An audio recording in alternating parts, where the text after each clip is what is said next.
1921. The Greenwood section of Tulsa, Oklahoma is the center of African-American life with more than 11,000 black residents in the city. 11,000. In this community lie 108 black-owned businesses, 2 theaters, 2 black schools, and 15 doctor's offices. In fact, Greenwood is nationally recognized. Mr. Washington, who came through here en route to Muskogee, when he saw the glitter and glamour and the bustling businesses, he declared Greenwood as a Negro Wall Street of America. And since the Civil Rights Movement, we've updated it to the Black Wall Street of America. Barred from shopping and socializing elsewhere in Tulsa, blacks build a place of their own, Greenwood. We had everything out on Greenwood in the Negro area that you needed. There were we had drugstores, grocery stores, cleaners, hotels. All of that, of course, was destroyed when the riot came. On May 31st, 1921, in what has been described as the worst race riot in American history, Greenwood is destroyed. In less than 24 hours, a white mob reduces black. Y'all want to say that when gay people got killed, that was the most. Scores of African Americans are killed and thousands are left homeless. White Tulsans not only invaded Black Tulsa, they not only looted homes and businesses, they burned it to the ground. The entire black community, aside from a few outlying areas, was absolutely put to the torch. The devastation of this community means much more than the destruction of its buildings. The residents, the men, women, and children who struggled to create this haven will be forever scarred. Now remember the race riot and how mean people were during the race riot and the relationship between white and black at that time. And I wonder how people could be so mean.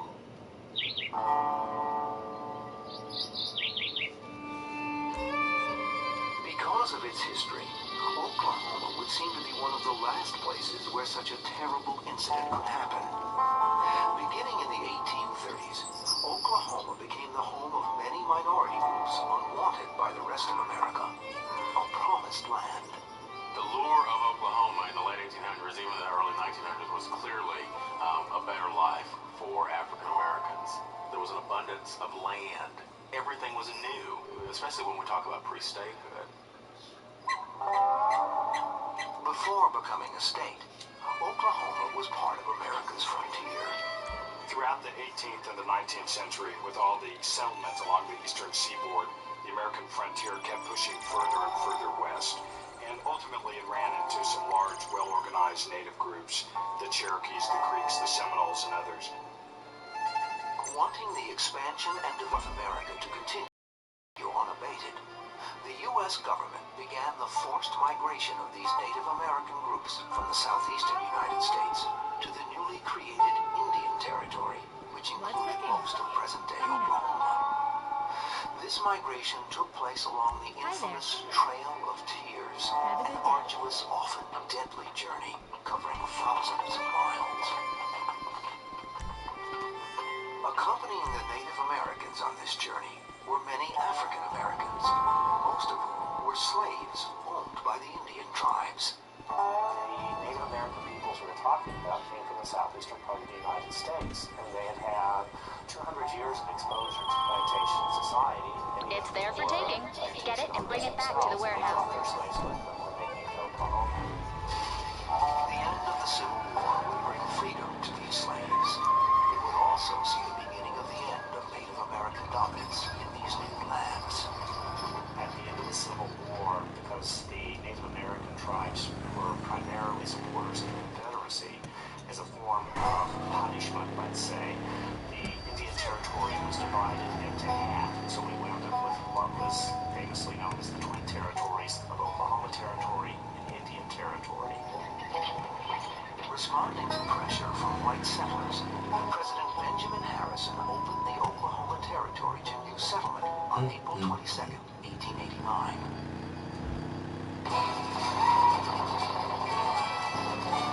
This proclamation, the first race was on to stake claims for homesteads on the new frontier. Within 24 hours, 2 million acres were claimed by 50,000 settlers. Among these settlers were blacks, searching for a place where freedom might be more than just a piece of paper. My grandfather was in the Oklahoma Land Run. His name was David Monroe. My grandfather moved from north to Missouri. Looking for a better life. 3 covered wagons. That's why he moved there. From the beginning of Oklahoma history, modern Oklahoma history, African Americans have always been a part of it. They were cowboys, they were cattle hunters, they were farmers. They helped build the railroad, they helped build all the cities. By the end of 1890, the black population in the Oklahoma region stood at about 3,000. By 1900, the figure had grown to more than 5,000.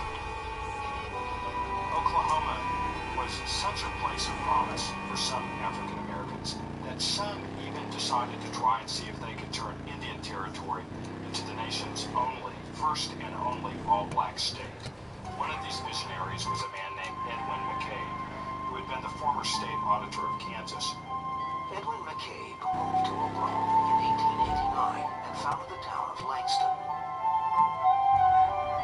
While McCabe's dream of an all-black state was not achieved, the calls to come to Oklahoma were heeded by many African Americans. As a result, 27 all-black towns were created in Oklahoma during the years leading up to statehood. When Oklahoma became a state in 1907, throughout the state and through the territory, and amongst black Oklahomans as well, but very soon the racial climate started to change. After the Constitutional Congress, after statehood was approved, the first bill segregated the state. Despite this bill by the new government, blacks remained in Oklahoma, living in both all-black towns and Oklahoma cities.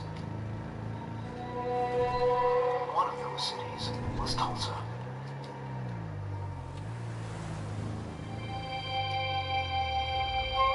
Though begun in the 1830s as a Creek Indian village, Tulsa would remain a sleepy frontier town for decades. Not until 1882, with the arrival of the railroad, would whites live there in large numbers. But the event that truly spurred on the city's dynamic growth was the discovery of the Island Glen oil range in 1905. Once oil was discovered, Tulsa absolutely skyrocketed. There were 1,000 people here in 1900. In 1910, there were 10,000. In 1920, there were 100,000 people here. Boosters called it the Magic City because it just showed up overnight. The forest of derricks that sprang up were soon producing more than 2,000 barrels of oil per day. By the time it was admitted to the Union in 1907, Oklahoma led the nation in oil production. The wealth oil generated went mainly to the whites who owned the oil wells, but blacks also benefited as the money trickled down. As Tulsa boomed, black Tulsa boomed too. But the city, like the rest of the state, was also under Jim Crow laws, segregation laws. So while black people could work in jobs throughout town, they couldn't live anywhere in town, nor could they shop anywhere. So as a result, a number of enterprising young black entrepreneurs started to create a business district. In 1905, the Greenwood District gets its first business, a grocery store on the corner of Greenwood Avenue and Archer Street. From this humble start, Greenwood soon flourishes into the vital, exciting center of African American life in Tulsa.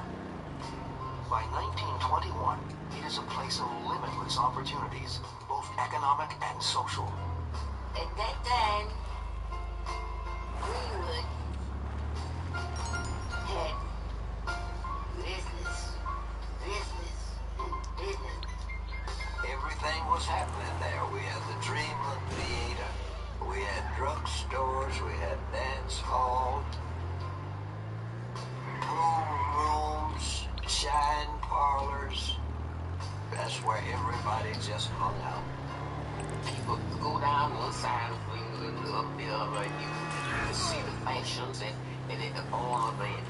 During this era, Tulsa is essentially two cities, the Black North End and the White South End. And that was segregation days. So we didn't go very far to the south. We just worked over there, that's about all. The black people couldn't get anything in Tulsa, the downtown. They couldn't go to the restroom.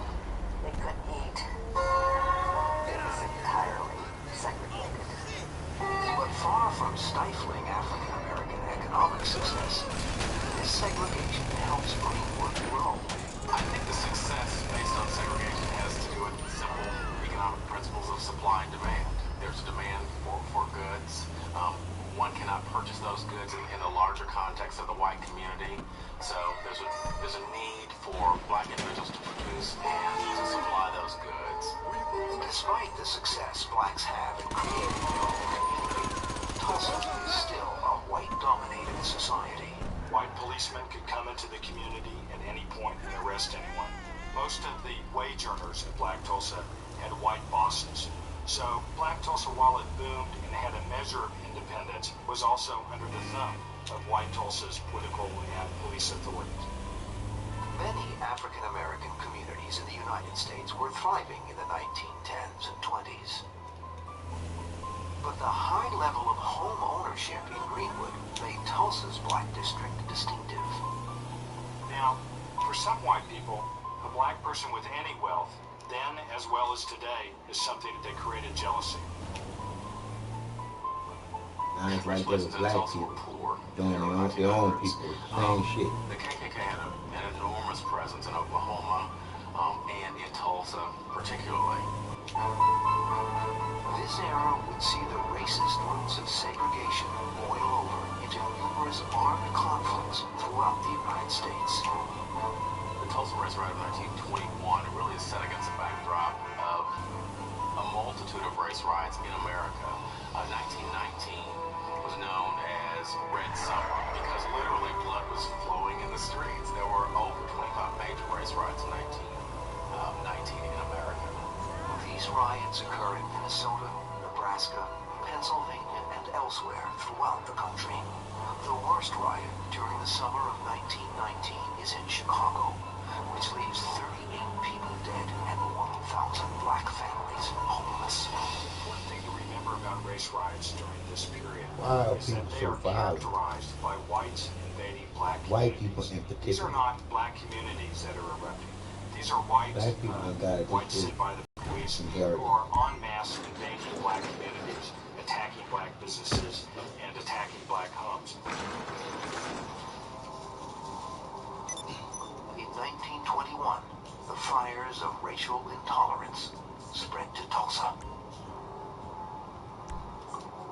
The person who serves as the spark for Tulsa's riot is Dick Rowland. A 19-year-old black man, Rowland dropped out of Booker T. Washington High School so he could earn some money shining shoes in downtown Tulsa. While some kids stayed in high school and went ahead and graduated, there was also a great desire by many others to go out and make some money, and you could make money in Tulsa. Even if a boot black could shine an oil man's shoes, it might get a tip of $1. This is gonna make you laugh, Charles, of the conversation we just had.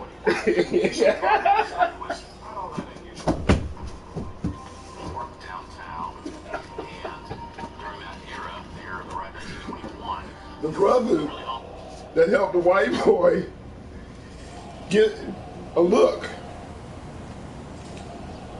he got cut by his team, didn't get picked up on practice squad. The white boy gets picked up on practice squad. Where are you going? I mean, he get to keep a contract. And where? The guys, and here's the thing. white European, a black dude, European. White boy European, he's an anomaly. He's something that's come from that reason. Like, white boy coming up in this motherfucking freaky and cold. We gotta get him a shot. Even if he don't make the squad, we gonna put that nigga on practice squad. Like I said. Your point is right. That's all I was saying. You keep, it is what it fucking is. You know, I knew he was gonna be on the practice squad. Like I just said. I knew he was gonna get a shot. And let me listen. He tall, he a white boy, and it makes for good TV. And get out about to say this to you. Good for they look whatever stream you want to put it on, because now you can stream shows on everything. Come on. And this like right now is like part 10 of their story. See? And they following this white boy. Now watch. Because now this is new though. I think the NFL season in right now, so the story stopped now. But it's going to be a story after the season's over. His journey. It don't stop. It don't stop. It makes for good TV. Whatever they want to put out, because they're going to be people throwing money in there and endorse him. Well, no, they got another talent pool that they can look Right. They got to find white boys. What you just said. They always want to get white boys and shit. What you just said. That we dominate. What you just said the other day. That white boy going to be in football. What you just said the other day. A white boy that can play football?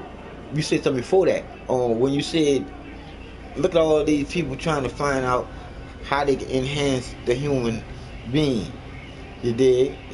Remember the dude that you said, that one black dude is at the part where they do this at. But everybody else is just researchers, and they ran track and all this other things. Oh, you talking about the dude that is concerned with the essence of what they want, speed. Because he's the coach. He's the strength coach. Right. So I'm saying, this is what I'm saying. That's his expertise. Okay, this is what I'm saying. I'm saying about that. Some niggas gotta be fast. Okay, I'm saying about the whole system of the monopoly. That right there is the epitome of who they want to front run for them. Is that color. You see? Usually, right. It ain't about the separation, but them bitches gonna always make one. Oh, well, but the only thing about the melanated Negro, whatever you want to call him, man, fuck. Brown man, all right. Fuck brown, I don't give a fuck what you want to call him. If he gonna be in the front, he gonna be serving their purpose. That's what I'm saying. That motherfucker ain't never gonna be the kind of dude you can sit up and he just gonna be all pro-black. It just won't happen. Because that's why. Because that's why I said, Dave. That's why. This is why the old school Negro like Obama, because. And then you really have to think about it. You do have to get along with them white motherfuckers to make it in this life. You just can't be against them motherfuckers. Can you live your life and not fuck with me? I'm not gonna fuck with you. Don't fuck with me. Can we? And even when we work together, if I don't want to fuck with you, like after work, go hang out with you. Is that okay, motherfucker? Yes. Because I want to do what I do. You do what you do. Now watch. I don't mind coming together with you, but I ain't gonna be licking your ass all day long. No, what, big? This is what I'm about to say about them. You dig? When they got you in that type of a cesspool, you dig? When they say, yo, John, bro, come with me over here across town, you dig? Do this here. You can live there and say, nah. And then he can live there and say, oh, dog, come on, man, I got you into this shit. You see, and then you feel obligated. Then I'm trying to tell you how they do you, dog. They try the guilt trip when you into that shit, and you into that shit not knowing yourself, bro. See, if you're talking about politics, and that's what most fuckers always talking about, but that's fuck politics. But if you're just talking about life and living, there are white people and black people getting along in this motherfucker, man. Of course. They ain't fighting. Because look. And man, so that it's possible to do that. That's all these old, like my mother, look, we fought some motherfuckers just get the fuck along and make it. And you don't have a problem with us doing shit. But it seemed like motherfuckers that don't have shit is always complaining about shit because they don't have shit. and motherfucker ain't giving them shit. Nah, not that's it. And you know, hey, look, this is just, you know, this is why you need a balance in a family, a male and a female, a man and a woman together, raising up these motherfuckers. The motherfuckers is out of control and don't have no daddy in their life, man. Nope. That's the worst thing, man. If you look at every fucked up shit, and I'm talking about this, I'm gonna go 9 out of 10, because I'm gonna give a 1% break. 9 out of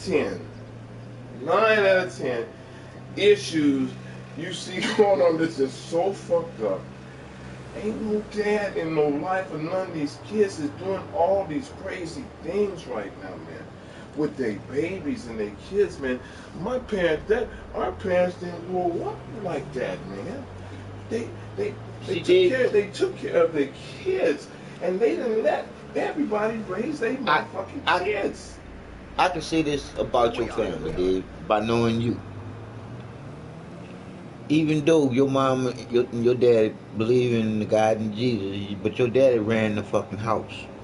Your daddy did not let y'all run like these gorilla motherfucking animals that's running wild now. Because that was the stability that you said. My dad's the kind of nigga, if he's living, and I was telling him what I'm telling you about truth and shit, he would accept yes, he would. Yeah, of course. He understood that shit. He did. And the shit, the G and all that shit that they grew up believing. My dad was a militant. He was pro-black. Like I just said. That like shit. I just if said. You understand nothing about my daddy. I understand this about your every life. Look, he knew what. He knew one thing. One thing he used to tell motherfuckers, yeah, you're in that goddamn Bible all the time. Like I'm about to say, there's a lot of shit going on outside. My dad was that kind of nigga. I'm gonna tell you that, bro. Hey, Dad. Because what I got in me comes from him, bro. Because he questioned shit. I love he didn't understand all that motherfucking shit in the Bible, but he questioned a lot of that shit. And if I told him most of that shit, I said because of the translation, shit got fucked up. And he would agree with that wholeheartedly. Well, he wouldn't denounce that much. Oh, hell no. You can't have the denounce. Like I said, you have to have a balance. You have to have the start. Foundation. You have to have a start somewhere, man. You can't just start from osmosis, man. Everybody got something from somewhere. Everybody got to start from somewhere. Somebody laid a foundation on your thinking. So you had to have as a kid, you didn't have that shit. Someone gave it to you. That's why. And it's ingrained in your motherfucking DNA too. Yes. That's what it said. So that's why. That's where I question nothing the ancestors did because you hearing this motherfucking day, you survived it. You could be dead. There you go. A stupid move by most of the moves she would have made when she's kid, you wouldn't be alive. She can point them out. Times when she'd have died. And what is in the land now wouldn't have been here. Yes. So if you hear, respect the ancestors 100%. Don't give a fuck about what they did, because you here now to make a motherfucking difference. But no. Period. But like I said, know one thing: if it's a crack in your armor, all the brother does for is to fill that crack in. And my crack is this: the truth is in you. You have the power to be the best you that you could be for the creator of you. Yeah, everybody gotta get to that point. Yeah, they gotta get to that point. But like I said, you can't fuck with but like I said, I can't. Like I said, I gotta continue. I gotta continue pushing. Everybody going their own journey. Yeah, but like I said, I don't know how they walking, because see, when there was no TV, none of this shit, I was on journeys. Motherfuckers wouldn't believe. Woo! They wouldn't fucking believe it if I told some shit that I did sleeping outside. For fucking real. And I really didn't have to fucking do it, but it was an experience I had to go through in my life because of the motherfucking pride I had. Prideful motherfucker. But I say again, pride comes before a motherfucking fall. When you're prideful, you do fucked up shit. And most niggas prideful, they don't want to look bad. They always want to look good. They don't want to look bad. And that's what happens. You don't want to look bad sometimes, you get fucked up. You get fucked up. Especially in youth, because you have to learn if it don't kill you. And some shit will kill you because you're in shit that's killing. You're in a killing environment. I never was in a killing environment. Never worked in, never been in there. See, cause when Dave said, I was with some niggas that was killers though. When Dave said I didn't know it. But unbeknownst to me, but I know some niggas that shoot you in the motherfucking minute. They ain't give a fuck. Because you was in the environment of that mean spirit. Shit, man, you know, sales and marketing. I've been in sales and marketing man, over 30 years. You meet all kind of characters because motherfuckers, niggas love hustle. And you meet hustle niggas out there, and you just have to choose what you fucking gonna do. You can be, my brother sold plenty of drugs. The motherfucker high tech is the motherfucker. He sold plenty of drugs. I sat there and watched. What's the drug? So coke, everything. He's selling cocaine. And niggas coming by. My brother had we sit out there, motherfucker, on that glass dick and shit. None of us, amazing, none of us got fucked up on that shit. I didn't like the shit. It said, it was just like, and he didn't either. It's like anything, game. And it was like, it was unfruitful behavior. But see, everything about me and my brother, we always gonna be functional. That means we're gonna have a fucking job. We're gonna have some income coming in. It don't matter. We just not gonna be the type of niggas that's not gonna be doing something to have income coming in. So we had to stay functional, kept jobs. See, there's a lot of motherfuckers can't. But see, that's what was in us. Cause this is what I'm about to say. It wasn't the devil making you smoke crack or smoke whatever you smoke. Thank you. Come on, man. Come on. But we understood we had to stay with the reason. And you could stop. We didn't do and shit. you could stop. We didn't do shit out of control, and we didn't get involved. If your dad ain't putting the illegality of selling weed, I almost got my brother in trouble. He really did. But my dad kept motherfucking attorneys. Hey man, and a good attorney, good to have. It's as good as any life insurance you ever get. Because they will keep you out of shit, especially when you're young. Yeah. A young man needs an attorney. I tell every young nigga today, look, let me tell you something, man. Respect them geeks in these motherfuckers. Respect this. I gotta respect people, man. One day, all people. One day that dude end up being high-powered attorney, good friend, somebody you can get some information from. I mean, that's why most brothers go down. They man, did you see? I said, man, play that shit I sent you. All right, well, I want to say this into you while I got you. Remember them niggas that you showed me on film? You played that whole film. Them niggas was riding, stealing them cars like PlayStation. Yeah. You should have seen how them niggas acted in court. Oh, John. They 15 years old and they acted it all in court, laughing, grinning, like it was shit, like PlayStation. It's like PlayStation, Doc. I swear to God. That shit made me chill. And the motherfucking hoes follow him, doing the same shit, throwing up gang signs, walking like this. It's horrible, bro. Some single parent, motherfucking curing, bro. Curing. Ain't no daddy, dog. Cause them bitches ain't got no stability at all. This ain't funny. This one story. His brother, these two dudes, take these two teenage white dudes who come into Detroit to get some drugs, take them out to a field, torture them, execute them, bury their bodies out in the field, and they're on their trial day. And this nigga stands up, the mother, the father, the kids, articulating white, just, with humility, speaking about the brother, just in calm fashion, and they sit down, and I mean, they weep, and they just tore up at how these two lives were lost.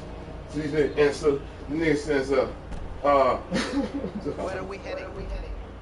I ain't saying this with you. Dude said, I apologize to James Gardner, the girl that got Sandra Bland, some other said he said. That's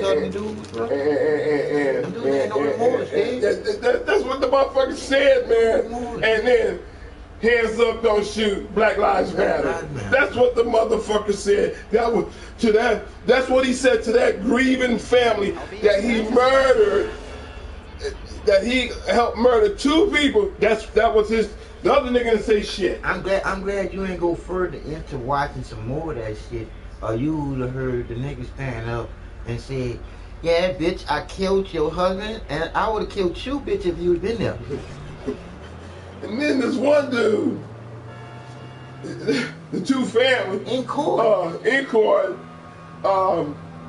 This is the black dude that murdered a 24-year-old black girl, the 18-year-old friend, and then tried to back up and run over a baby stroller.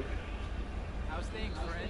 He cops to plead guilty to all that to keep from getting death penalty. There's a death penalty on the table. That's all. It was a death penalty or life in prison. You tell him you did it, and he took it. Dave? And in the court, the family, the victims, why you doing? Why you doing? And another girl said, I don't care what you did. The mom of the son getting ready to go. I don't care what you did. I still love you because you're my son. I don't care what you did. I still love you because you're my son. And Tommy was like, he knew that, she knew that. Why does it have to? No. Yeah, bro. Your son just murdered 4 people. Right, bro. You put love in that. You have to. Throw love out wait till there. you go see him. Yeah, throw love out there. Why you put that out? Why you put oh, call me mama, I love you. Yeah. And that was for the attention. Sympathy. That was sympathy, Dave. You calling the creative name. That was sympathy, nigga. That was all sympathy. And I said to myself, I love you for doing it. I said, wow. Wow. Man, it's bad. I mean, it's bad, man. I mean, it's not. It's random, and man, this one incident, man. One issue happened here in Houston, man. This one of this some shit. Oh, it's real ugly, motherfucker. Dave, I'm sorry, Dave. A lot of them hard like that. This is what she did. A lot of them hard like that. Just like they look. Dude was gonna pick me up. And he said, where are the other 2 kids? She said, I killed them. He said, I knew she was joking. Yeah, he moved stuff and everything. He said, as he ride her down the street, and take her somewhere, she said, where are your kids, son? He said, I killed them. And buried them under the neighbor house. He said, he got down the street, jumped out the car, called 911. Come get this bitch. That's basically what happened. That's one note that. This is in Houston. And then when you look at the girl, look, I'm sorry. She had 4 kids total, all of them young. 2 boys like 2 girls. They covered her face up on her. That picture they showed of her, and she had this, like the hair was reddish. She had tats across here. She had that. Do you need me to put her up on here? Because I know exactly what you're talking about. She had that look. The look in her eye, John, was. I was like, oh man, bro. I said, nobody couldn't see that mental illness. You can look at it and see mental illness, bro. I said nobody seen that she would have the capability to kill 2 kids. See, bro. Nobody would see that shit, but. That mental illness is gone rampant. But it's being that spirit that she had on her has been just brushed over for years. The tendencies always showed itself. You just didn't know she'd go that far. This is some motherfucker know that motherfucker crazy. Because I'm saying back in the bad box. Yeah, put it back in that's fine. Motherfucker, somebody, let me tell you something. Somebody know that motherfucker crazy. Dave, I'm gonna say like yourself. I'm gonna say like yourself. And it's all because of the bad eating. You dig? And it's definitely because of that water she's drinking. Because I guarantee you she ain't drinking no bottled water. You hear me, Dave?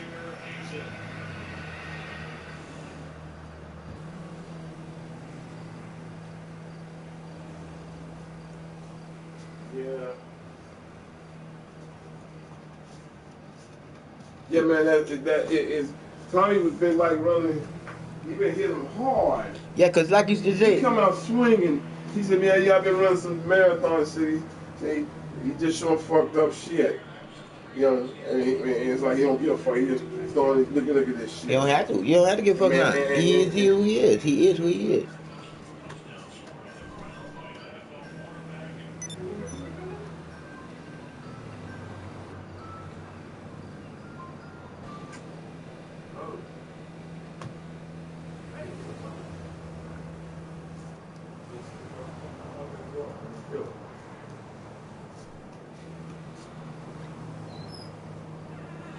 All right, good people. Great We desire back. by many others to go out and make some money, and you could make money in Tulsa. Even if a bootblack could shine in oil man's shoes, you might get a tip of $1 or $5. That was incredible money in 1920, 1921. So to drop out of school was not all that unusual. He worked downtown, and during that era, the era of the right 1921, there was really only one restroom that was readily accessible to African Americans, and it was on an upper floor of a downtown building called the Drexel Building. The elevator operator at the Drexel Building is a young white woman named Sarah Page. On the morning of May 30th, 1921, as he often did, Dick Rowland went into the Drexel Building, got onto the elevator to go and use the restroom. But something happened on the elevator. Not exactly sure what did, but what probably happened is that as he stepped onto the elevator, he tripped and fell into Sarah Page. To this day, no one knows for certain what happened when those elevator doors closed. But what is known is that shortly after entering the elevator, Dick Rowland was seen running out, leaving behind a screaming Sarah Page.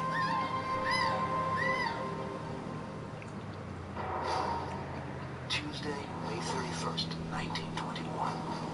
One day after Dick Rowland allegedly assaults Sarah Page on an elevator in downtown Tulsa, the police arrest Rowland and take him to the jail on the top floor of the courthouse. All because the white woman's word. The story went around that he Why does that still happen today? onto the ground and then escalated and became more inflammatory with each telling. Ultimately, things just steamrolled, totally out of control. And a large player in all this was the Tulsa Tribune, one of the major papers in town. The Tulsa Tribune ran a story titled "Nab Negro for Attacking Girl in Elevator." This inflammatory article strongly implies that Dick Rowland, a black man, raped the young white elevator operator, Sarah Page. 3:15 p.m. The newspaper hits the streets of Tulsa. Over the next 17 hours, the city will be consumed by a race riot on a scale never before seen in America. By about 4 o'clock, you start to have a crowd of whites gathering in front of the courthouse, the downtown courthouse, where Dick Rowland was held. Over the next couple of hours, that crowd grows in size from 100 to 200 to 300 to 400 people. 8:20 p.m. Tulsa's Sheriff Willard McCullough orders a group of armed whites out of the courthouse. When his instructions for the crowd to disperse are ignored, McCullough takes precautions to protect Dick Rowland. He guards all of the stairways leading up to the top floor of the jail. He also disconnects the elevator going on and posted armed guards up to where Dick Rowland was held. 9:15 p.m. False reports that the courthouse is being stormed by the white mob reach Greenwood, where the community is gathering to discuss what action they should take. African American men in Tulsa decided that it was time to take a stand, that lynching a 19-year-old black man for an alleged assault was going too far.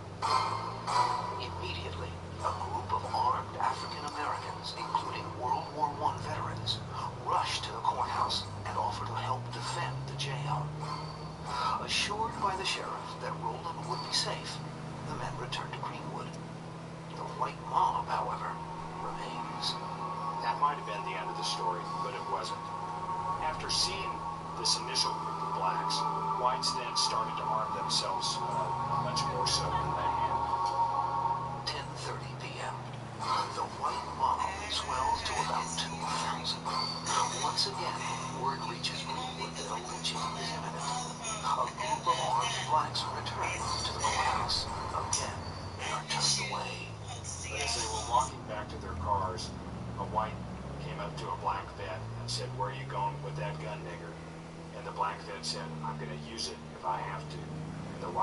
said, "No, you ain't." A tussle started off, a shot was fired, the race riot was on. The situation in Tulsa quickly spirals out of control. After those first shots were fired, at that point, the White Riders forgot about Dick Rowland entirely. They were out to get all blacks for what they perceived as crimes against whites and black. Here we are, friend. During the rest of the night, small excursions by whites into the district are repelled, but the residents of Greenwood will not be able to hold them off for long. Once the sun was up and the mass invasion of Greenwood I was happened, just saying, whites would typically come in, they would be fighting gun battles with blacks who were defending their homes and businesses before being overwhelmed. When the riot starts, many police officers abandon their duties. They side with the white rioters, deputizing many of them and detaining as many blacks as possible. Black men were rounded up and taken to detention centers on the notion that that would be for their protection. But what that did was essentially to leave the black community defenseless. We're taking you down, boy. We're taking you down. Let's go. Anybody who was white could arrest, detain, anything to anybody who was black, and get by with it. And in fact, they were encouraged to do so. Listen, boy. Come on. I remember men taking my father to a place where they kept prisoners at 11th and Elgin, McNulty Park. Other than that, I never saw my father anymore during the race ride. I just remember my mother taking care of us. The early morning hours of June 1st, 1921, with most members of the community in detention centers, their homes and businesses are looted and burned. I will always remember 4 men coming in our house with torches, and my mother saw them coming, and she put the 4 of we children under the bed, and from under the bed we could see them walking to the curtains and setting fire to the curtains to set our house on fire. We start hearing shots, and my grandfather told us all to get up, and we got up and we could see smoke and hear shots, and we couldn't sleep or anything. We were just frightened nearly to death. The next 2-3 days, it was June, and school was going to be out. I was sitting up studying my lesson for an exam for the next day.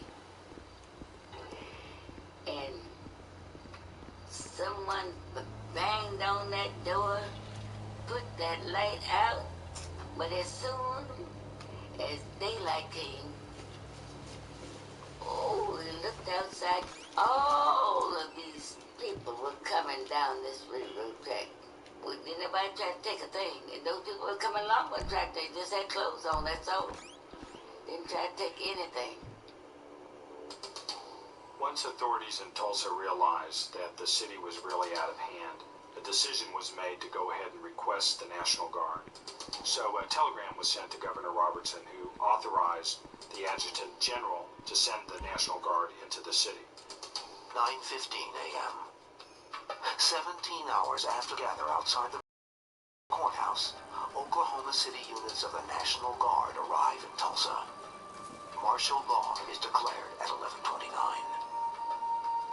The National Guard takes control of the city and puts an end to the violence, burning, and looting. The troops also round up the remaining African Americans and take them to internment centers. You gotta see that. Rioters are You disarmed. have to see. For the most part, are simply sent home. You gotta see that trial, man. Greenwood lay in I sent that trial to you, man. confusion lingers in the wake of the riot. I think that's what I Estimates sent on the death toll are Like uncertain. I was saying, nigga, I saw a lot of them motherfuckers. I heard. I heard. You motherfuckers hands up, don't shoot. Black Lives Matter. Evidence suggests that upwards of 300 people Put him back in the casket. And I looked at that nigga and I was like, come on, man. I talked to the sexton at Oaklawn Cemetery. He said the truckloads had been brought in and they were buried in the paupers field. In the southwest corner of Oaklawn. Another disturbing fact is whether airplanes were used to drop bombs. He ambushed them, bro. That's what I'm saying. He ambushed them. They were sitting in the car. Wasn't that the one where he shot them both sitting in the car? Yeah, man. I'm about to somebody say, I know what I'm talking about.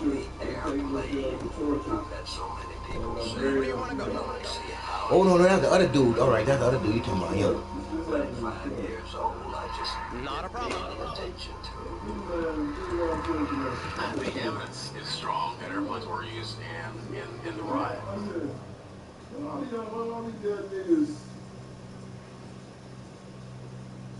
So that's no reason for the killers to do.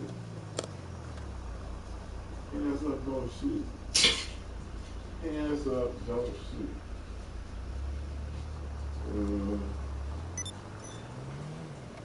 That dude. All I say, man, that's all I'm gonna say, man. The impact of fathers, man, that about their kids. A lot of niggas ain't about them kids, man. I mean, when we used to talk about these dudes, like, have them around, a lot of these motherfuckers is fucked up. That's why they ain't around. That's what's sad. You got know nothing motherfucker, because, you know, even, I mean, they ain't my motherfucking kid. Told bitch I didn't want a kid no way. Look at the crazy motherfucker there.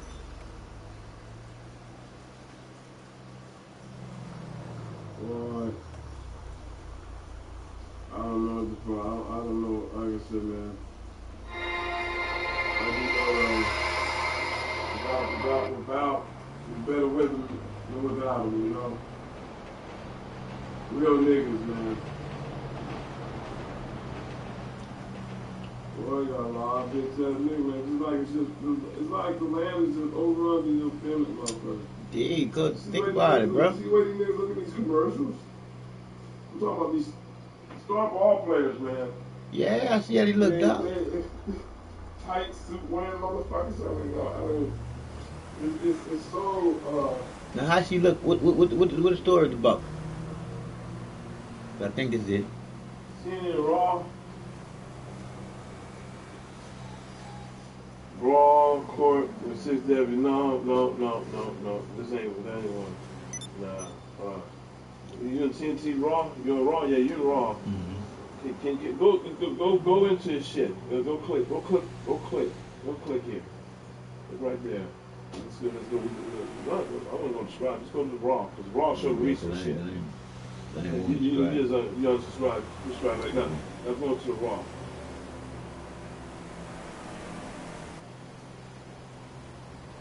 Oh, there it is. This one. Yeah, he knew. That's the first one. That's the first one. Then there's another one, but then yeah. Oh man. Well, this is where the two families go back and forth. Again, this Negro Dress Church, Little White Team. That's the next one. That's the next one you want to play after that. Okay, I'm hoping that they ain't gonna mute my shit because I'm playing it in my background. Cause this is what I like to do to get the truth. To just want to put out this y'all kids that like to watch this shit. Good morning, everyone, and welcome to TNN News Raw. I'm your host, Mr. Tommy Silverman. If you're watching, what you've been doing is binging on TNN News Raw this morning. I've been putting out a lot of news. What I would like for you to do is also binge on clicking that donate button. Again, we're trying to move off of YouTube because we know what YouTube is doing. And the people on YouTube who are trying to not only take down my YouTube channel, but trying to make sure that they try to destroy everything that I've built. So what I'd like you to do is help out. I'm trying to help out the community. That's the price you pay. The price of success. Like PBS. So go inside the description box and click that link. Donate button. Several ways you can donate. Speaking of donation, let's talk about what happened in Jacksonville, Florida. Jacksonville Jacksonville, Florida, a 37-year-old Jacksonville man this past July was convicted because he pled guilty to murdering his 24-year-old girlfriend and her 18-year-old friend. In the process of murdering his 24-year-old girlfriend and her 18-year-old friend, he also tried to murder the young lady's toddler. Toddler, you ask. Oh, what I'm going to do after I show you guys this is talk about the irresponsible behavior of black women, the way that a lot of these black families are built predominantly with black women, the way that their damn hair look. Lastly, as I stated in the video prior, how ignorant these whores are when they go to court, and how classy they can be compared to every other race of woman. Well, So if you guys are ready, sit back, strap man. in, and roll that beautiful bean footage. This is a compare. An Augustine man who admits murdering his 24-year-old girlfriend and a teen will now spend the rest of his life in prison. Johnny Williams stood before a judge guilty to 11 charges. Guarantee it, boy. Please keep. Separate shootings back in April. Williams killed his girlfriend, Jamie Wilson, Guarantee it, please. 18-year-old Juan Murray. Joy is following today's developments in the St. Johns County courtroom and is joining us with details. Joy. Mary, Tom, not only did Williams shoot 2 people, he backed his car into a stroller carrying Jamie Wilson's baby. When he shot and killed Juan Murray, Brittany Telford was also hit by a bullet. The St. John's grand jury indicted Williams on Monday. On Tuesday, Williams pleaded guilty to 2 counts of murder, 3 counts of attempted murder, grand theft auto, carjacking with a firearm, and much more. By pleading guilty, he avoided the possibility of facing the death penalty. Yes, you are on air. Prior felony convictions of robbery, battery on a law enforcement officer, aggravated battery with a deadly You do? weapon, Yeah. and much more. Continue to follow the story. We'll have more for you starting tonight. 10 o'clock news.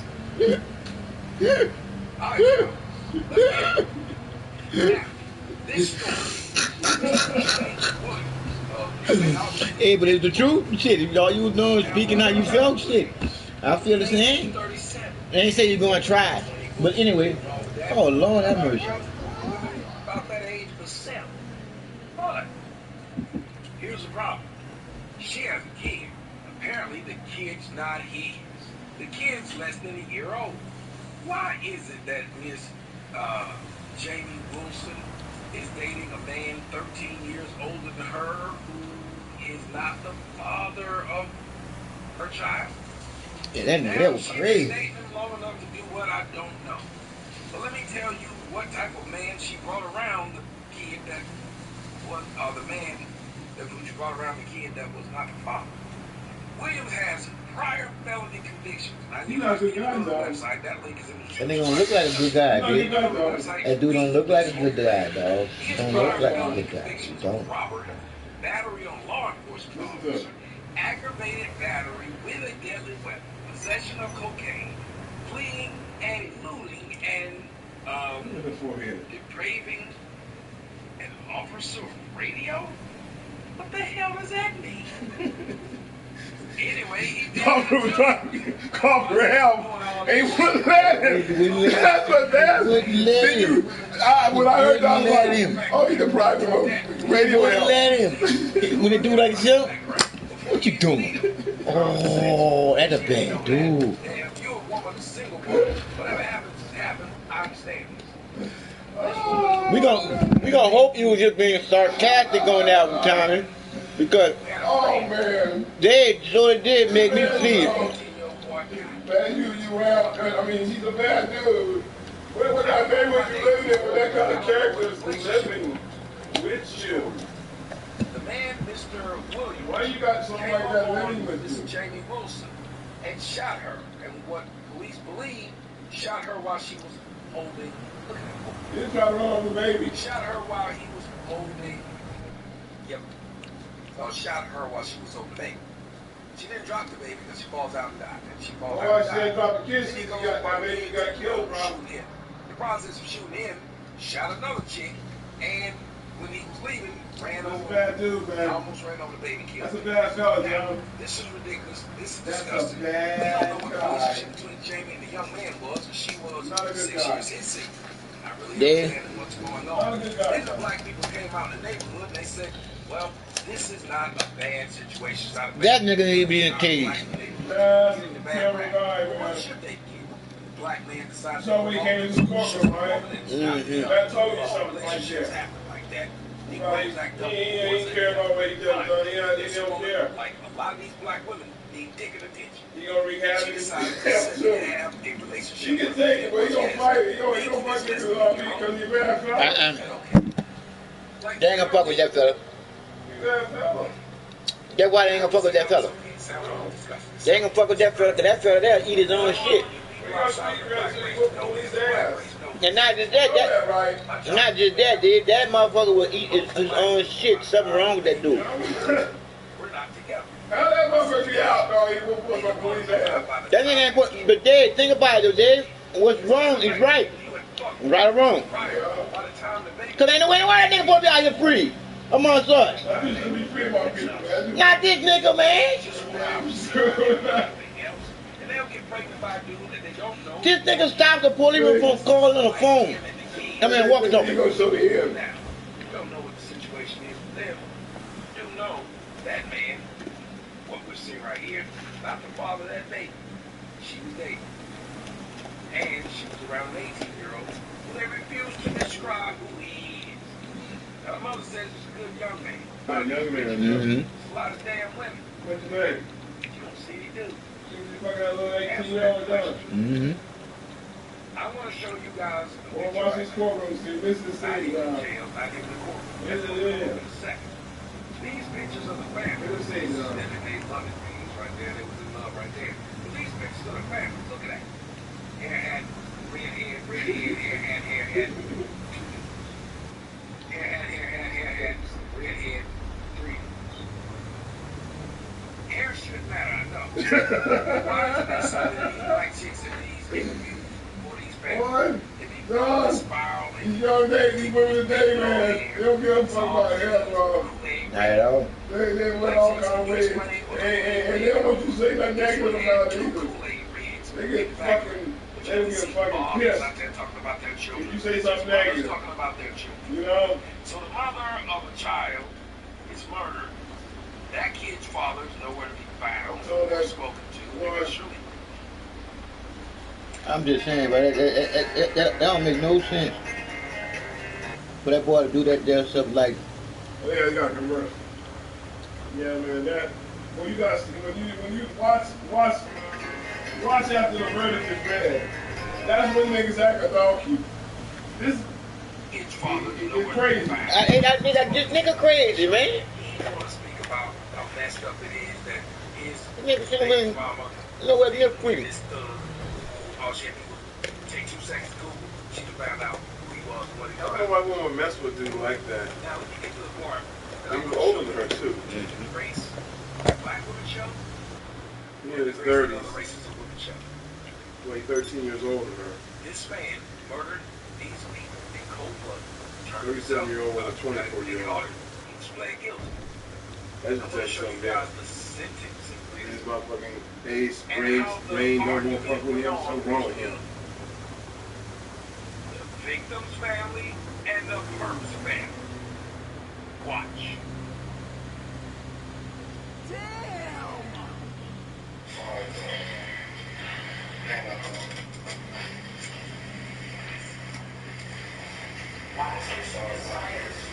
Watch what he said. Ladies and gentlemen, I recognize this is a very emotional situation, but I need y'all to please be quiet. He'll apologize to the family.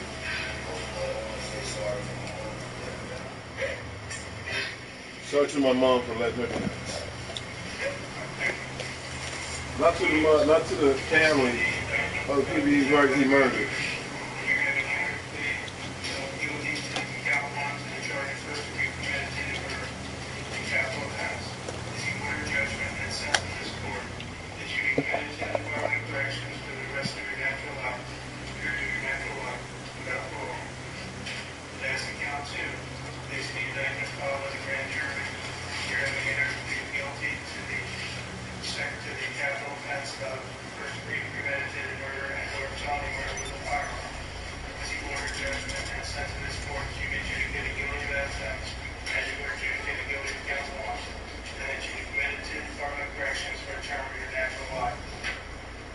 Count 3.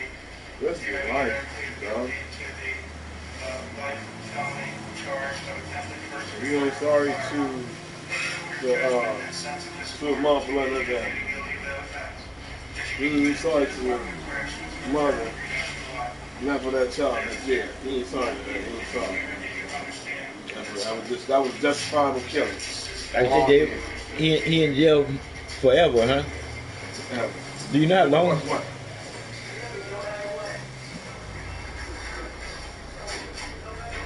No matter what.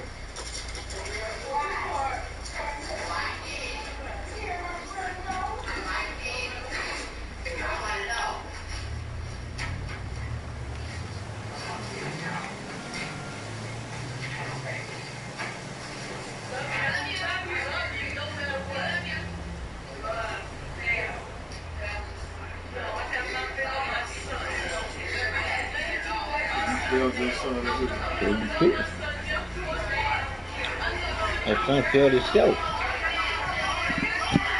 You saying it? Look at her. Like somebody gonna listen to her with cock ass.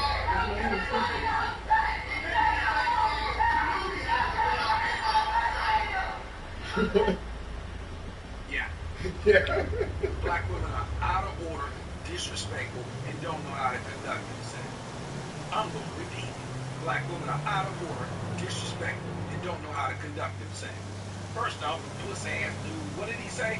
I'm sorry. I'm sorry to my mom for letting her down. I'm sorry for my mom for letting her down, because he didn't say I'm sorry to my mom. Of course, the average IQ is really low. Not sure. I'm sorry for my mama for letting her down. For your mama. Okay.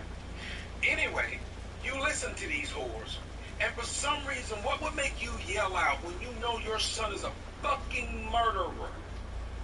Murder hero.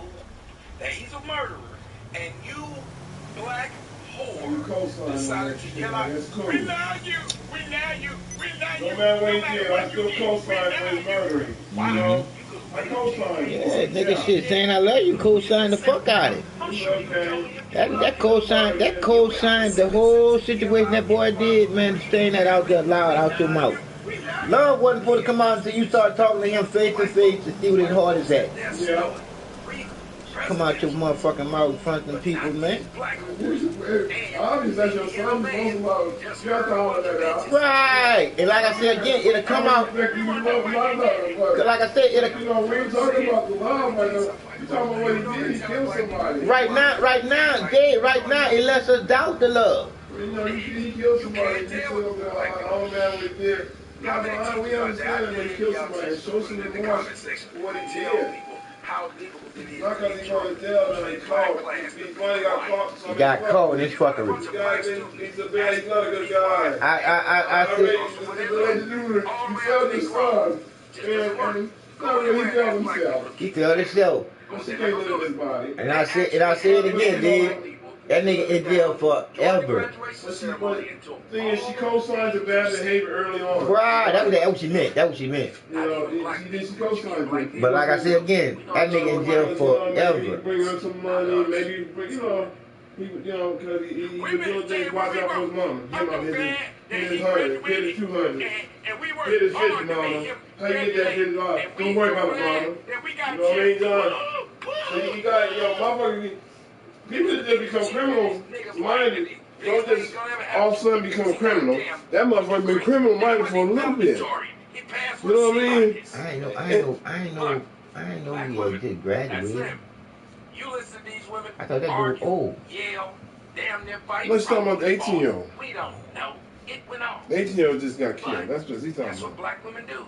That dude 37 years old, John. He's 37 years old. That nigga old. Single black mothers are straight dysfunctional. He's 24 years I old. know I'm fucking with some dude. Not making it 13, 14 years old. just wishing it I was stop. need to meet that No, it's not. Because there's nobody to stop these black holes. These government sponsored terrorists.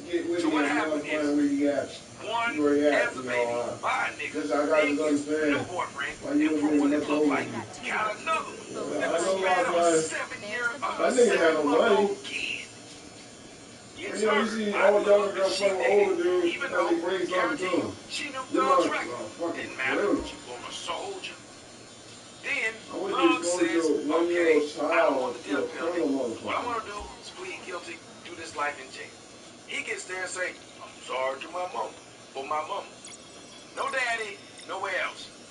that you can't say your daddy anything on a black playground and start a fight.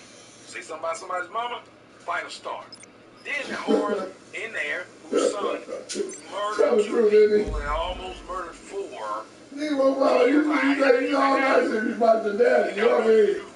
Say something about mama, you try. No matter what you did, we don't care that you killed them motherfuckers. We down you. That's fucked up. You can't say that. Why can't we down there? Niggas say all kinds of things about your daddy. Oh, you say something about mama. Oh, you can get starved to death. You know what I mean? Niggas have a killing mentality over their mama, man. Kill that nigga. She takes credit. Talk about my mama. And I don't talk about nobody's mama. I never make a mistake. I'm talking about anybody's mother. You know? I respect niggas' mama. They're flying us down here right now. Go out to the point on your GPS, lay down some flares. The plane will It's sad to me that you never mother should love like I got my mama living. I love my mama, but there's like niggas love mamas, you know? Especially somebody love. Oh, I didn't get through it.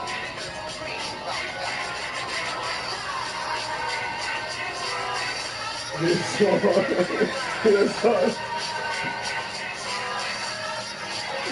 Tommy comes to it totally different. Go that next, let's see. Go that one, oh man, the next, this right here, John. Go that, oh John. That one, that just hits your heart like.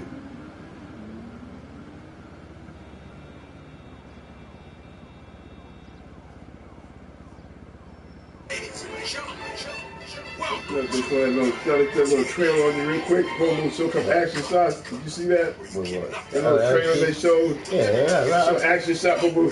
Let's see. Okay, I gotta see what that's about. Did you see how they threw that advertising on you like that? Let me tell you something, dude. That's why you know he paid. Watch it, dude. Look. What I do now is look. This is what I do now.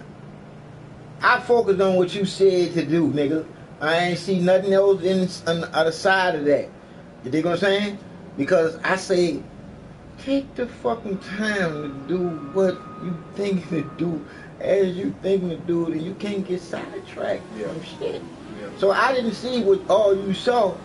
No, they showed the advertisement to a movie called Sleepless. They did like, it couldn't have been more 15 seconds. Boom, boom, boom. And then they went in the top. All right, so that's what all that shiny shit was. Yeah, man, was showing that advertisement, and they showed a couple action shots. Dude, hitting a nigga. All right, there you go. It caught you, because that's your shit. And it was a black person. And like I said, that didn't look like Denzel. Right, they did. Okay, I did see that. I seen that come out a black person. All right, it was. Denzel, you know. And it wasn't Denzel. It was another one of our black people. The nigga. I didn't see it. I saw shiny shit. In the nigga. Yeah, and then I said the title was Sleepless. So that's okay. But yeah. The Sleepless in red blood. In red blood. I said Sleepless. That's okay. I couldn't read it. Yeah, I couldn't read it. There, this right on top. Sleepless in here this spring. Hold on. That's the site. The video back. Oh, I could like to do time. I told you. I knew I saw one of our niggas did. I knew I did. Don't be judged. It says don't judge a cop by his something. Whatever you're aiming at, make sure you're prepared to shoot.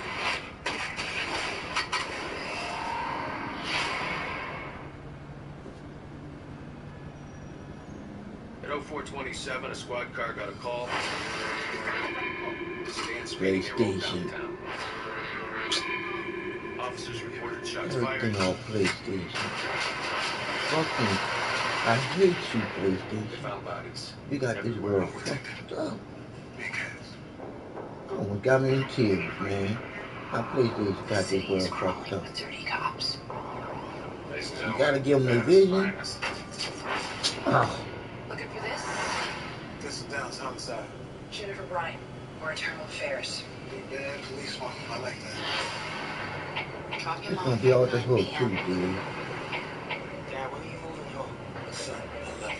There's just some things I can't explain. You just have to trust me.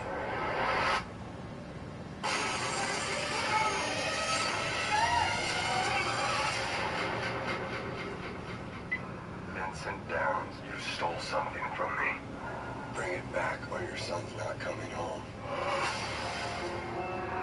They said it was just gonna be an easy grab. Well, it ain't no easy grab. They got teeth. What is going on? They have a son. Find him. I've got a problem. And this PlayStation 6, man. Whatever you're aiming at, make sure you're prepared to kill him.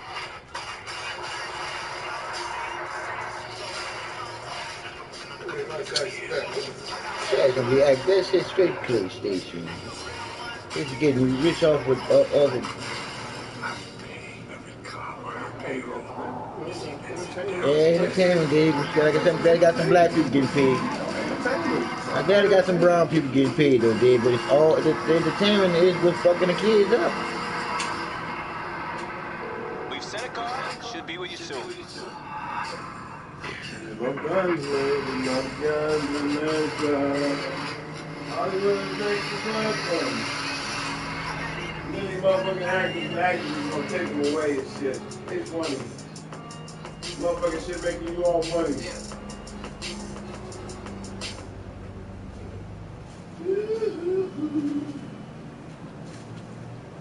Put that in the movie,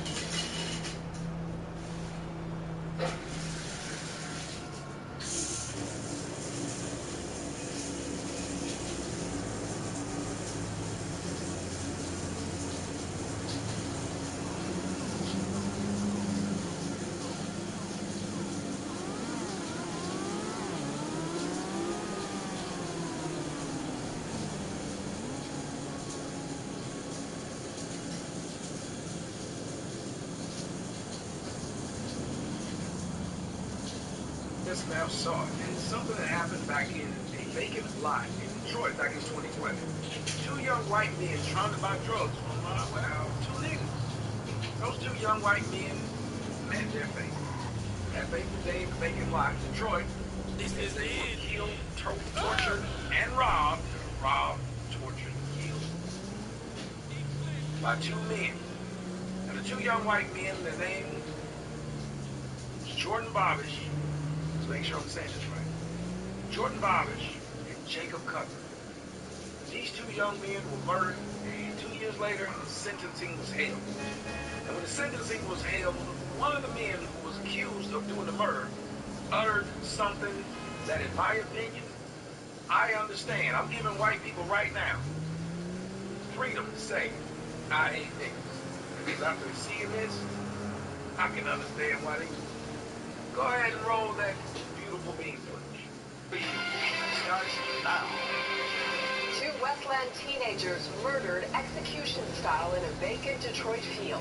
Now, 2.5 years later, their killers are going to prison for life. Fox News' Amy Lang with more from today's emotional sentencing.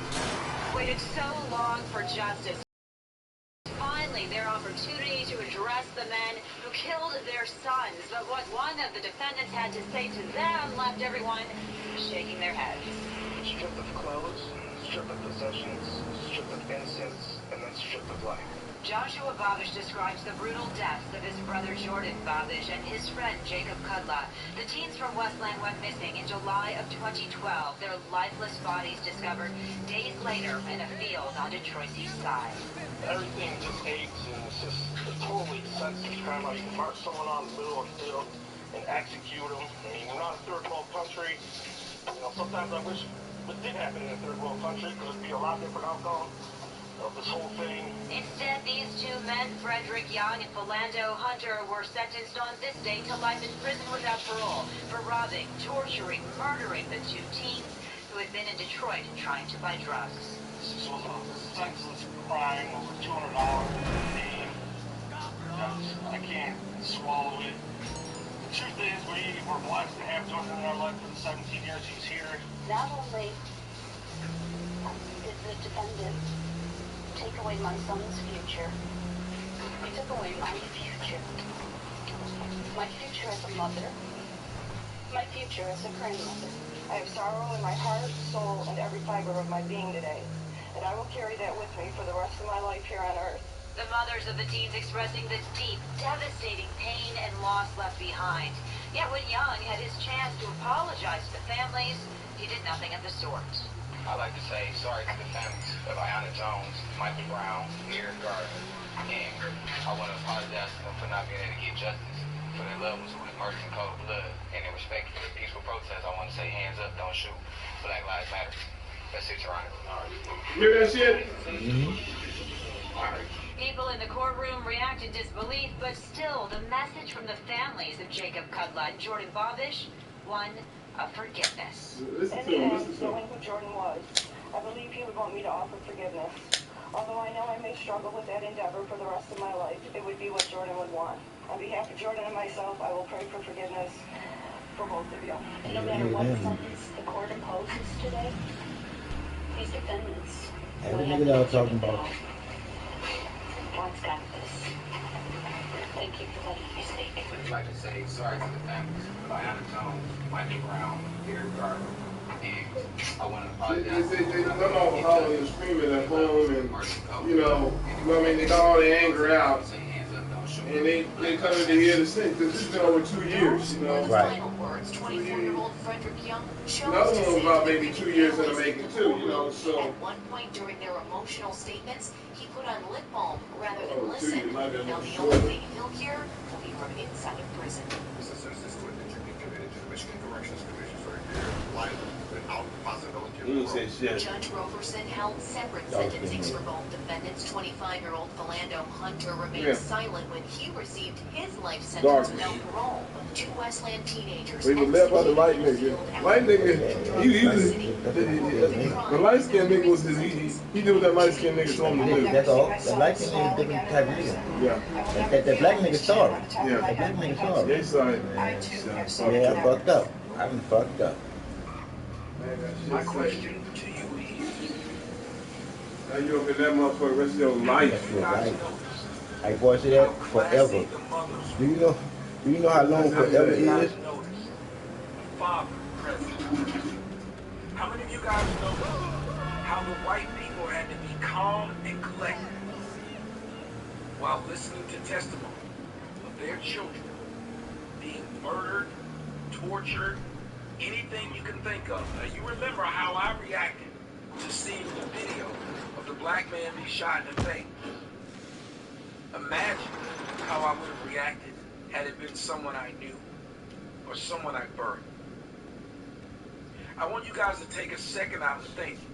How many times white people have had to find themselves in court over the last 20 That's what he was. That he was sorry to some dead folk, but to some people living there, right there in front of him. But he can never been apologize to because he just did his bad to him. I'm sorry I killed your son. That's all you have to say. And it was just hard, fuck it. And he just said like, yeah, kill me a couple white boys. By some guy who sits there remorseless. How many Why times are people so have wild? white people had to get in front of a camera? Why? Thanks for your business. A car's on its way.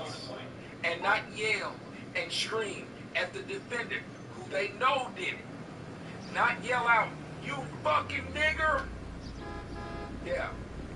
Because no matter what was done to their loved one, had the white person yelled out nigger, porch monkey, coon, or any word disparaging the acts of the black, the whole case would have been about racism in that town and not about depraved murderers. Where are we Look heading? nothing like their victims. Enjoy your journey. Again, you don't have a lot of situations where there are a bunch of white people killing blacks, especially like this. You do have a lot of situations where there's blacks doing it, and it gets swept under the rug. This doesn't go along with the message. And not only that, but the black man rubs it into their face and says, he's just sad he didn't get a chance to get justice for other people. Black Lives Matter. They get to go into the courtroom and act a straight jackass. Their families get to go see them do this. Then we wonder why whites either don't trust us, or don't like us, or both. I don't. I have no problem when I walk past a white woman's door in her car and she lock it and not I have no judge that problem with a individual white woman by see me get in the that elevator like individual I'm being good. that individual that you're Why supposed would to be she judging try to if you're figure gonna out judge at all. which one was me So and which one was the can't put a niggly whole bear? race of people like If you riding one around with or the two picnic or basket, more than just four. remember, all it takes is one hungry bear to assault and maul you. I want you black people to think, where are these children coming from? Single mothers. Single mothers are breeding this trash. Because right now, me calling them trash will probably get one of their family members to tell me, if you ever in Detroit, I'll go kill you because you said that about my brothers. That's the problem. I talked about the grace of the mothers. I'm going to put up a case right after this to show you black women and them acting when one of their loved ones is in court. When one of their loved ones is found guilty of murderance. Not even being murdered, but murdering. Matter of fact, I'm going to show you a case where you can hear the defendant and the people from the prosecution side, just to see the difference between white women whose kids were tortured and black women. Just want you guys to see it. But again, white people, I do not begrudge you for how you feel around your house, for how you feel around your kids, for how you feel around your neighborhood. Because I will reiterate, blacks who get away from blacks feel the exact same way about them niggas. They see it. I hope that you guys, family, father, mothers, I hope that you guys' heart can heal from this. But I will not begrudge you for any hate that you have for anyone who looks like these two jackasses, especially the one who said the Black Lives Matter, hands up, don't shoot. At that point, I wish one of those cops had shot. Tommy Sotomayor, fuck you, good night.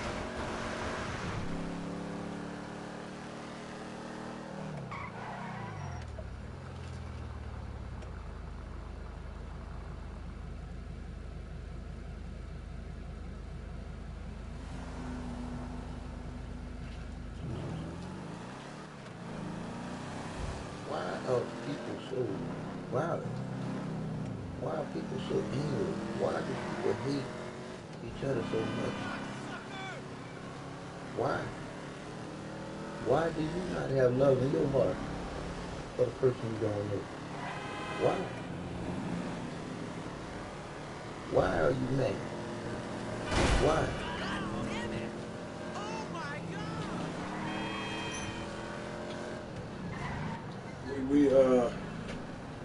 The cruelty, the way we treat each other, man, and I'm gonna tell you, man, I mean, we're in this kind of generation that, you know, I'll keep calling, you know, a lot of the PlayStation generation, and they've been sensitive. They're not sensitive, man. You don't see the sensitivity, man.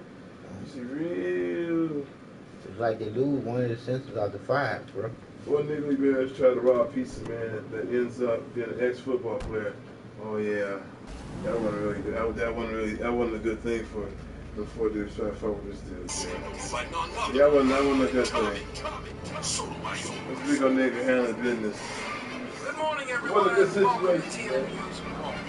You know, Mr. Tommy Sotomayor. Four men decided that they were going to get together and rob a pizza delivery guy.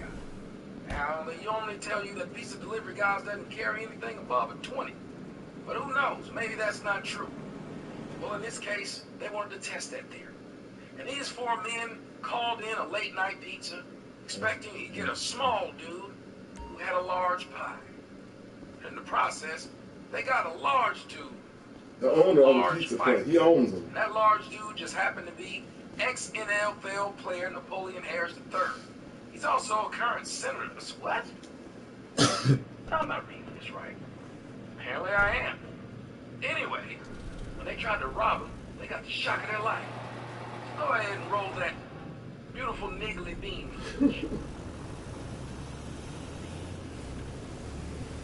Release.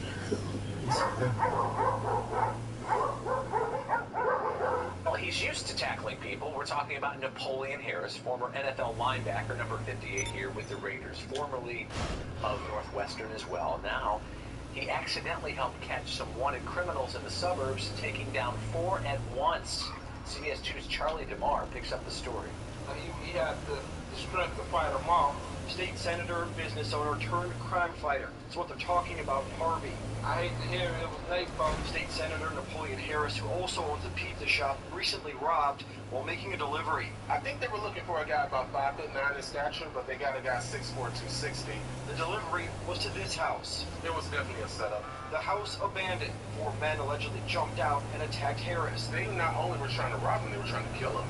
They were literally trying to choke him to death. The former Northwestern and NFL standout fought back. The attackers jumped into a car. The senator gave chase. Fair to say these guys picked the wrong guy to rob?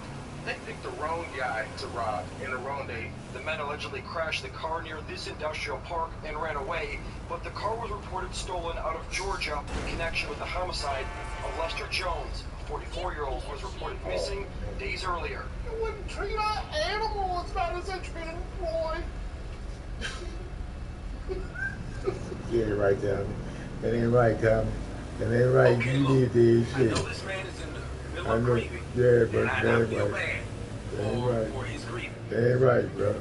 But doesn't he remind you of a character from That's one of fucked my up. favorite movies?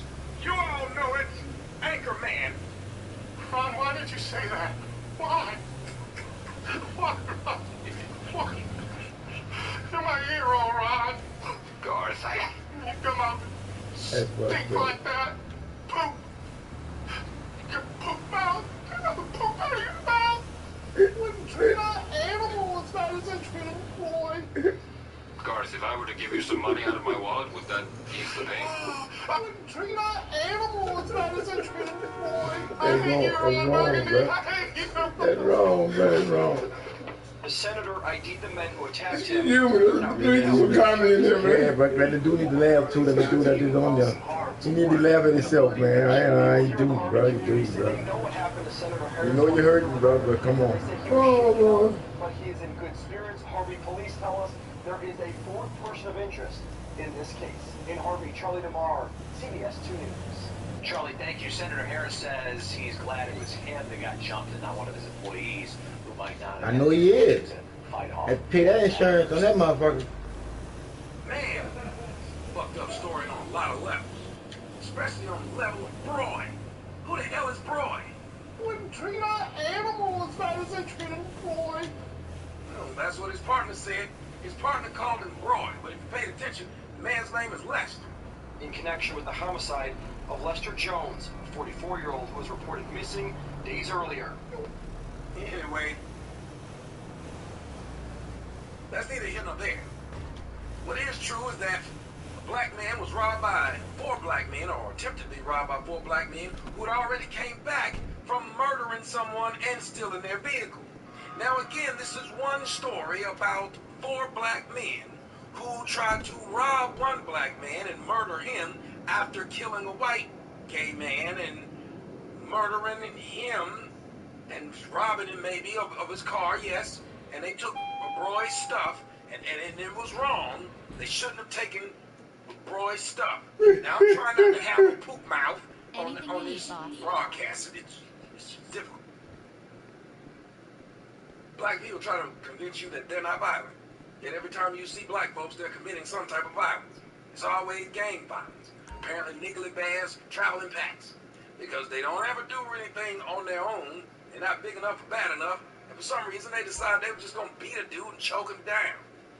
Now, the sad part about it is the senator didn't do his due diligence and strike down those niggly bears with vengeance and justice and whatever they said on Pulp Fiction. Anyway, I don't know why he didn't get a chance to do it. I wish he had it. But he chased them down. They wrecked their vehicle, got out and ran. 3 of them got caught. 1 of them still on the loose. If you know anything about the one that's on the loose, please help people out. Did I mention that I have an MBA? McHale was charged. Let's see. The police were able to track down all. Oh, wait a minute. It says police were able to track down all 4 suspects and bring them into custody. McHale Meyer was charged with murder and financial transaction card fraud for using Jones' ATM. A juvenile was arrested, but he could not be identified. Lawrence Haynes was arrested on charges of murder in Georgia mental health facility later in September. Fourth person They got the product in the back of a truck. Pick it up and get it back to the warehouse. If something comes up on the drive, deal with it. But I'm wondering what Black Lives Matter is. I wonder where all the white people out protesting. I wonder where old buddy at. They took his boyfriend from him. They took Roy. So I'm wondering where he and the rest of the white people are at protesting against the fact that this one group of black people decided to go on a spree, and well, it took a black person to stop it. I want you also to pay attention to when they don't have a hair-headed hooligan giving the interview. Listen how professional the black men sound. Yep, because without that influence, we actually sound like we have some sense. And without that influence, we act like we got some sense. It's good to see Napoleon Harris doing something outside of football and seemingly thriving. A man who's not only the center, but the owner of the pizza place and decides to deliver the pizzas. Again, I tell you guys, let black men be men, they'll do that. When you give them this system, well, their mothers, all of that stuff, and entitlement, then you have the niggly bags who tried to rob the actual man that's working. Remind you of someone that, like someone told me, if I don't pay them $20,000 by midnight, they're going to continue to make videos about me, and it's going to move up to $30,000. Extortion. The people who work get extorted by the people who don't. Sometimes they get murdered. The black community, we're done. Don't tell me something about you. I'm out. Die, nigga. We are going to die, nigga. Of course, the kids. Niggas don't respect y'all. Dream about that.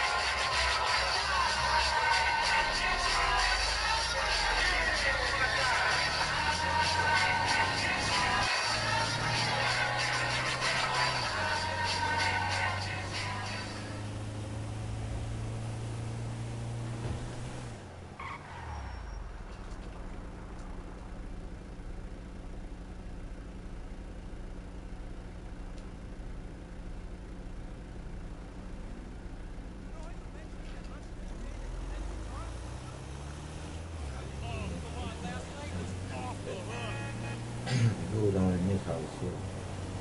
It's all about what's right. Never about what's wrong.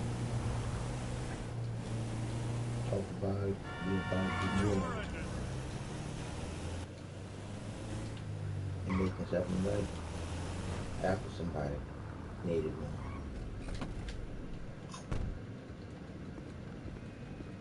Now I'm just gonna do my little missions. Fill my garage back up. And sometime later on, I want to put something on here, like a video or something.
car has been sent. Should be with you soon.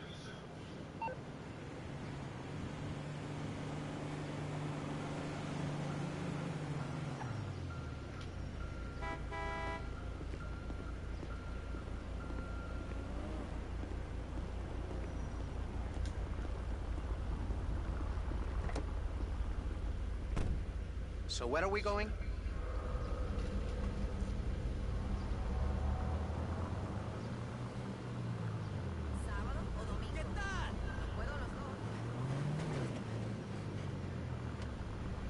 Sotomayor. I did a great speech earlier, and the mic was on. It was a 10-minute speech. And it was I guess it would be a speech. It was to the greatest living and dead female tennis player in history. The woman that you see over my shoulder. Now, the woman's name is Serena Williams. She just happened to be the woman on the right. The woman on the left, that's Serena Williams' sister. Now, I did a story earlier about Serena Williams taking a stand against the cops and for the Black Lives Matter movement. Okay, not a problem. She spoke about how she was afraid for her life and the life of her nephew. She had to reiterate he was black because apparently people didn't know her nephew would be black. Serena Williams lives in luxury, has white fans all over, gets protected by white police officers.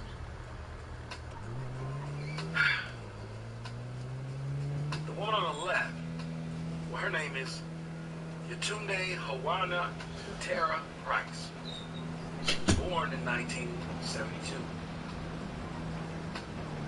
She's the sister of Serena Williams. She died in 2003. And that was 13 years ago. The reason I'm talking about this is because I think Serena Williams may need a reminder. So Serena, here's your reminder. You see that woman? Maybe you see that one. Let me ask you something, Serena. What do you think of when you think of Miss Tara Price? What do you think of when you're wearing your blonde wig? Hey, are we gonna make that deadline? Tara Price was your elder half-sister. We still have to know the sex. Since you've forgotten, I want to remind you. She used to be a personal assistant to you and Venus, your sister. At the time of her death, she was 31 years old. And you and your sister are able to continue to run around with white men, loving on them, kissing on them, dating them. Serena Williams, let me tell you what you're able to do. I don't want to hide myself, because I don't want to seem like the guy who's hiding himself. So what I'm going to do is stick myself right here in the middle of this. But make myself short, because it's not about me. I want to put a face with the words. Serena, you've been able to go around and have white sponsors all over the United States. Chase Bank sponsors you. You have Revlon. Even have hair commercials when you don't do stuff with your hair. Weird. You have white police officers risking their life to make sure you don't get Monica Seles. You live in a neighborhood mostly white. You hang out with Marc Jacobs and Tommy Hilfiger and all manner of other white people who make you feel at home. You have white people foregoing their eyes and trying to make sure that the world believes you're just as beautiful as the white girl who is not as talented as you, but is more attractive. Are you unattractive? Nah, that's the point is, white people like white women, but they're still selling you as an attractive woman. You're walking around swinging your blonde weave and screwing their white men. No issue, but no problem. Now, the great thing about you and your sister is that you guys rose from the bottom to the top. Now you're here. Where's here? Here is being forced to do what liberals want you to do. To be forced to make black people feel comfortable about you, to let them know you're down. To let black people know that you feel their plight. When you came out and gave this stupid op-ed to the New York Post, or New York Times, or whatever liberal rag it was, I was hurt. I was hurt for the fact that that woman right there, I assumed you loved this woman. I assumed you cared for her. Compton, where you're from. The home of NWA, Dr. Dre. Game, Kendrick Lamar. I thought you might have loved that city. And I thought you might have loved those young black people who were from there and who lost their lives, just like your sister did. On the night in question, September 14, 2003, 13 years ago, your sister, the mother of three children, was in the car, riding with her boyfriend. Now, since they called her boyfriend, I'm going to say it wasn't her husband. It wasn't her husband. I'm going to assume it wasn't the father of those 3 kids. That's neither here nor there. But at 31, you had 3 kids. Now, this 31-year-old woman with 3 children lived in Compton. She was a registered nurse and the owner of a beauty salon. She had her future to look forward to. Right now, your sister would be 44 years old. She would have just celebrated a birthday. She didn't make it because the man she decided to date was in a gang, and the people in the other gang wanted to shoot him. And instead of shooting him, they shot your sister in the head. Your sister later died that night at Long Beach Memorial Center.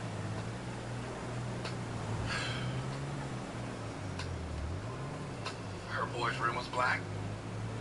The murderers were black.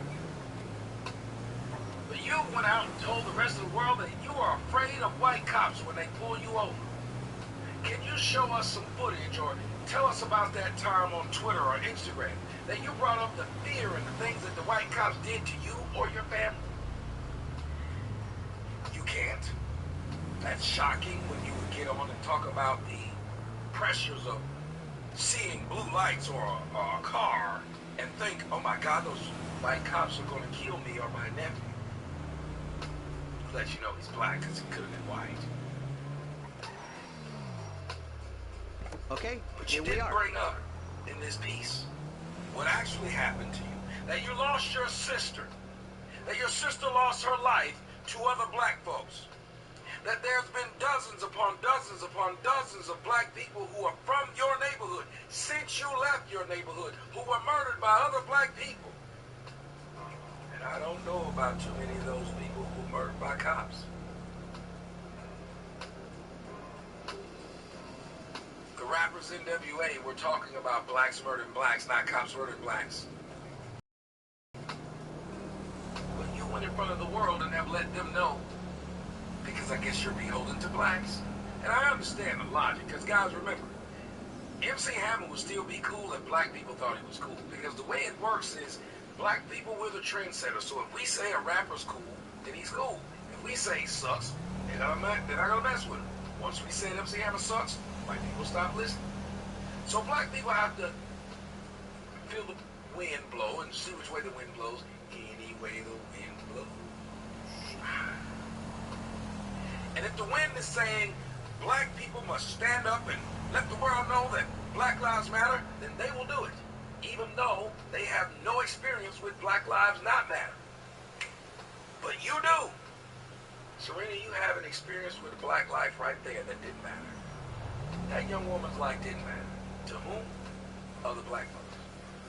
Other black folks decided to take this woman's life and was going to take that man's life, and they didn't give a damn that she was a mother of 3 kids, and they didn't give a damn how many children he might have had. They didn't care about your mother, her mother, your father, her father.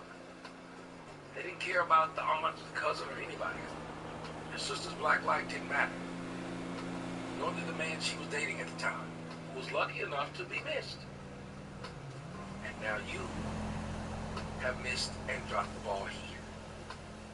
You could be an advocate for peace in Compton and cities around. You could be an advocate for black people to start patrolling their own neighborhoods, to get rid of the riffraff, the drug dealer, the child molesters, and all these people who are causing more of an issue than white police. You can become a woman who said we need more black cops on the street because we believe the white cops are horrible.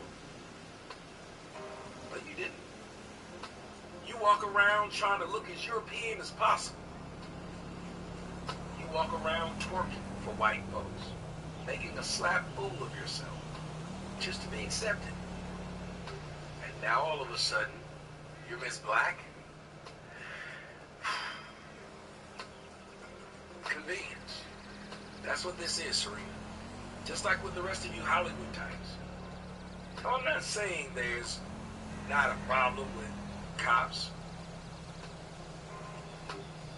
But there's also a problem with the people. See, the people are being as defiant as possible. And you're helping. By claiming that you were worried about the cops doing something to you or your nephew. When in all truth, I guess you're trying to say that cops would pull you over and not recognize who you are. Now, maybe if you didn't have your weave in, they might have thought it was a Richard Williams. I know, that was below the belt.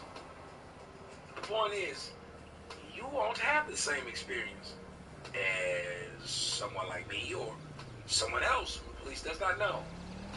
They're not going to pull you over and start shooting at you or your nephew, but you told that lie like you were afraid that they would. Dear, you don't know how to keep your temper on a tennis court. Dear, you'll run around yelling at people and quote-unquote beating up a guy because he stole something, which you lied about that. But you want us to believe you're afraid of police? Come on, dog. Man, you need to stop. It's my mission, dog. I'm in here by myself. I don't like people like you. Because you're an opportunist. And it's one thing to be an opportunist for money. But your opportunism, if that is a word, is keeping black folks down. It's going to cost a black person their life. Like how your sister lost her life. Your sister wasn't murdered by a white person or a cop. Your sister wasn't murdered by white supremacy. Your sister was murdered by another black person. Just like the majority of people where you're from. Just like the majority of people in these inner cities. You don't care. Because if you did, you would tell them the truth. You would let them know that the only way to clean up these neighborhoods is by us standing together and giving a damn. You would let them know that the majority of times when blacks are pulled over by the cops and they fully comply, nothing happens. You'd let them know that there are more white men who are murdered by white cops than black men. But that would be telling the truth, putting the responsibility on the people. You would tell them that we need to graduate more people from high school and college who want to be lawyers, doctors, and policemen. You do that. Because when you did that, that would require the people. Something just happened here.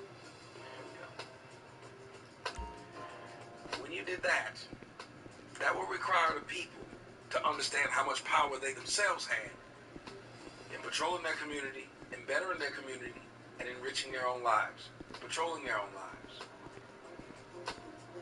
We don't want to do that. The people who pay you, and the people who you want to get paid by, will not allow that. No, I will allow, and I will not allow you to say something that's completely false. I want you to take a look at that woman with you. I want you to remember her, because maybe you forgot. Maybe somewhere deep in your conscience, you will say the truth, which is that blacks are the biggest issue to blacks in America right now. That kids being born in these single-parent homes, because you and your sisters amazingly have gotten this old and didn't have any kids. That's some speculation. We can run wild on something else. But you've realized that in order to keep your wealth and keep your health and to keep what you have, not have a bunch of children out of wedlock. You came with a father. The person who probably killed your sister didn't. When are we going to stand up and say what's right? Serena Williams, that woman needs your help. Women like her need your help. If you care for her.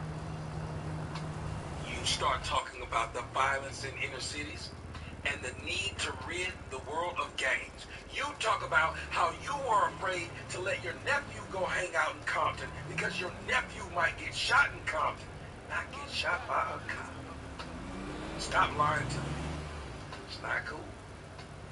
I can't stop you, though. Maybe the memory of this person can.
I'm glad I got you.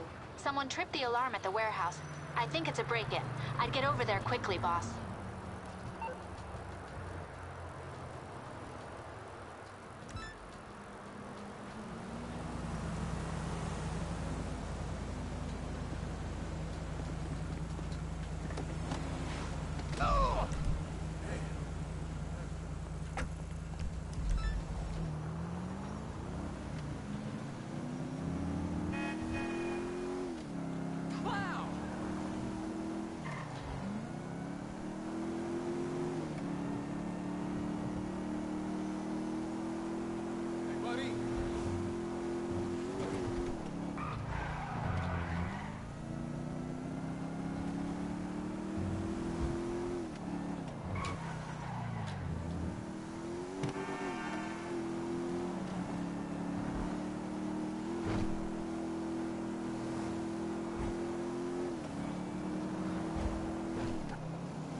Poser.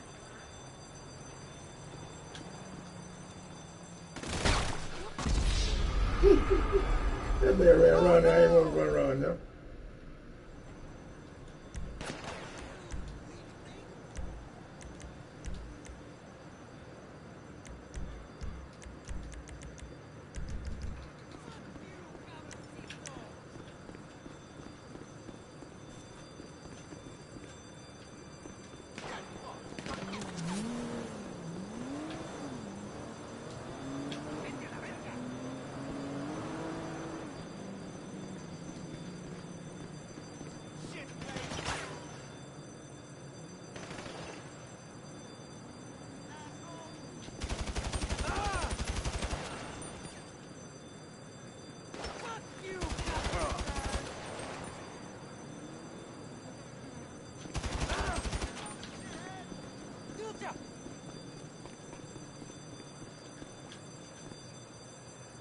¡Vete a la verga!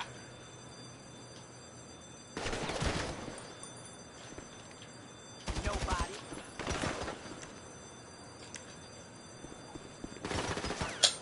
Dickhead!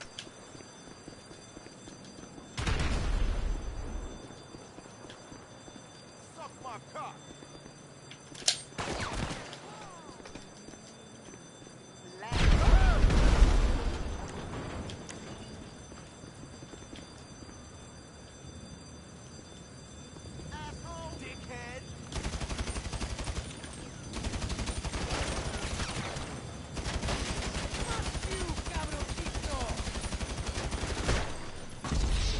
That's phony, man.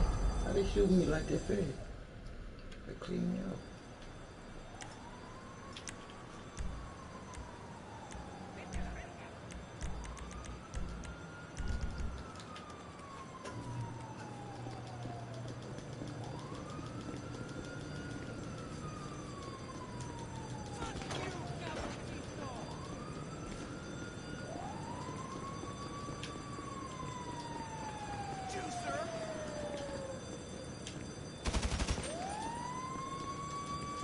¡Vete a la verga!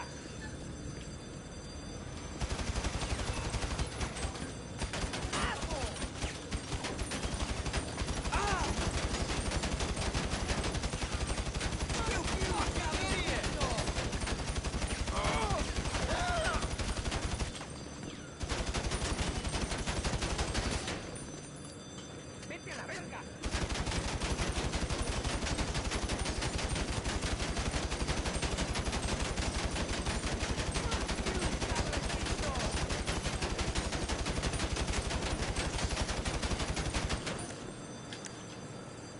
¡Vete a la verga!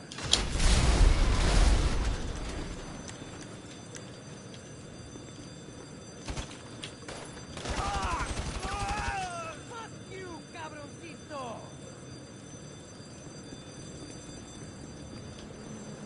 ¡Vete a la verga!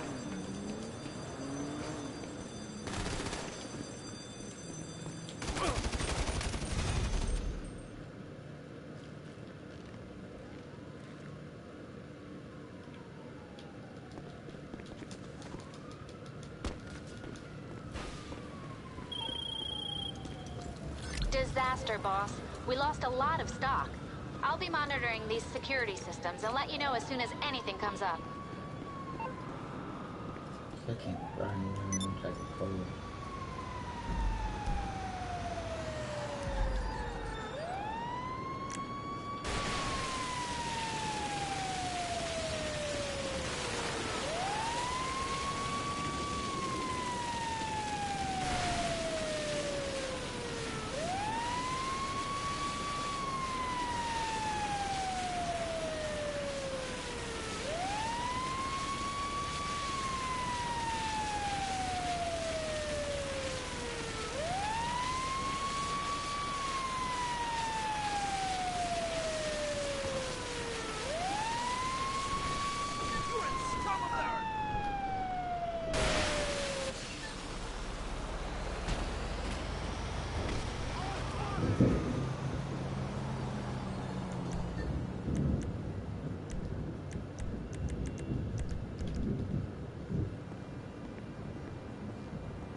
Look at you two together. What a lovely fucking couple.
boss.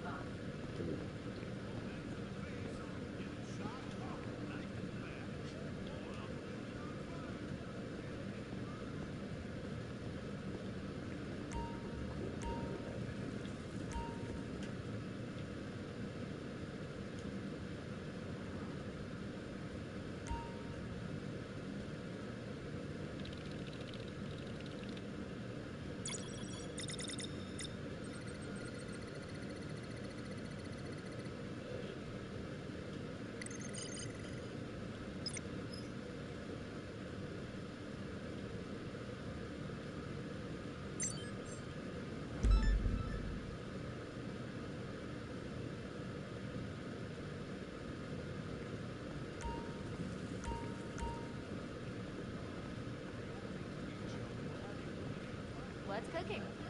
Let me know.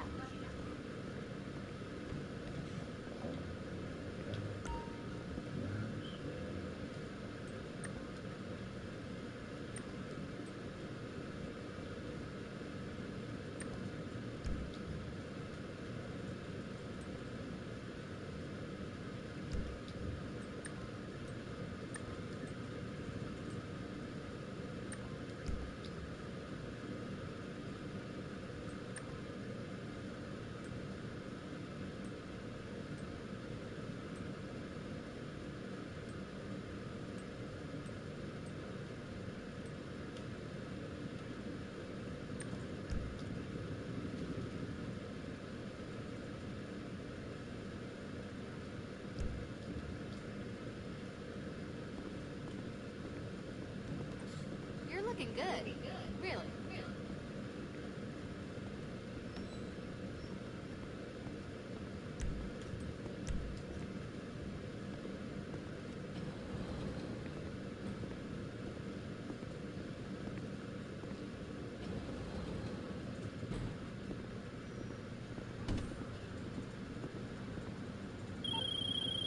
We're good to go.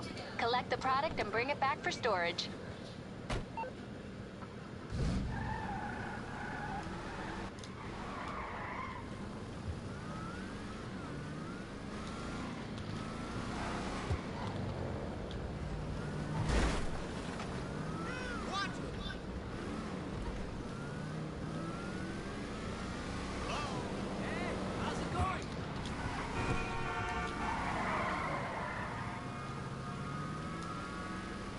Fuck you!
We've sent a car. Should be with you soon.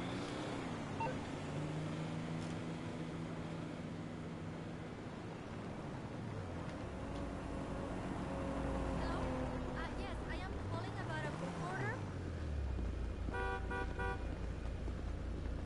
What is the book name? Cómo empezar a montar un negocio. I called yesterday also. Where are we heading? Easy. My paddle is kissing my metal, so to speak. Well, why don't I have it yet?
Are you kidding me?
Okay, we're here.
anything you need, boss. Welcome to Real Love TLC. Why real? Why love? Why TLC? I top it all off by saying why not? Love everything you see and don't see. But you gotta know what you know in order to do it. Can't believe in the unseen and not know who created it in you. If you don't believe in the truth, somebody else's reality or someone else's dream. Yeah, you.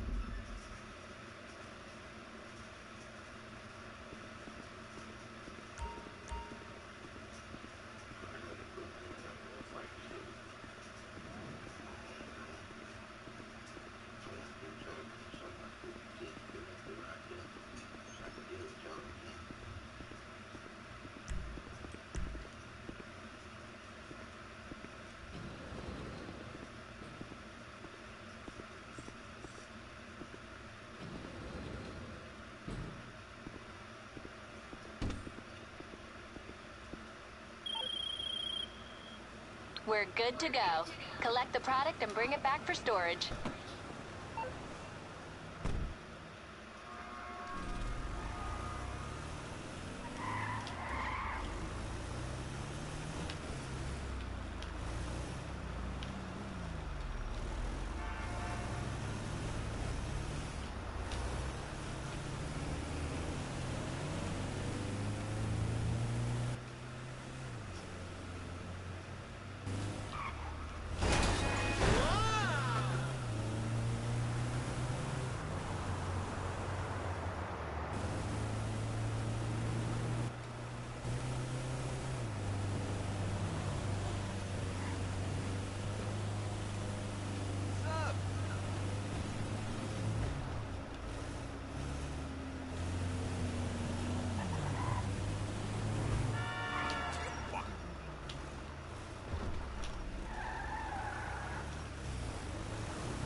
Thanks for your business.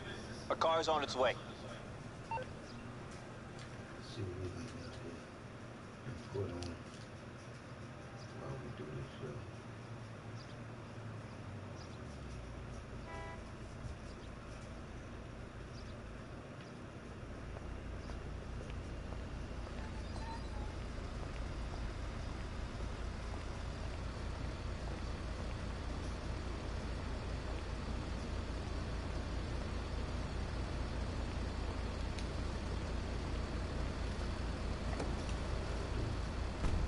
Where to exactly? And your name? Me. Just for you. Hola, papá.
Oh.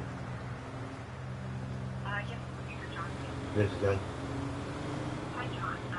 My name is Steph. I'm calling from Devotion Medical Supply. We spoke the other day. Yes, ma'am. How are you? I'm all right. And just so you know, your call may be monitored and recorded for training purposes. I did get some documentation from Margaret in regards to the items that she'll be needing. So I just wanted to kind of go through those, and she wanted me to ask you if you had specific reference numbers so we can get you the right item. What we're gonna do? Okay, what we're gonna do is, cause I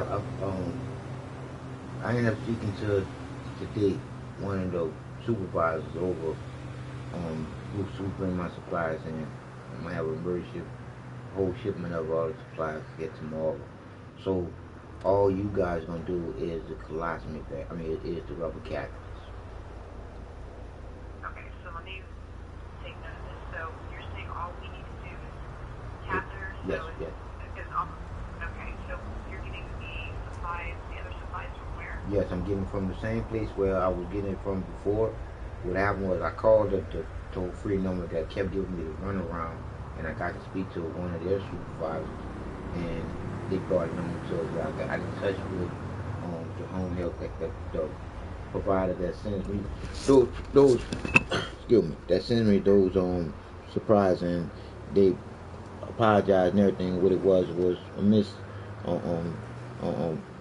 communication. That's what they said with my doctor. Like I told them, I know what's going on with my doctors and everything. So now all that's great, and I will have my supplies, but the rest of them will be before the week is out.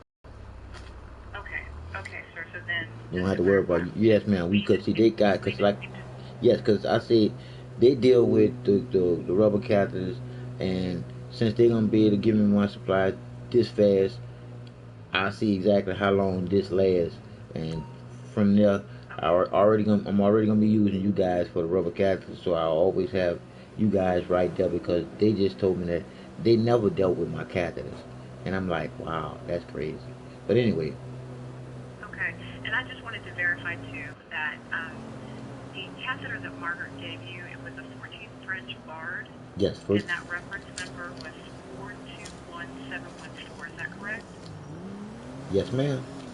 Okay, so because what we'll have to do on our end is then we'll create a CMN to send over to the doctor so he can sign off on it. And I'll let them know, I'll let Margaret know that you don't need any of these other supplies. Right. It's just strictly the catheters, correct? Because I called her and left a message, no one called me back. But yeah, just tell her that. And my other thing is, do y'all have the new, it's called catheter kits, that kind that you can take with you, but not those little bitty ones.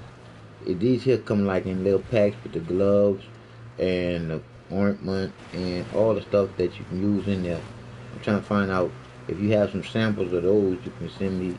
I can see if I want to go with those, because I get enough UTIs enough to get that type of situation where I can be more cleaner with my catheterization. We do, but that yes, that would require again more documentation. But like I said again, I can get the samples to see which ones I would want, because the documentation is there.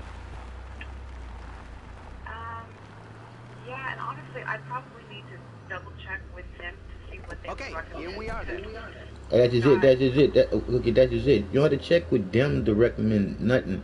I know exactly what I need. Only thing that y'all have to check with them for is they're okay with saying that yes, Mr. Northland is here to get these type of things to categorize itself. Because like I said again, that's the only thing I'm using these people for, is as a doctor to say that I am categorizing myself, because I don't take none of the medication, none of that. I'm pushing the bladder into my bag myself.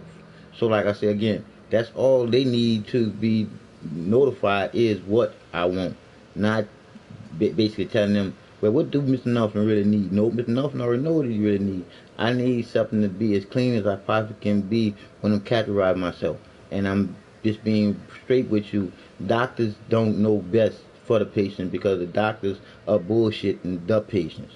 And I'm not a bullshit patient from the bush no more. So I already know what's best for me, sweetheart. And I'm just telling you. Okay, so then, if I understand you correctly, then you don't want to do the straights, you want to switch to kits. I want to do my straights right now until we get all this here straight. Once we get this here straight, I just was asking you to send me out whatever kits that y'all have so I can make my choice on, because I'm about to get totally healthy on these doctors just to show them up on all the lies that they've been telling me. So I want. How many times are you capping? I'm 6 times a day. 6 times a day. 6 times a day. Yes, okay. ma'am. I've got one. I'm just looking. I've got one. It's a pre-lubricated urethral catheter. That'll work. Yes, ma'am. And it's got like a collection bag. It's got swabs. It's got gloves and an underpad. Is that something that would interest you? All right. And you say okay. You say it has an underpad. Now answer this. If you know what the straight catheter looks like, right? Right. Okay, you know the tip that's on the straight cat? The kit that's on the straight cat? I say you know the end on the tips that you put onto your leg bag or whatever you're going to stick it to so you can drain into. You know the tip, that little green thing? Right. I can't, it's hard to make out in this particular one because it's all kind of packaged up. Okay, but anyway, see that one that's all packaged up.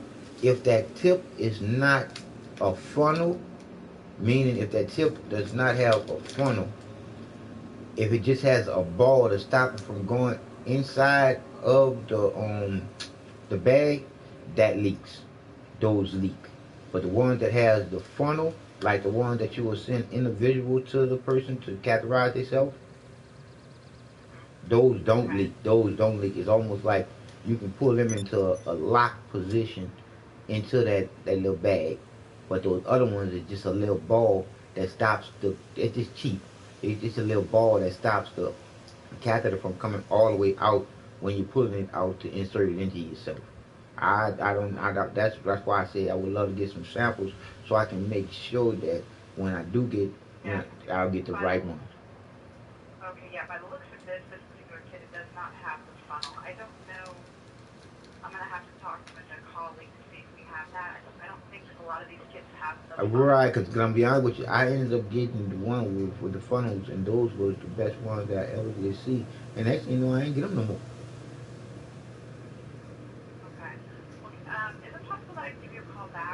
No problem, sweetheart. Yes, ma'am. No problem. No problem. Patience is a virtue, and I got a lot of that because all I do is smile all day.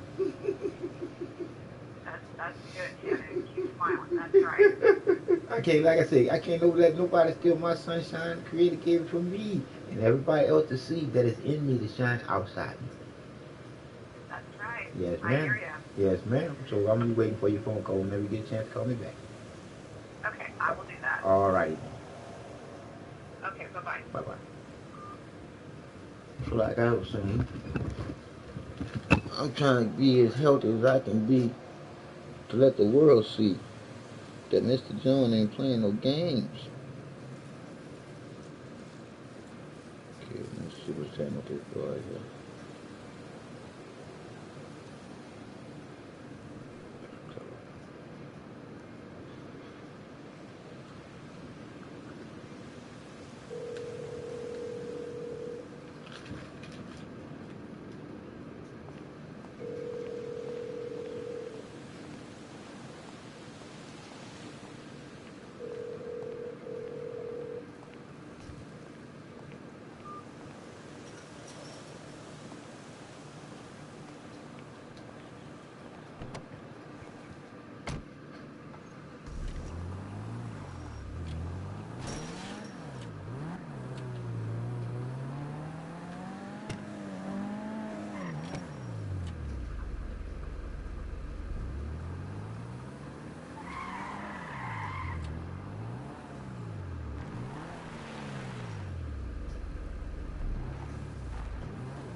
What you have with your homeboy? Oh, there you go. There you go. You call a nigga, leave messages on nigga on text message, and talk to a nigga on the phone, and always be playing the game with a nigga. When he be on the game with the nigga, sometimes you be on the game with a nigga, and you be talking to the nigga, and sometimes you don't. You dig? Sometimes you be into the mix of the game, and next thing you know, you disappear out the mix of the game. I don't be never knowing where you be at, but I'm about to tell you right now. I'm on here by myself. I know you do. I know you was gonna know after I start talking some shit to you. But I'm on here by myself, and I'm filling in my garages. That's all I was just going to tell you. Like I just said, I've been filling my garage for the last.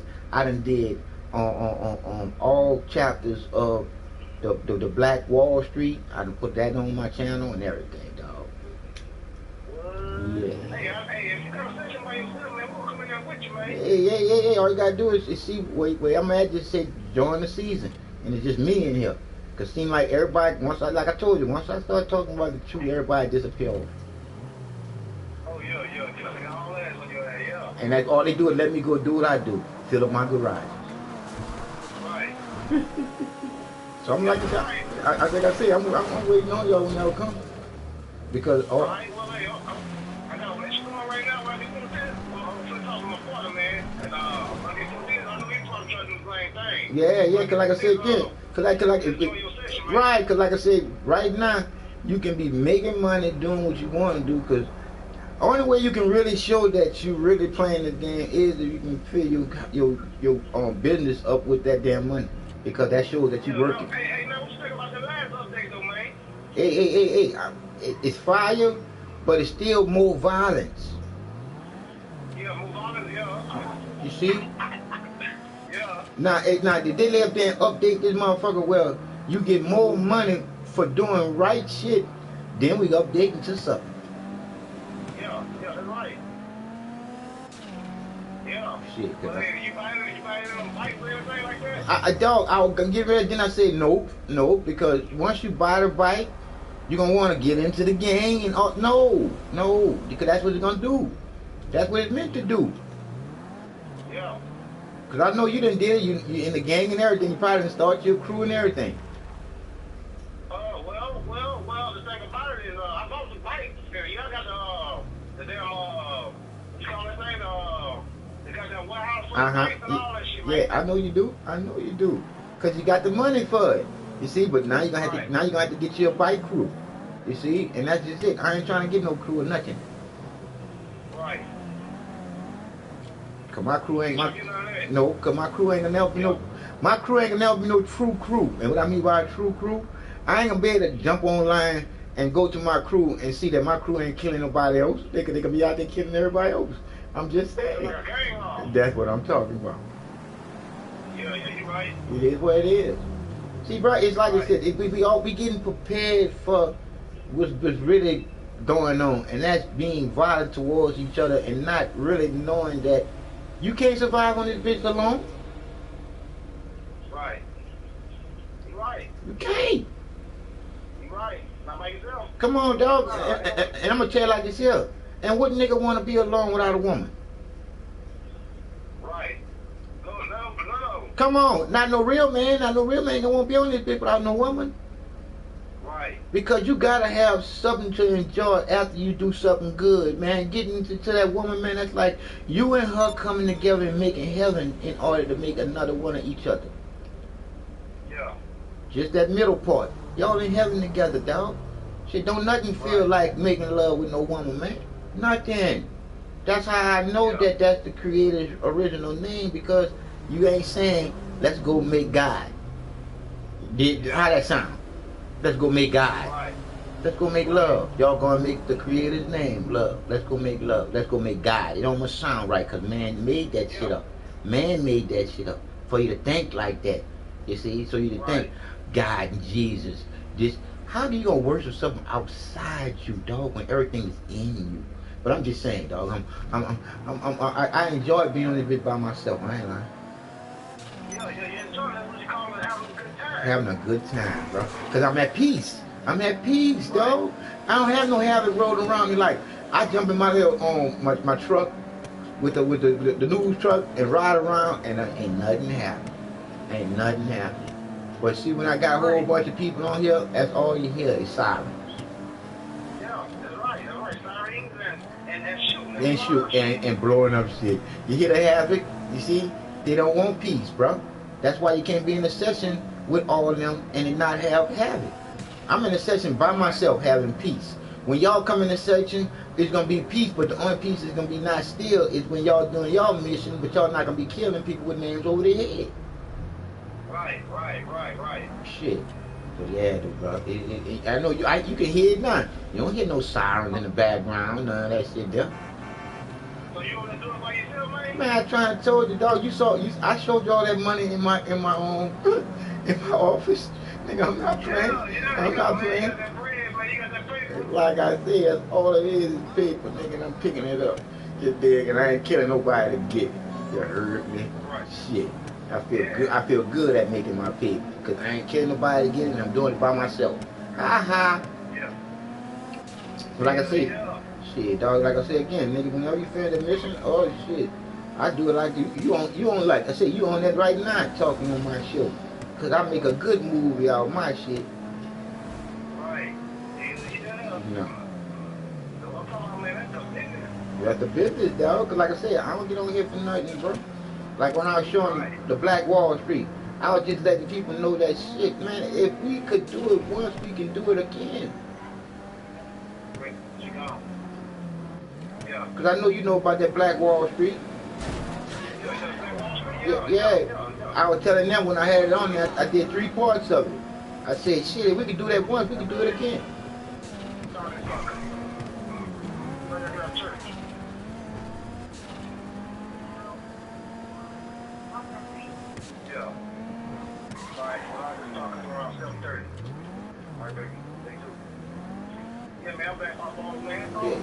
Yeah, like I said, you saw that money that make me the boss, man. Even though I ain't got none of that money. You got more money than me, but it looks like I'm richer than you. Yeah, that's right. I'll let them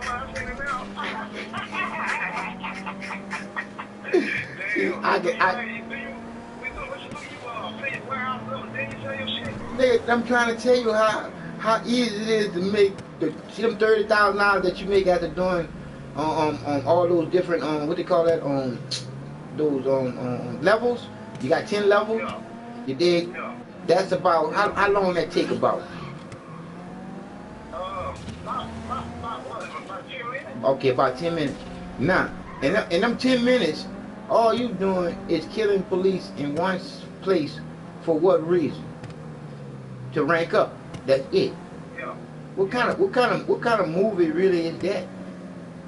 What I'm saying though is you gotta spend money to make money on that right? But that's what I'm saying. Like if because you don't never go for the 3. See, that's where people lose at. You always being greedy. You go get 2. You don't never go for the 3 packages. You dig in the hole. You go for the 2. You go for not the 1 but the 2. Why? It's only $8,000. You don't get both packages. But when you go with the 3, it's $18,000. Right. You see? And that's just 1 package extra. Yeah. See, you gotta start thinking. So like when you do the 2, all you need is 1 person to do the 2. But when you do the 3, sometimes you need 3 people. Right. So you stay with 2, and you got, like me, I got 6 garages. I go drop off something, go to another garage, pick up something, drop it off, make $40,000, $60,000. Go to my hotel, go to my office, set up a pickup to pick up something else. Go pay the $8,000, go pick that up. Go pick that up, and after I drop that off, go to another warehouse, go sell some more shit, then go back to the office and then fill up what I just sold. You dig, and then do it all over again. Yeah, that's right. And then you know when you got that bike crew, like I just like his missions on there, and I just go on there and do by myself. Oh, all right. It's just free mode.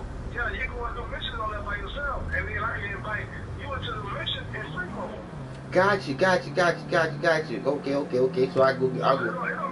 That's gonna be lovely when we come over there and start doing that, man. That's what I'm talking about. That's what I'm talking about. Hey, I'm gonna chop it up around right now. I'm gonna tell us what's gonna go down. All right. And we'll be over there with you, bro. All right, 1. All right, bro.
Good to see you, boss.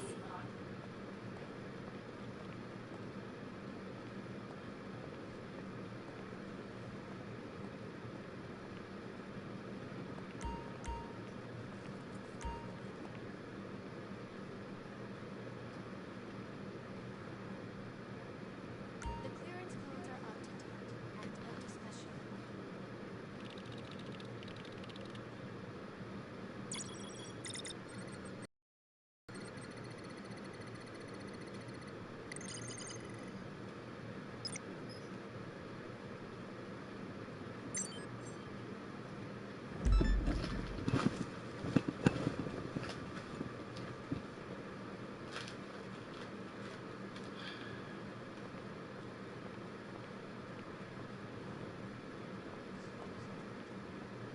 I'm ready to go on this end.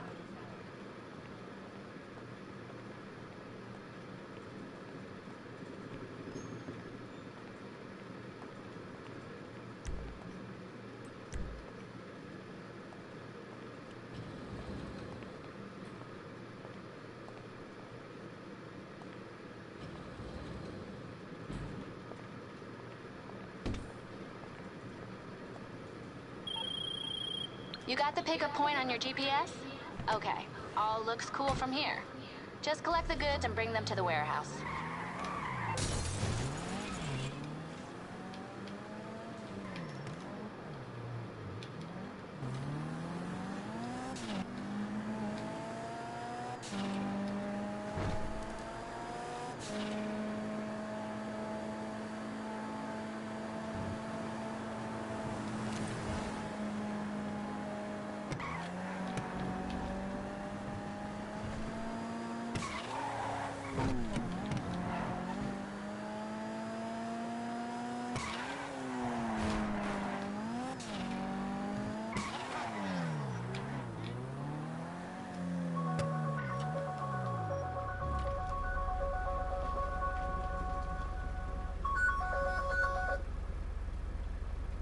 Hello? Yes, ma'am. No problem. Yes, all right.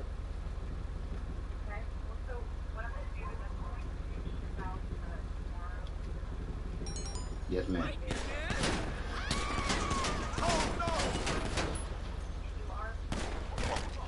Yes, ma'am.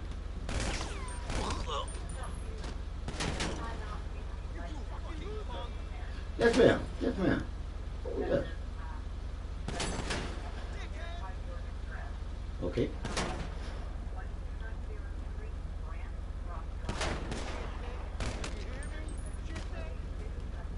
Yes, ma'am. Yes, ma'am.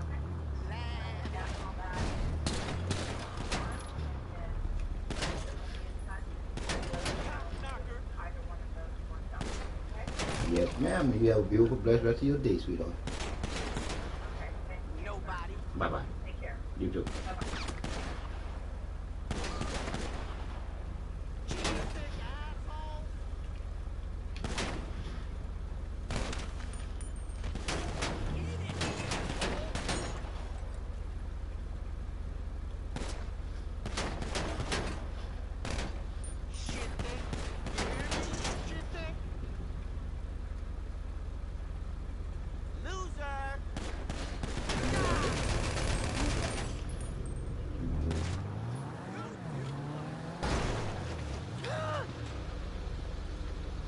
You shit!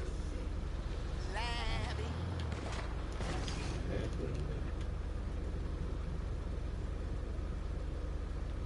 Asshole!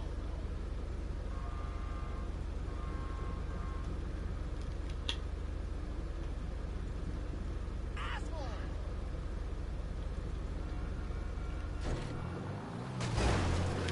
Nobody.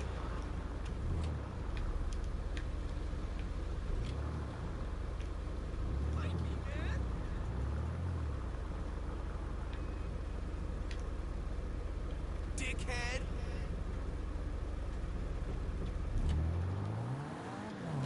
Loser! Ah! You inbred asshole! Labby.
Thanks for your business. A car's on its way.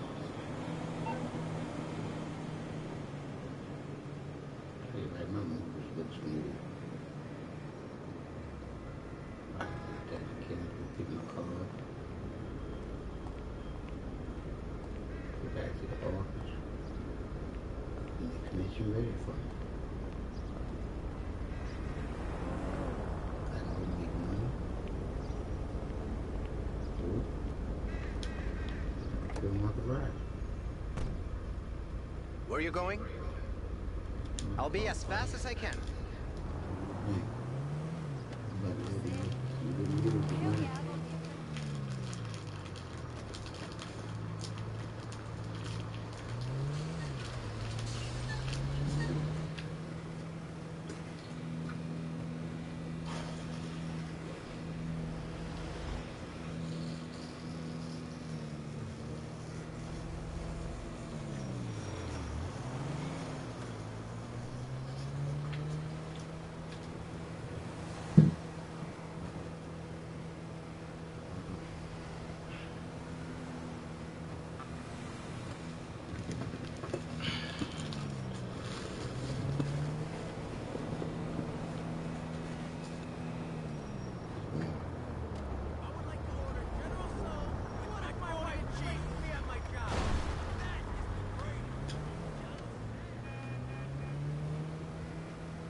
We're here. Have a nice day.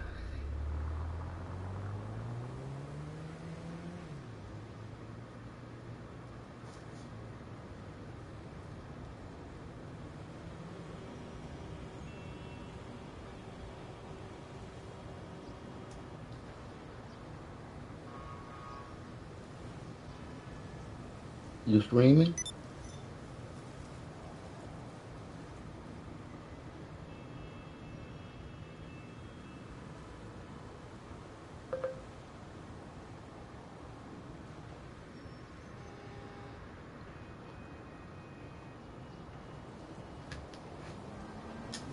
Thank you.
You're through, boss.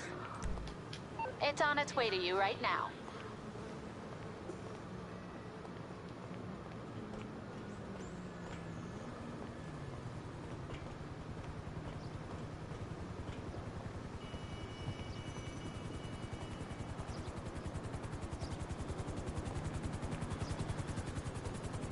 Coming in for landing. Give me some space.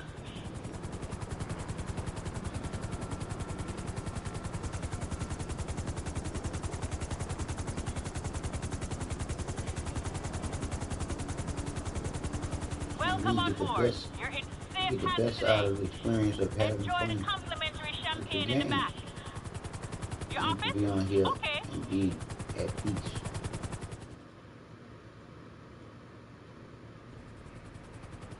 See you soon, boss.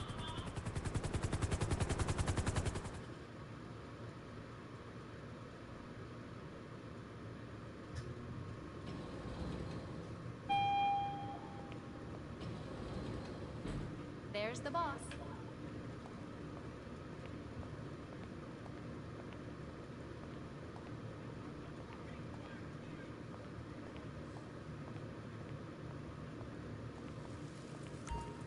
Feel that bad boy, why this whole room full of that toilet paper.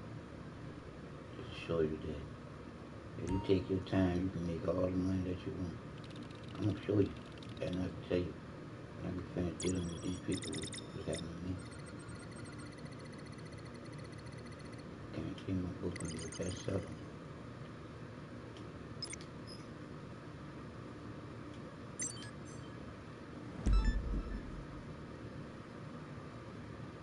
There's nobody that died and said that there's no all I know. Just give me the word and I'll make it happen.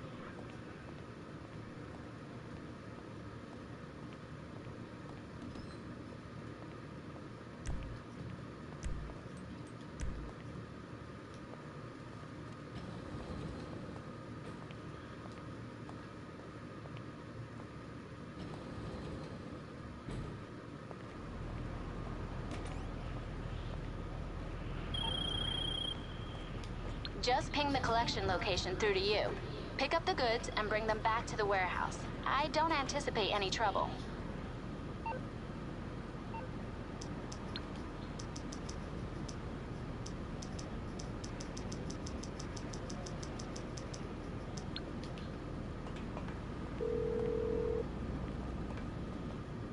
I'm here for you. Your helicopter will be with you directly.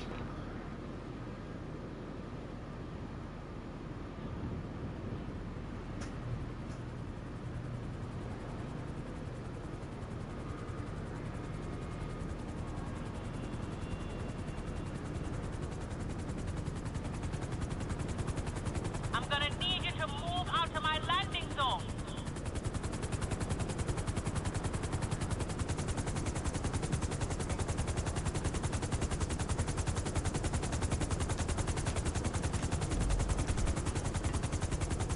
Make yourself comfortable. We'll try and make it as smooth a flight as possible. Feel free to help yourself to champagne. Just give me the location and I'll take care of the rest. Easy. We'll be there in no time.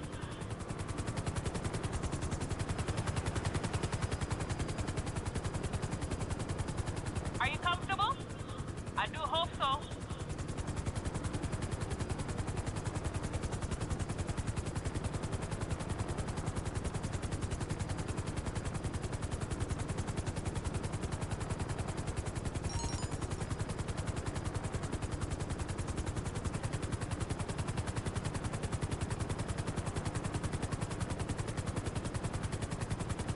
Life makes a lot more sense up here.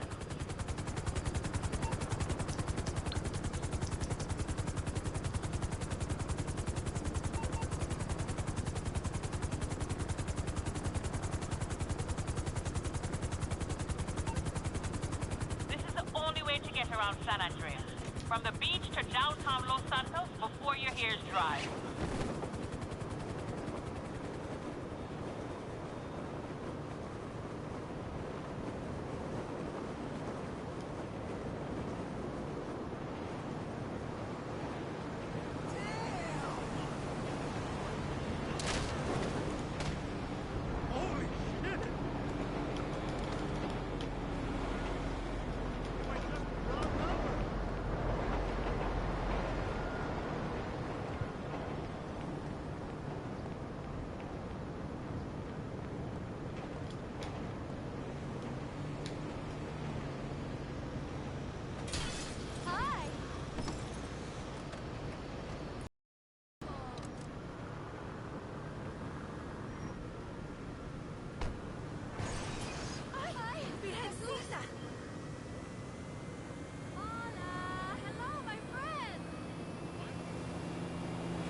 Come on.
Pegasus Lifestyle Management, how can I help you?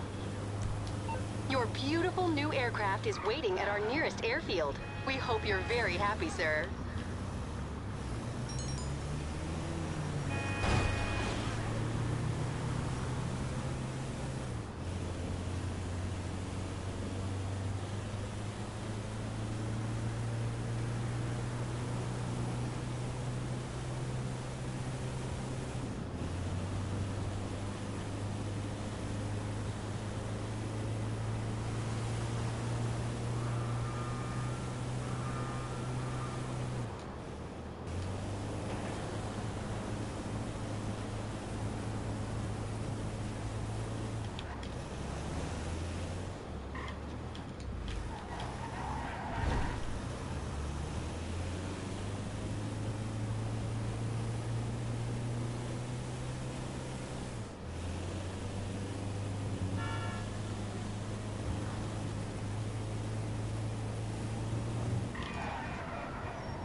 because I fucking wrecked. I don't even know wreck, I've been alright.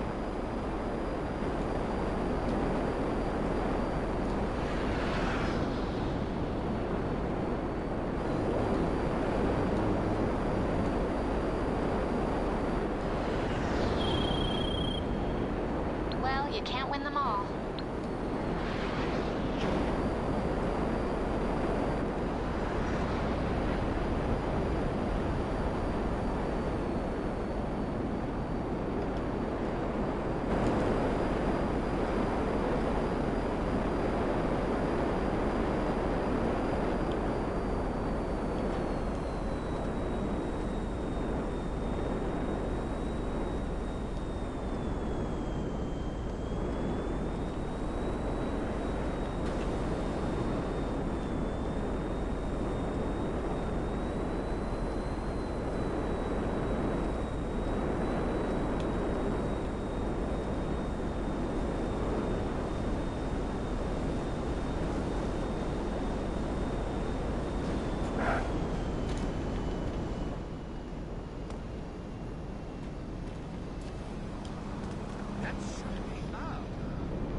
I'm by my machine.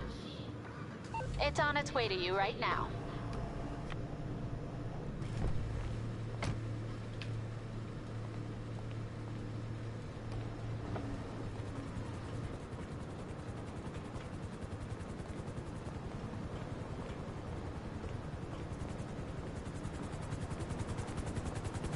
Please clear the landing area.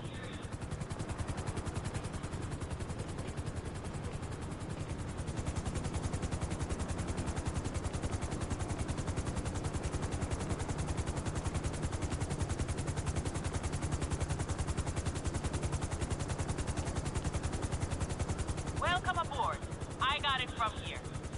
Enjoy the complimentary champagne in the back. Your office? Okay.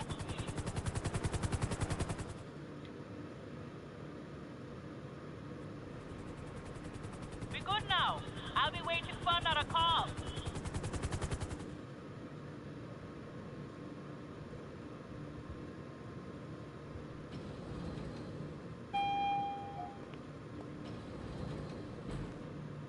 Good to see you, boss.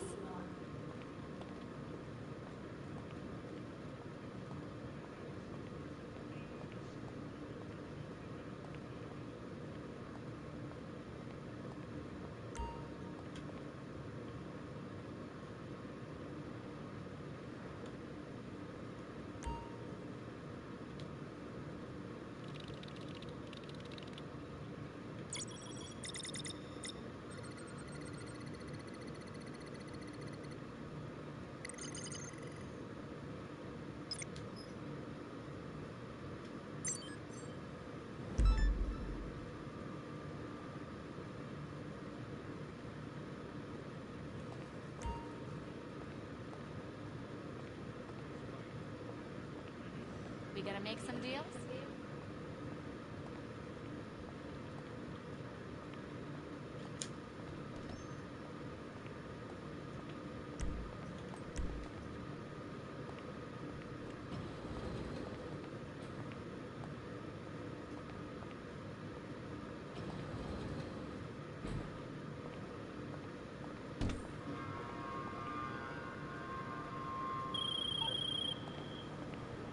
Very bad news. The plane carrying goods went down just a moment ago. Looks like the tracker's still intact, though, so head out there and try to bring them back to the warehouse.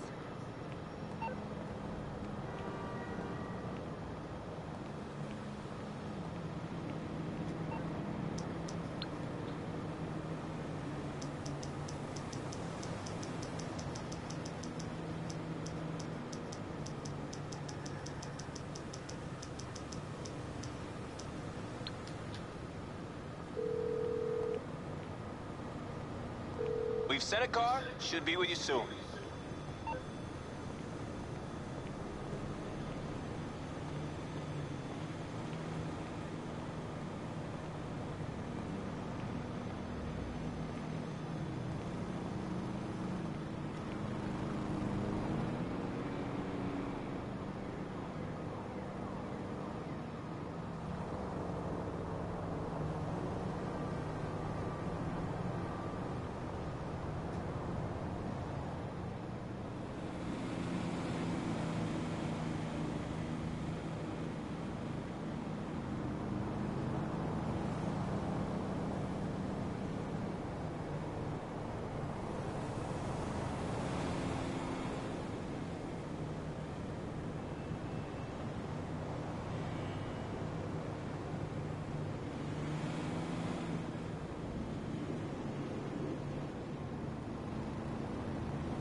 That is some crazy shit right there.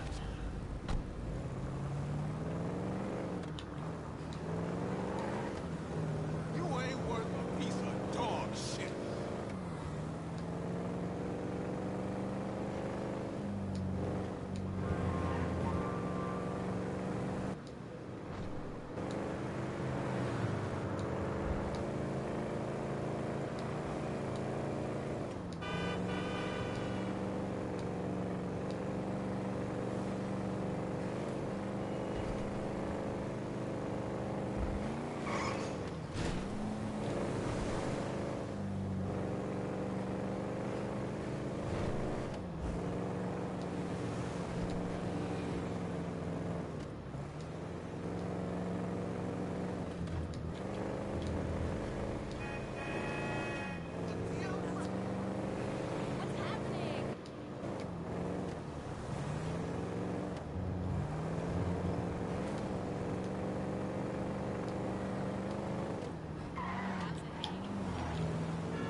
What's happening with you, my man?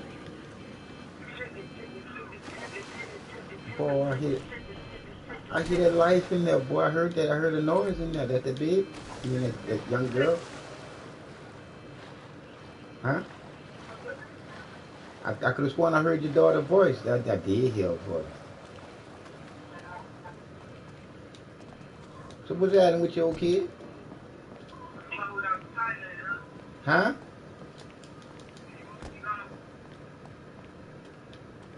You moved to Thailand?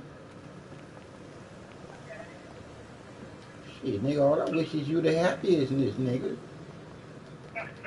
Shit. You heard?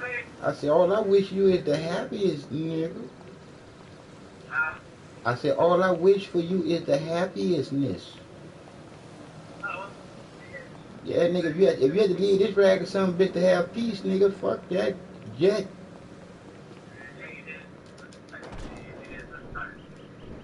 Because cause see, you kind of like got a notion about what's going on. I ain't mad at you. Hey, cause you already see what's about to go down, nigga, shit. You already said. I'm like I said, the only reason why I ain't leaving, dog, is I know the truth. You dig?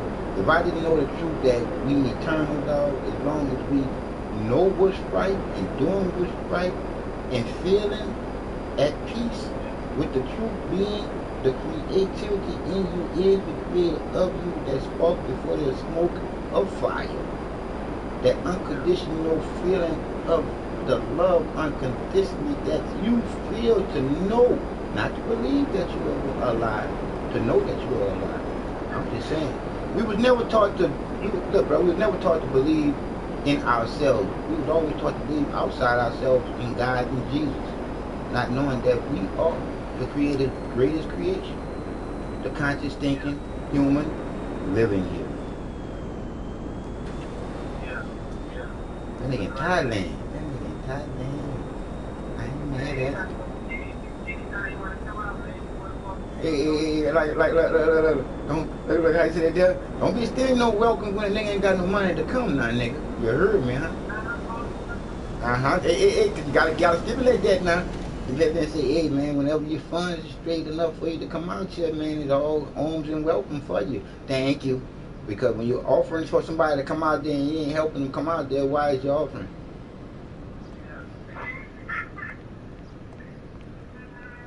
I'm just being honest with you, dog. I don't talk nothing but the truth because I take time in what I'm saying so you can know what I'm saying. You can't get it twisted. Nigga, I'm about to be straight as far as cash funds is wise, depending on, listen to me carefully, depending on vibration in this situation that's about to occur. Because the people's vibrations vibrate right, shit gonna settle down and it's gonna go right. But if they vibrate wrong, niggas gonna be in boxes. It is crazy. You ain't getting that. Right.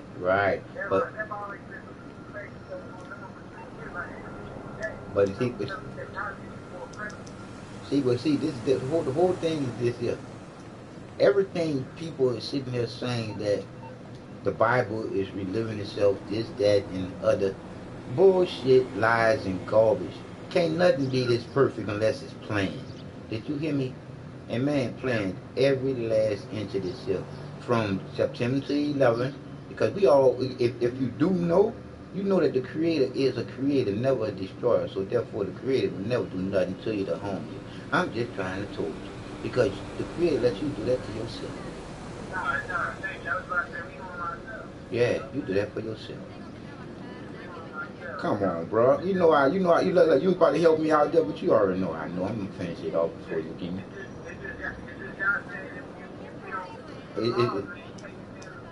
See, then y'all keep on killing. He takes his hands up. Hey, that bullshit, man.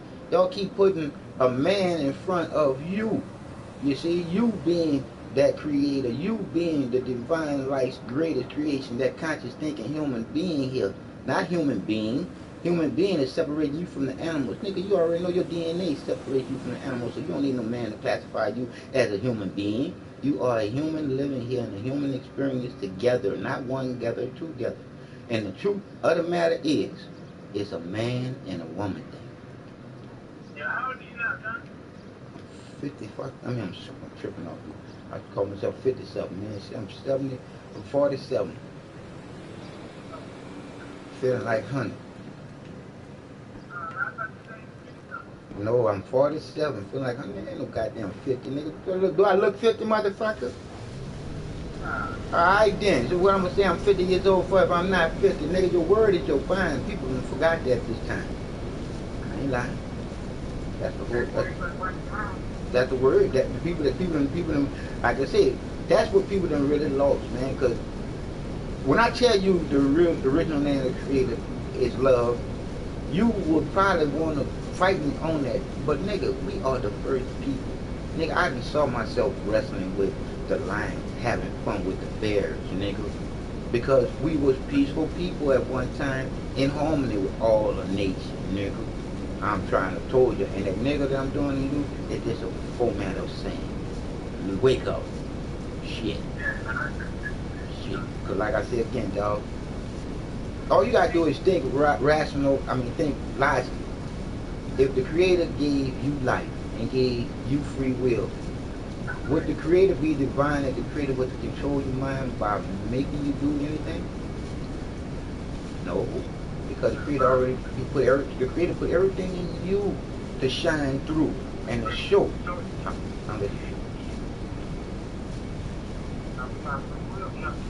That's what I'm saying, dog. That's why I'm trying to let people know that the books that you read and all the shit that you read is just that shit that they put there for to put you in a groove where they want you.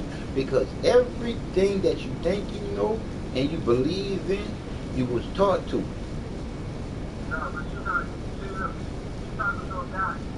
Oh, you done been through a lot, dog. I can vouch for that.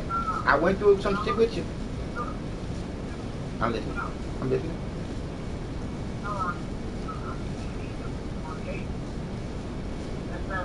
Yeah, nigga.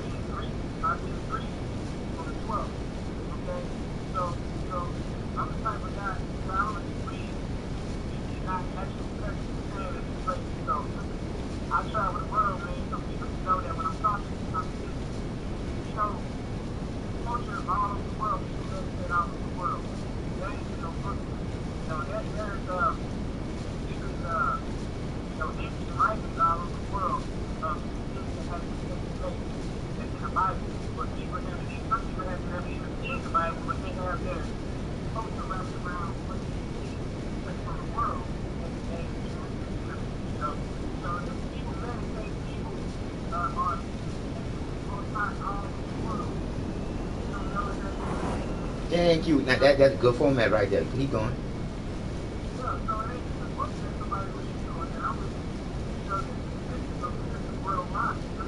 Yeah, you talking about the I call it the catch-22. Yes, it is worldwide. Keep going.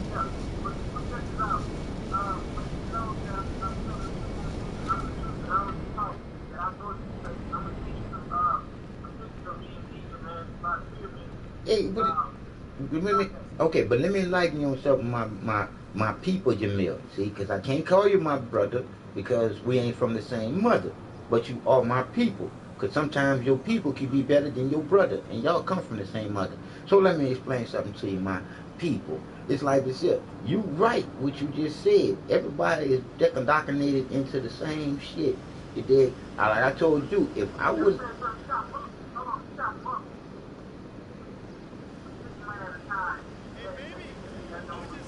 Right. That's what I'm about to explain to you something. I'm saying, for where I went to give up on life, to be back here and to know what's right and to be able to write some shit on pieces of paper, I'm saying, I got stuff I can show you on pieces of paper. Just like you going to that place and you going to touch those monuments and everything. I can give you pictures of faces that I haven't even seen before, son. But I haven't seen it when I went into the light to feel so right, to know that I was where I was loved at. You dig? I felt the Creator telling me what the Creator wanted from me to know that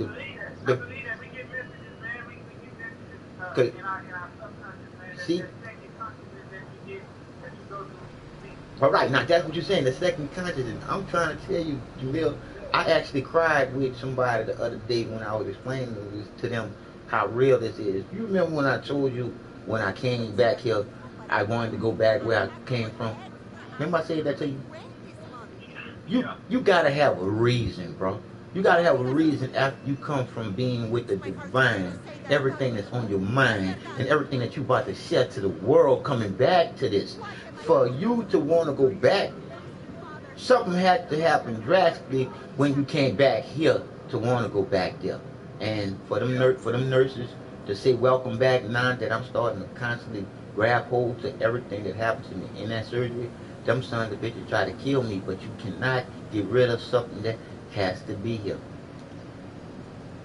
Yeah, buddy. Yeah, buddy. Yeah, we friends everywhere that they got some kind of way to be friends at. All you gotta do is touch me, cause I'm on right now screen while we talking. Cause this is all I do all day, every day. I'm screaming my life. I was just listening to y'all with the song with you and what his name is K Rio. Yeah, I'm checking it out. Would you put something new on there?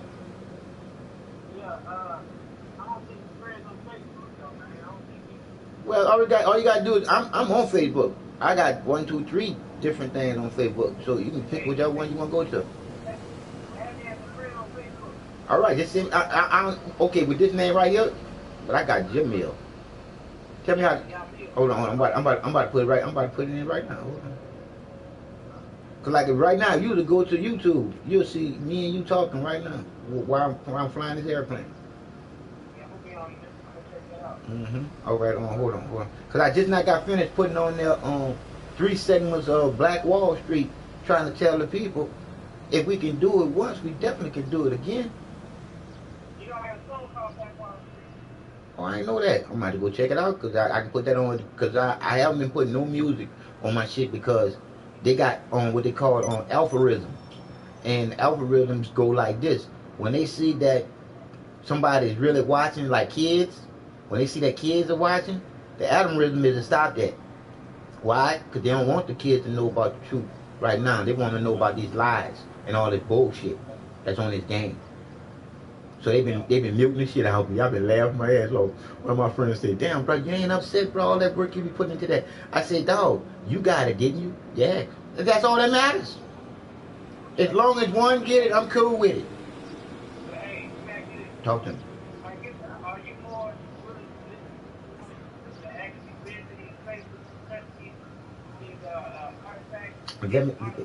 Let me tell you what. Look, let me tell you what I'd rather listen to that person than the person reading the book because you actually put your hand on it.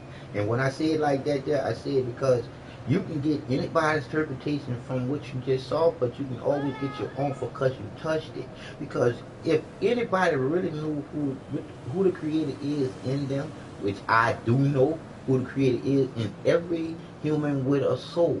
So like I say again, until you know something, to be able to stand on it, to say that this is as real as you breathing, and I can prove it to you, that the Creator is the creativity in you, because you could never say the Creator's name in vain, because you would never know the Creator's name unless the Creator was to tell you the name, and you couldn't really know the name then, because the Creator's name isn't a name, it is how you feel, because it is your feelings. Your 5 senses are the Creator in you. You just have your choice to put everything that the Creator put in your mind. You have the free will to put it together because it's divine. But you have to choose this is right to come out your mouth. Yeah. So I'm going to Action Street. I'm going to Action Street to go check out these significant things about these temples and pyramids. You know, there's people don't realize there's pyramids all over the world. Yes, brother. See, bro, see, this is what most people don't. I'm telling you from what I know, from what I experienced. this thing is just one way, dog. And when I say just one way is straight. And that's straight to create. Talk to me. Most people say black people build the pyramid. Okay, let's say that's true. Uh-huh. Okay. What I'm trying to get to my people to understand is, a lot of my people understand the college stuff, whatever, but they don't realize that they have the same type of history all over the world. If we did, in fact, build this, why we ain't building this? See? Why we ain't building this? And I give the reason why you ain't building this shit no more. I can give you the reasons to those questions. Why we ain't building no more? The reason why we ain't building no more is because we was taught not. Okay. So what I'm saying is that these people who built those pyramids, they had to have been. They wasn't. Who was they talking about? Huh? That's what people who built the pyramids, the simple security. You have to understand how precise these stones. Come on, dog. Come on, dog. That's us. That's us. Hold on. These stones are these tons of stones. These pyramids are connected with the stars, with the constellation. That ain't what the top line that other man. Okay? Thank you. Keep going. I'm gonna tell you who I'm gonna tell you exactly how they moved the pyramids. Keep going. Yeah, so if these pyramids, they were moved in such a way to where To be smoothed by a machine. Keep going. Yeah. And so. Oh, le agradezco what I'm mucho trying to por get el you to trabajo. understand is that while we going crazy these things, we got to be careful about what we crazy. Whoa, did you hear what you just said? See, did you hear yourself? You say, because you just told what the Creator just gave you to say, but you still don't understand getting what you just said. You just said that you got to be careful to what? You got to be careful about what you worship, man. If you haven't actually seen these persons. Alrighty then, because I'm listening. Not only that, these people folks have had limited tools, where even if these things were done by makeshift, man-made tools, there would be some type of these pyramids, perfect. If these things were built by man, that pyramid is not man. A car will be with you soon. You know what I'm saying? That pyramid is perfect, man. All right, because you almost told the truth. You said about perfect. No, it is. You say about perfect. No, it is perfect. Why it's perfect? Because it was created from the divine. And what I mean by it was created from the divine, it was created from the human mind, bro. Because the vibrations that we have in our brain cells that we don't use is the divine part of this that we don't know about. Why? Because we was caught short of learning it. We could never learn it if all the elders that was teaching it was killed off. But let me ask you this. Talk to me. Okay, Enjoy your journey. What about the white folks that taught everything? Dog, they know the secret. They know the secret. What I'm saying is that why the pyramids aren't being replicated? Because they don't know the power of the melanin in us, dog. No. I'm listening. No. Why aren't they being replicated today? I'm trying to tell you because one, man don't have the tool to do it. Cause man don't even know the tool is in his brain. You did because that white man don't know that. That cracker don't know that.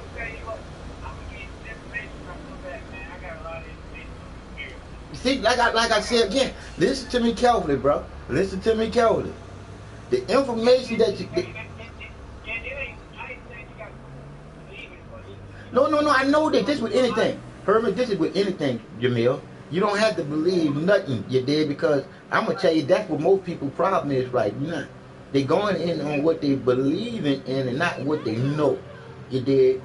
I know from where I went to know that I won't go back. So I know that I got to do what I supposed to do and tell the truth and give up facts. Because I gave up with free will on this life, man.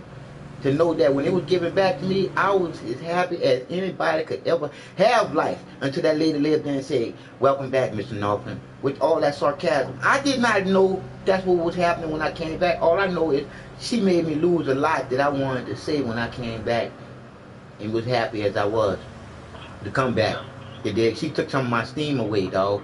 You dig? But the Creator said it's coming back to you. Everything that I gave you when you was coming back to be shocked back into this rag to some bitch, it's coming back to you. It's coming back to you.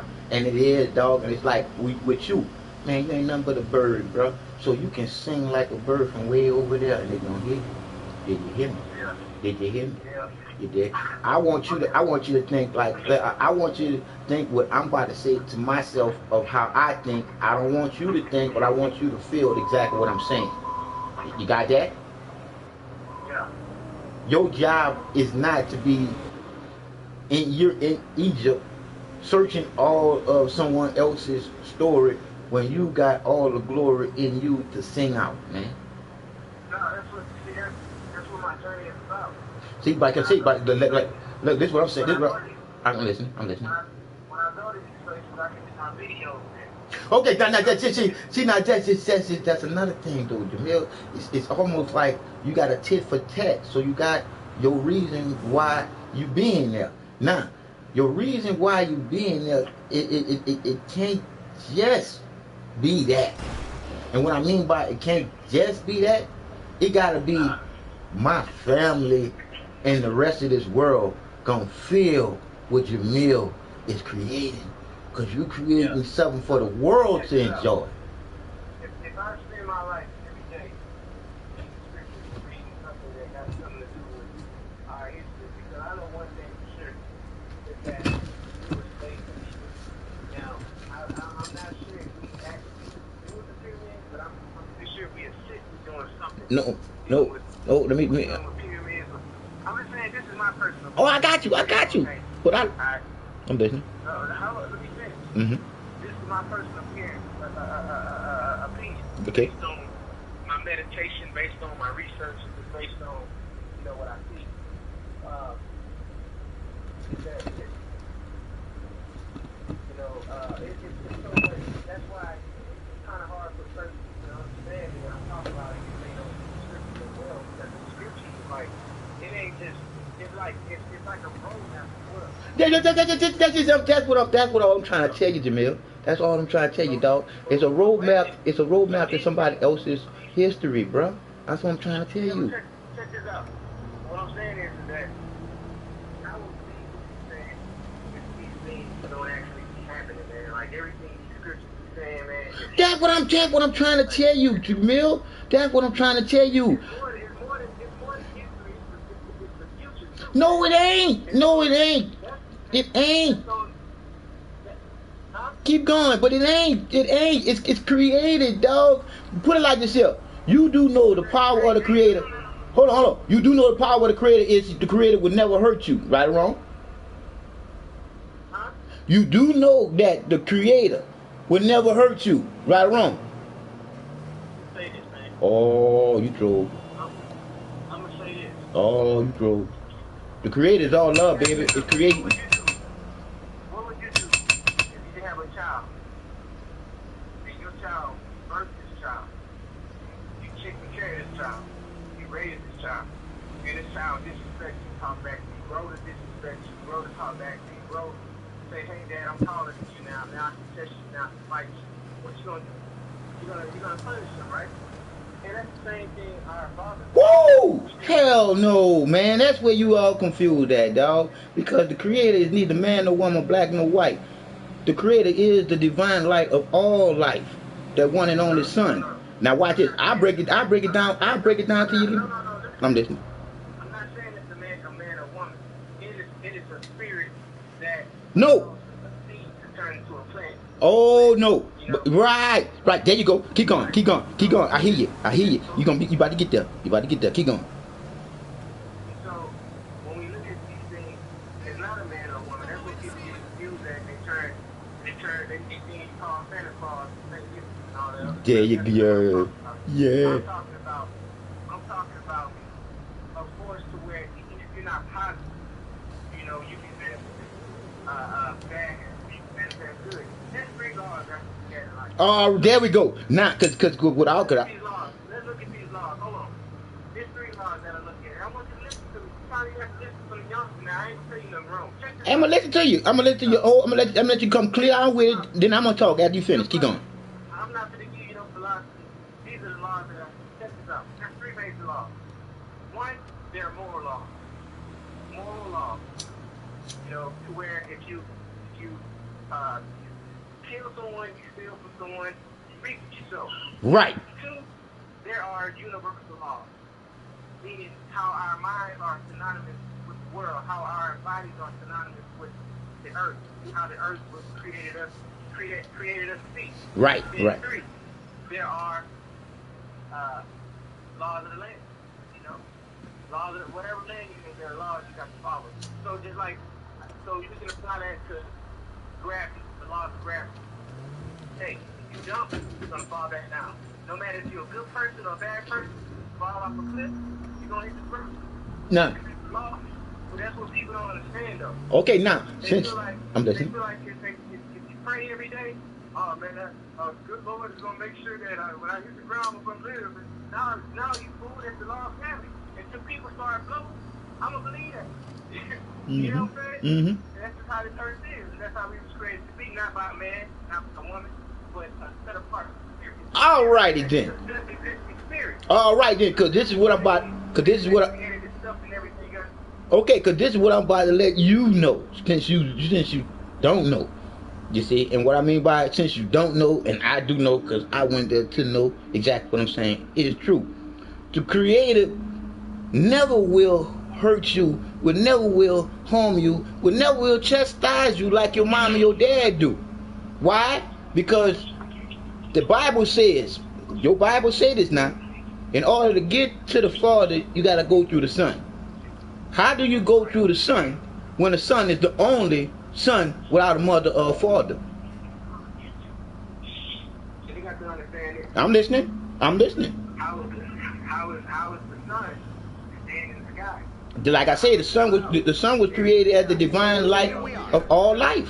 No, what I'm saying is it was the most high's will for you know the Messiah to be created. Like I say again. But like I said again, Jamil, why do you believe that? Why do I believe it? Yes. Because it's true. How is it true?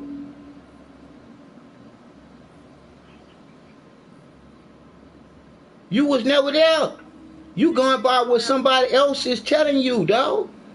And I'm trying to tell you what someone did on their deathbed. Explain how the Bible came to existence. To explain how everything came to existence that they wrote in that book. They put everything in that book that they put in that book to put people, I can say, in a spell. Well, obviously, you read about slavery every day. Mm-hmm. When you read about slavery, you read about slavery before. How can you say it's real? Hey, look. Let me tell you how I can say slavery real. Let me tell you how. Wait a minute. I never seen slave ships, you know. I mean, hey. See. That was so. I was listening to you now, like you just said. How do I know that's real? They got old people that lived through that. How many ancestors do you know that was Jesus, King Jesus? None, because you said that they had a flood. How many people you know that Uncle was in the flood? None. So how all these people died off with none of them could be able to give a recollection of nothing, but you got a book that's going to tell you everything that's happening, that's going to happen, and it's happening to superbly. And all I can say is this here.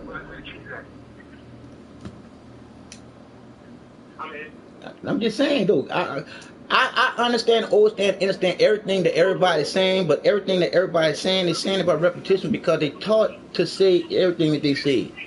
They taught this. Yeah, man. But like I said, to each his own. But I never steer you wrong, and you know ever since I've been talking to you, right or wrong. Yeah. And like I said again, I'm totally put like I said, I'm totally new in this. And when I say I'm totally new in this, I'm listening.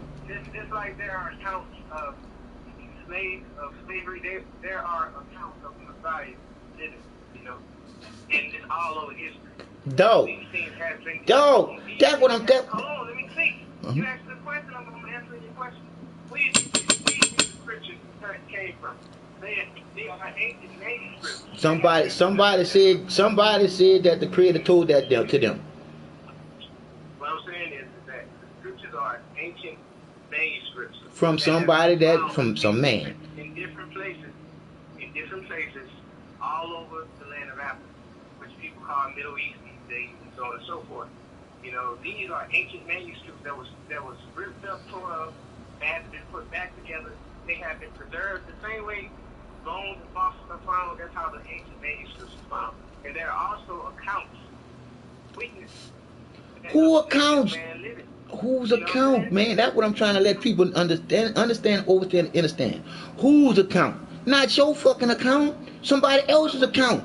You got to take account of what's happening now. If you got to get your head out your ass and read the scriptures so you can read them. No, because that's just it. Why am I reading the accounts when I know what the truth is? And the truth is simply this. Hey, don't waste your breath arguing with somebody else. No, not arguing. No, not arguing. All I'm telling you, all I'm trying to do is help you find the truth in you, and you don't have to go searching somewhere else for it. Man, my truth is already found, man. So why are you way out there trying to find out what our ancestors created when you can create something to go along with what they created? It's called purpose, man. You got to have a purpose in life. All right, and know what my purpose in life is? My purpose is to be a researcher, man, to travel the world. Okay. Now, but you just said you got that purpose. You said you got that purpose, right? Okay. I'm learning and I'm researching. Okay, you say you got that purpose. Yeah. You better believe in laws, man. They believe in who? The people start floating on the earth. You better believe in the laws. Until we don't need oxygen anymore, you better believe in the laws because these laws are real. Well, like I said, you better believe in the laws that's embedded in you. You don't have to believe in the laws that man made. My laws are universal laws. My laws are right, they ain't man law. So you know so. I should be positive at all times. There you go. And that's what I'm talking about. I'm all positive, and the positive side of me is telling you. It's all about having a positive paradigm. Right. Oh yeah. Look at you talking all my language, bro. Because we all is signs, bro, for each other, dog. We are not these words and all this other bullshit. We are signs. We are beacons of light for each other to see through all this darkness bullshit, dog. And I'm like this here, dog. All I want is your beacon to come out. No, dog. I know you didn't, dog. Yagmir. You got your own mind, so you're gonna see things your own way, bro. That's how it is with all humans. We have our own life. Everybody was given their own thoughts. That's why I can't see what you see, you can't see what I see. But I can paint pictures for you to see. Talk to me.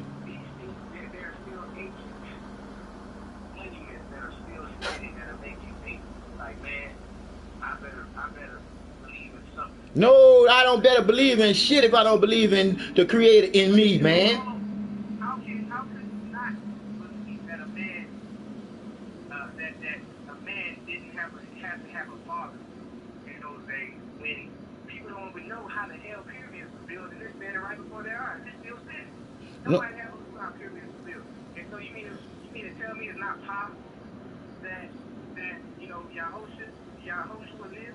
No. You mean to tell me that there was a giant on earth when these bones have been found? You mean to tell me that there's not Stonehenge standing up these to this day? Boy, you better go. Look, this is what you better go. You better go to Unbunkle. What it's called? Unbunkle. Like I say, when I say you better go to Unbunkle, this didn't go to Unbunkle on no YouTube, nigga. I went to Unbunkle on encyclopedia shit. That shit that they have on there. And I'm like, it's here. A motherfucker can make anything that they want for you to see and then say that it's true by putting it on TV, and then people gonna believe it.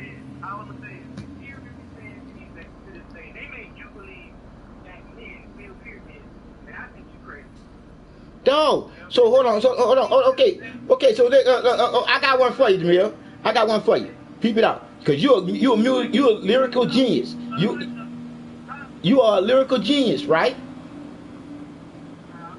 Man, you make music with your mouth, man. You make music with your mouth, dog. You're a lyrical genius, dog. But anyway, Anyway, you're a lyrical genius, dog. And when I say a lyrical genius, you can make music with your mouth that can make a woman cry or a man cry if you're singing the right verses. Now, did you understand that? All right, I'll say it to you like this here. How can a vibration break a glass, but then it can sometimes just make the glass dance? Talk to me now. All right, because that's the like I say again.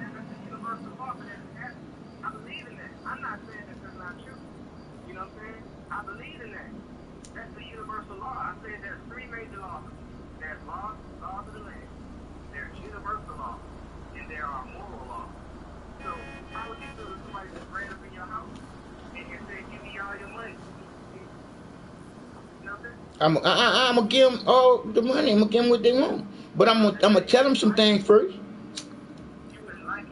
But dog, who would like it, Jamil? But guess what, Jamil? I wouldn't kill him. I say this though, but I wouldn't kill him. Even if I have a gun to kill him, I wouldn't kill him because I wouldn't. First of all, I wouldn't have a gun because why have something that you know that you can't take a life with if have to? And why put yourself in a position where you have to? You'll leave just like you did. You dig what I'm saying? But I'm just saying though, when you know something, you don't have to worry about nothing because most people are afraid to die. That's the whole key to most people. You dig? But let me tell you something. How can you be afraid of something that can happen right now? There's no such thing as here today, gone tomorrow. Here today, gone today. Because nobody promised tomorrow.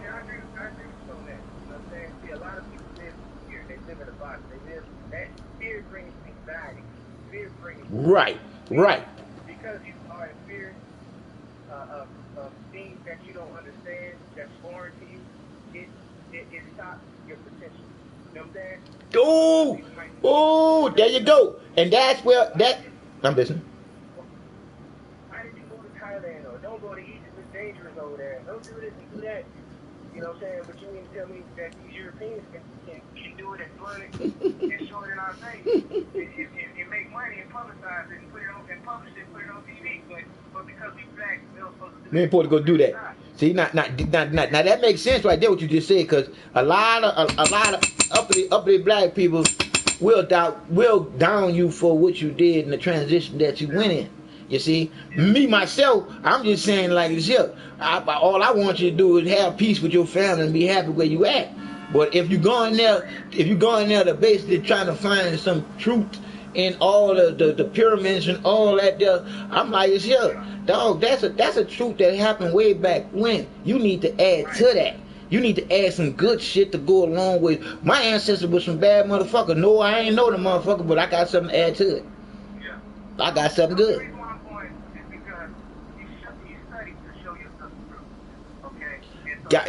So you got I got you. You got something. The thing is this, you know, while I'm studying every day, I might as well go to this place. So when I talk to someone about it, I can show them and I can prove that, okay, I did this. You know what I'm saying? Like, this ain't nothing that I just learned out of a book. I spent my own money, bought my own round trip ticket, my own hotel, paid for my own food. I converted my own currency to the Egyptian pounds out there, and I went. Now answer this. Now answer this, Jamil. Are you want to be a good teacher in this? That's a difference. No, I'm just a messenger. All right, a messenger is a teacher because that's what the Creator is. The Creator ain't no father or no mother. The Creator is the teacher. That's why I say the Creator loves us unconditional. So therefore, to the point where, do you know what unconditional means? Unconditional. You don't put anything. You don't apply anything else to it to make it something else. Unconditional. It's raw, rugged, raw. All right, like I just said. So that means that the unconditional love of the Creator means the Creator loves us no matter what we do. If you do anything that you think is bad, the Creator ain't gonna chastise you for that there, because the universal circle of life is gonna do that to you, because that will make the Creator a bad. The Creator is always going one way, and that's straight to righteousness, straight to create. That's why I told you what the Creator told me to tell you, that the Creator's original name is love, when you couldn't never say the Creator Creator's name in vain, which love will be the only name that you can say in vain. It's when you tell somebody you love them and you don't feel the same. That's how I know it's the Creator's name before man changed it to God. You see what I'm saying? What you're saying is true, though. I believe that. So let me ask you, elaborate feedback on that. When you said that the Creator loves you no matter what you do. No matter what you do.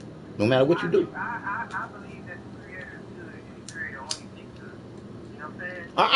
So that's where you lose at. That's where you lose at. What do the Creator have to think about? Huh? Answer that question for me. What do the Creator have to think about? What do the Creator have to think about? Yeah, what do the Creator have to think about?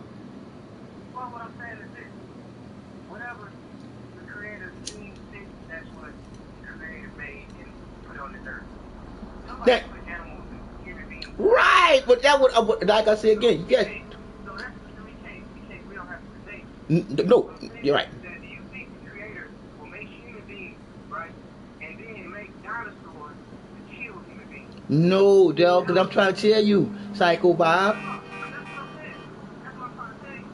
So there's another entity, another spirit that's in competition, that's a mockery of what the Creator made, that's trying to make a mockery of.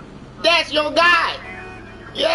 Yeah, that's what I'm talking about, Jamil. That's your God. That's the Jesus. That's all the shit that they created for you to fall into, because we never worship no man. We always worship the one and only Son.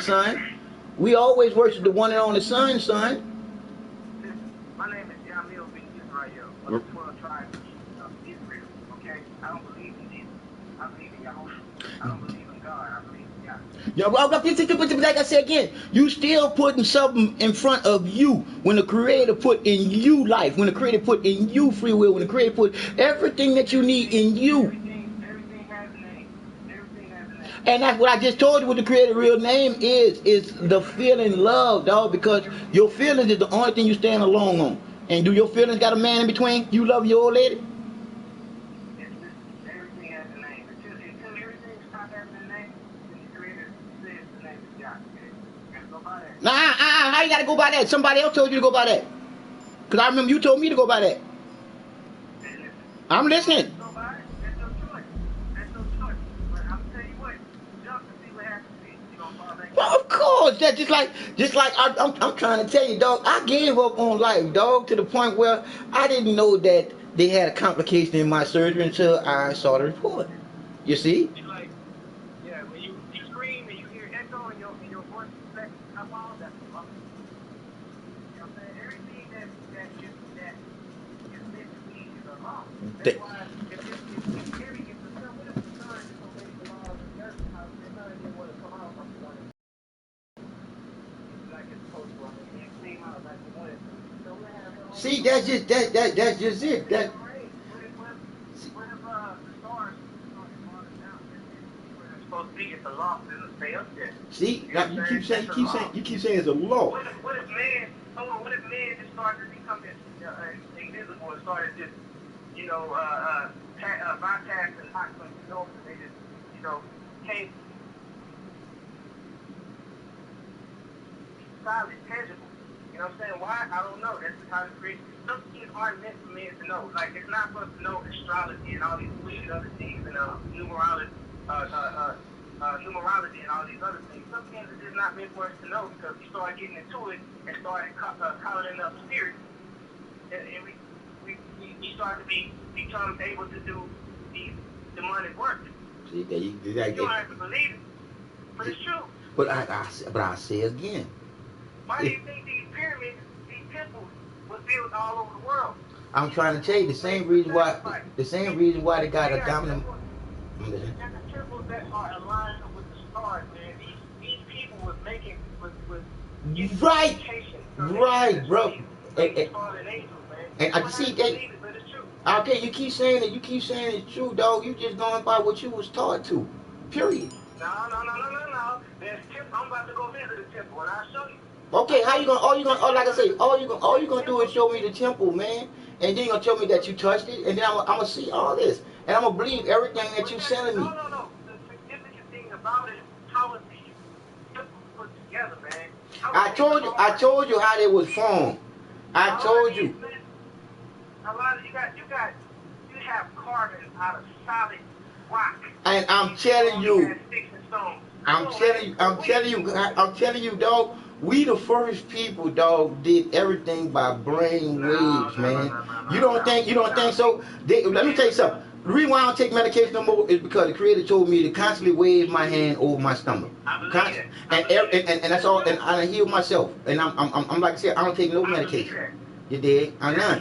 You can heal yourself with the proper foods and alkaline water and alkaline food and energy food. And plus the energy in your hands, man. Fruits and vegetables and you don't eat meat for a certain period of time. But do you know that you got healing in your hands? Did you know that? You can heal yourself. Did you know you got healing in your hands? Did you know you got healing in your hands? Absolutely. Okay. What? Okay. What? Hey, I believe in what you believe in. It ain't no believe. I don't believe in shit no more, dog. I believe in actual facts and what moves, what makes you go. What makes you go is the motivation of the Creator in you to go straight.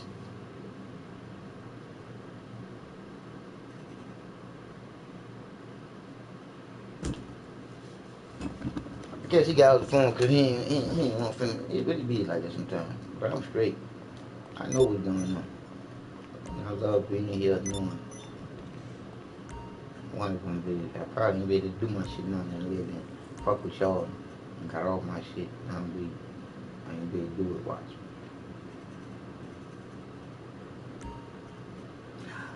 I am still able to do it.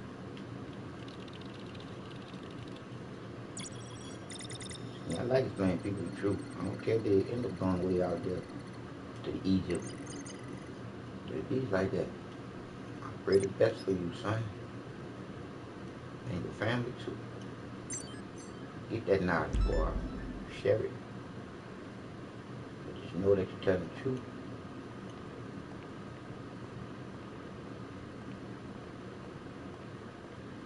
Good to see you, boss. I ain't calling about it back. Hello. Phone hung by accident. You'll call Quite me a back. collection you've got here. You're not. No problem. Won't make I'll have nobody your listen to personal me. vehicle brought around. Yeah, listen to me because you want to. Not because you have to. You don't have to do nothing but die, stink, and stay still. Stop, die, stink, and be dead. That's it. Until you know that you're eternal, you're stuck in this bullshit. It's there for taking. Get it and bring it back to the warehouse.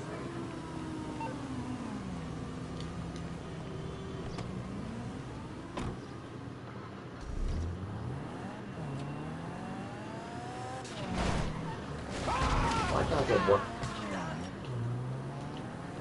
Good thing you got up. Thought I killed you.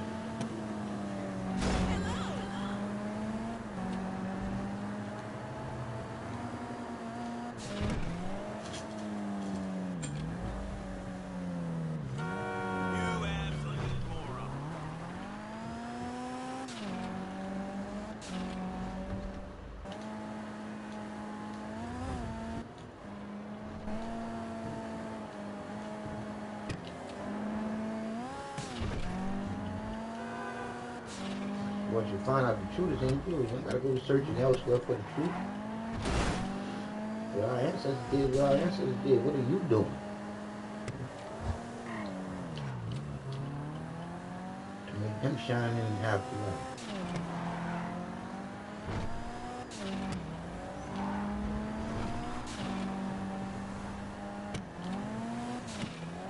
What I'm doing. Everybody know the truth for themselves. They're better themselves. They're stronger within themselves.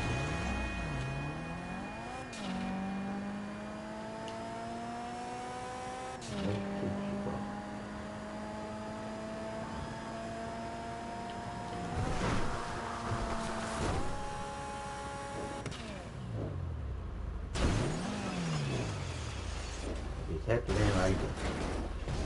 Come on.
Hello, this is Pegasus Lifestyle Management. How can I help?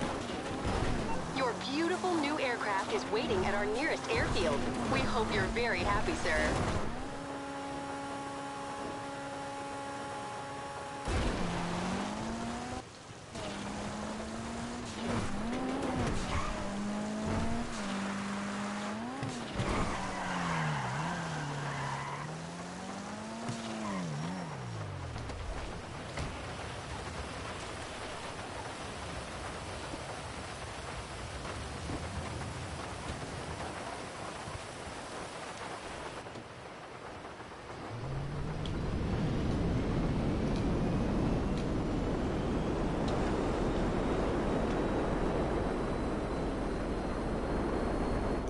Never start to believe in ourselves. We always start to believe in Jesus and God and that bullshit. We thought that created is in you. Be a good creator yourself.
Thanks for your business.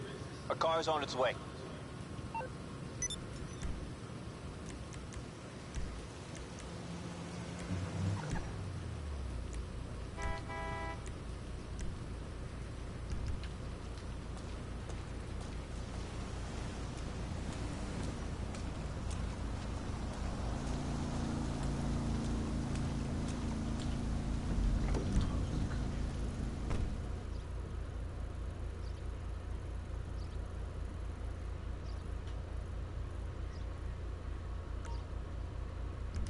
Where are we heading? Sure thing, my friend.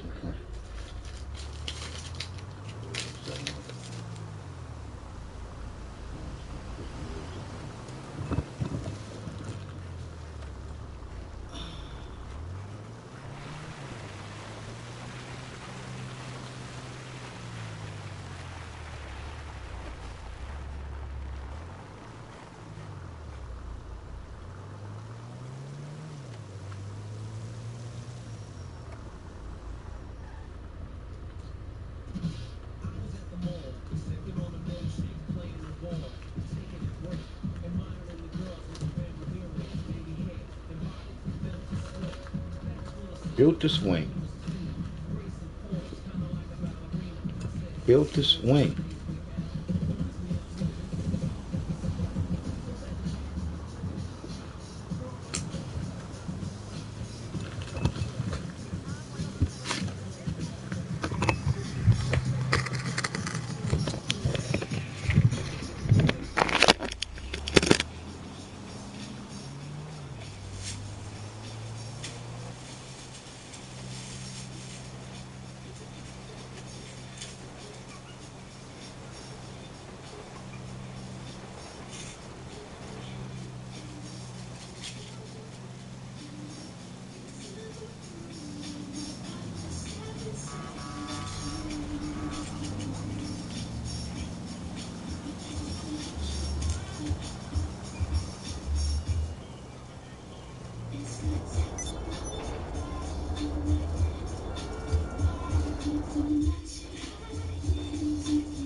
Garvey's influence has been international and had drawn world attention to America's treatment of black people. Paul Robeson was another who was viewed by Hoover as an enemy. This reporter has personally examined thousands of FBI, CIA, and other U.S. government agency documents that were kept on Paul Robeson. Robeson, like Garvey, had an international audience at his command, and he used that platform to denounce racism in the United States. Most importantly, however, the questions raised by the State Department as to my political opinion. Here's the question of whether one who wants to sing and act can have, as a citizen, political opinion. And in attacking me, they suggested that when I was abroad, I spoke out against injustices to the Negro people in the United States. I certainly did. And the Supreme Court Justice just ruled, Judge Warren, in the segregation cases, that world opinion had a lot to do with that ruling, that our children, Negro children, can go to school like anybody else in the South. I'm very proud to have been a part of directing world opinion to precisely that condition. The second, that I fight for the independence of the colonial peoples of Africa. Van Doom, the colored peoples of the world assembled, made it clear that nobody is going to tell them what to do. They're going to have the independence. I'm proud of that.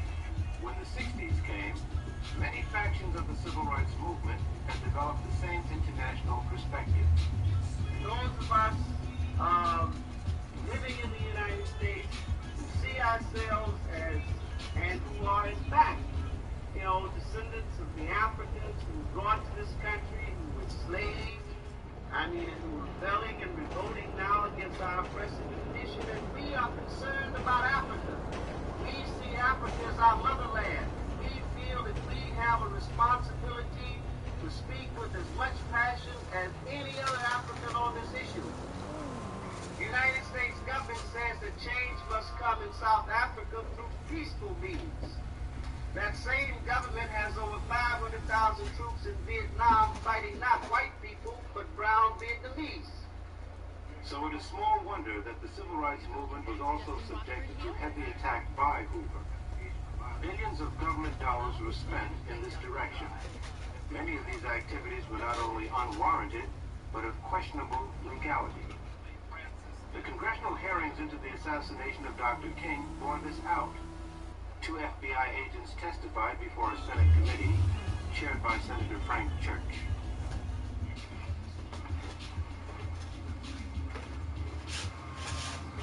I'm trying to find out what it was that impelled some part of the FBI to pursue Martin Luther King with such an obsession.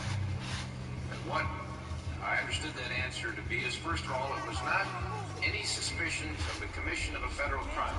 None of the literature showed up a single suggestion that Martin Luther King had committed or was about to commit a crime. Is that correct? That's correct. Yes, sir, but at this point, much of what was being done did involve challenges to local laws. And there is a very strong suggestion that King was seen as rallying the lawbreakers and would Oh, you fucking nigga bitch, you.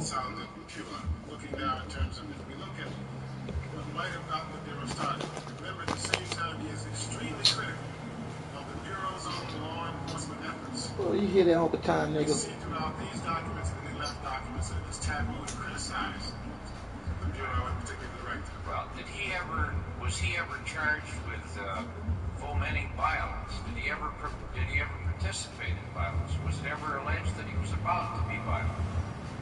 That was the very opposite of his philosophy, Senator.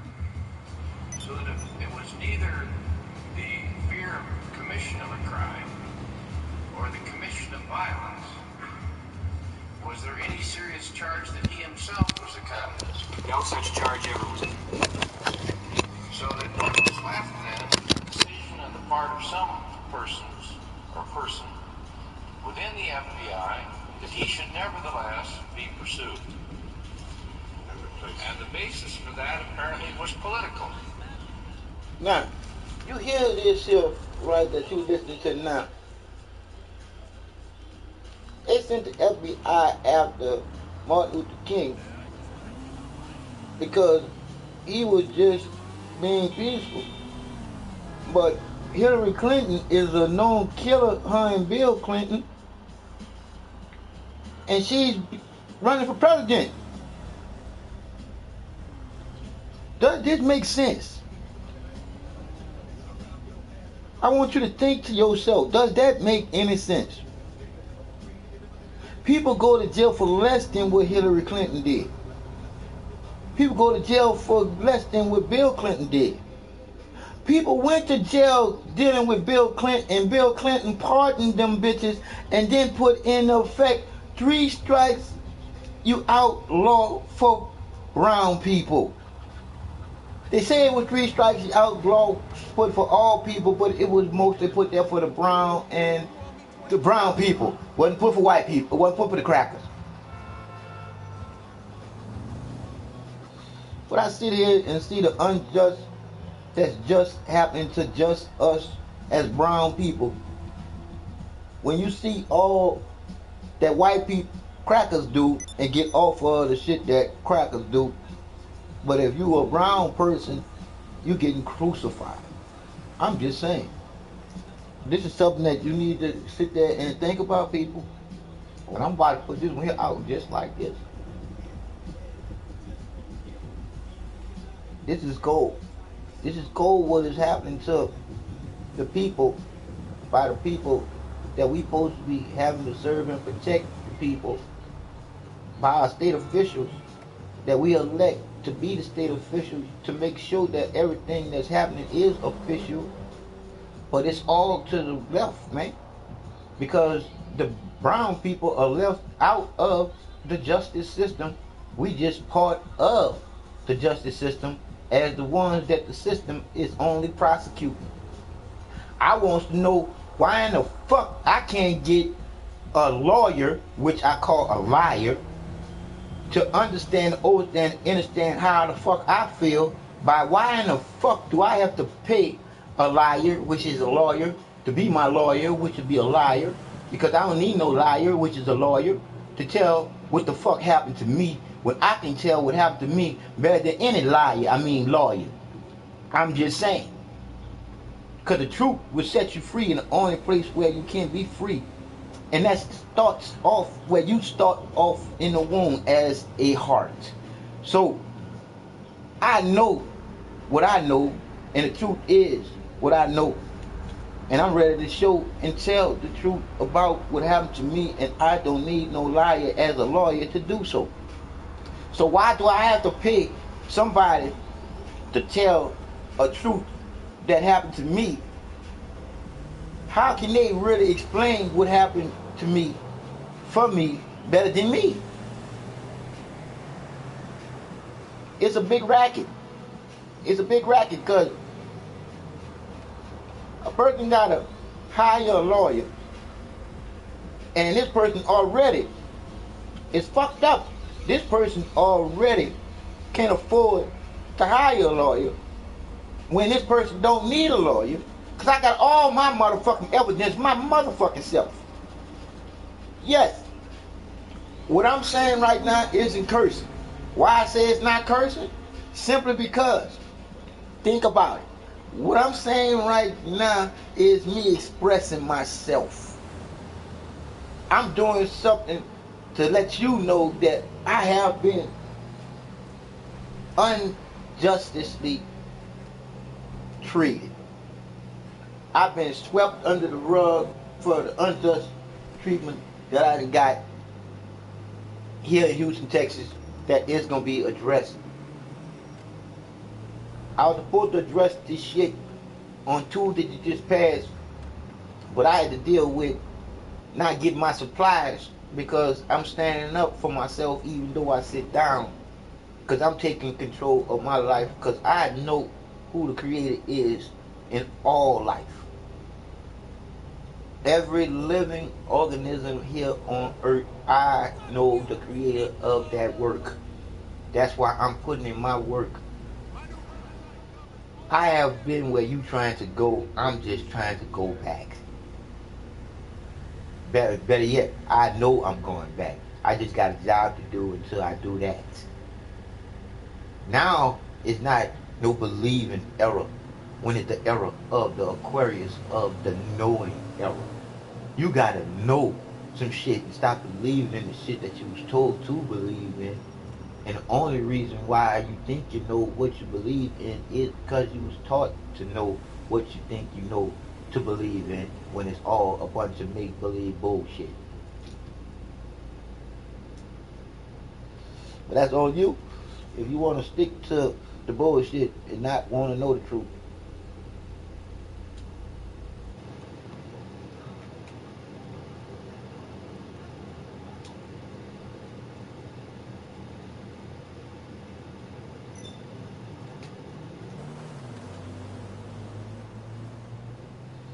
Now back to the program at hand. The decision that he was dangerous or taboo to criticize the bureau and particularly the director. Well, this is the reason why they sent the FBI after Martin Luther King. Fomenting violence. Did he ever participate in violence? Was it ever alleged that he was about to be violent? That was the very opposite of his philosophy, Senator. So that it was neither the fear of commission of a crime or the commission of violence. Was there any serious charge that he himself was a communist? No such charge ever was made. So that what was left then was a decision on the part of some persons or person within the FBI that he should nevertheless be pursued. And the basis for that apparently was political. Decision that he was dangerous or potentially dangerous to someone's notion of what this country should be doing, and a further theory that the FBI possessed the ability to enter into this field and to investigate and to intimidate and seek to neutralize and indeed replace a civil rights leader that they thought to be politically unacceptable. Is that correct? Yes. All right. And the tactics they used apparently had no end. Microphonic surveillance of hotel rooms. They included informants. They included sponsoring of letters signed by phony names to relatives and friends and organizers. They involved even plans to replace him with someone else the FBI was to select as a national civil rights leader. Is that correct? Yes, that plan didn't get very far. But it was seriously considered, and Mr. Hoover penned a note to that suggestion, commending its authors, did they not? Yes. Right. It also included an indirect attempt to persuade the Pope not to see him. And many other people. A direct attempt to persuade one of our major universities not to grant him a doctorate degree. That's correct.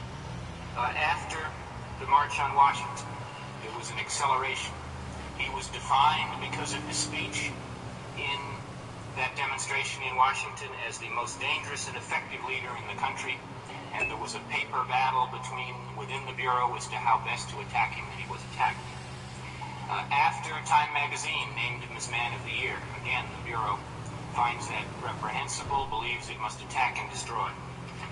When he was given the Nobel Prize, again, they seek to discredit Dr. King with the persons who welcomed him back from that award. When he began to speak out against the Vietnam War, there's a new crescendo of efforts by the Bureau to discredit and destroy Dr. King. Now, people, do you see exactly what our government, the people that we elected to watch over the people that's supposed to be doing wrong? Now watch over the people that's supposed to be doing right. What the fuck is the FBI investigating a man that's doing right for, man? Think about that. Why is the FBI investigating Martin Luther King, a civil rights leader that's all about peace? Why? Unless they don't want peace. Like right now. You thinking that this is all creators doing? To all you believers out there, I want y'all to hear me and hear me carefully. Close your eyes. Open your heart. The Creator loves you unconditionally. Do you understand, understand? Do you get it? Do you get that the Creator loves the greatest creation of all, the conscious thinking human living out a human experience with other conscious thinking humans that don't think the same way that they think consciously, but they have the truth in them, because the truth is the creativity in them, is the Creator of them. That touch of love unconditionally that lets them know that they are alive and consciously thinking with their own conscious thinking. Not thinking like they was taught to think by the repetition of how you was taught to think and what to believe in. You was never taught to believe in yourself.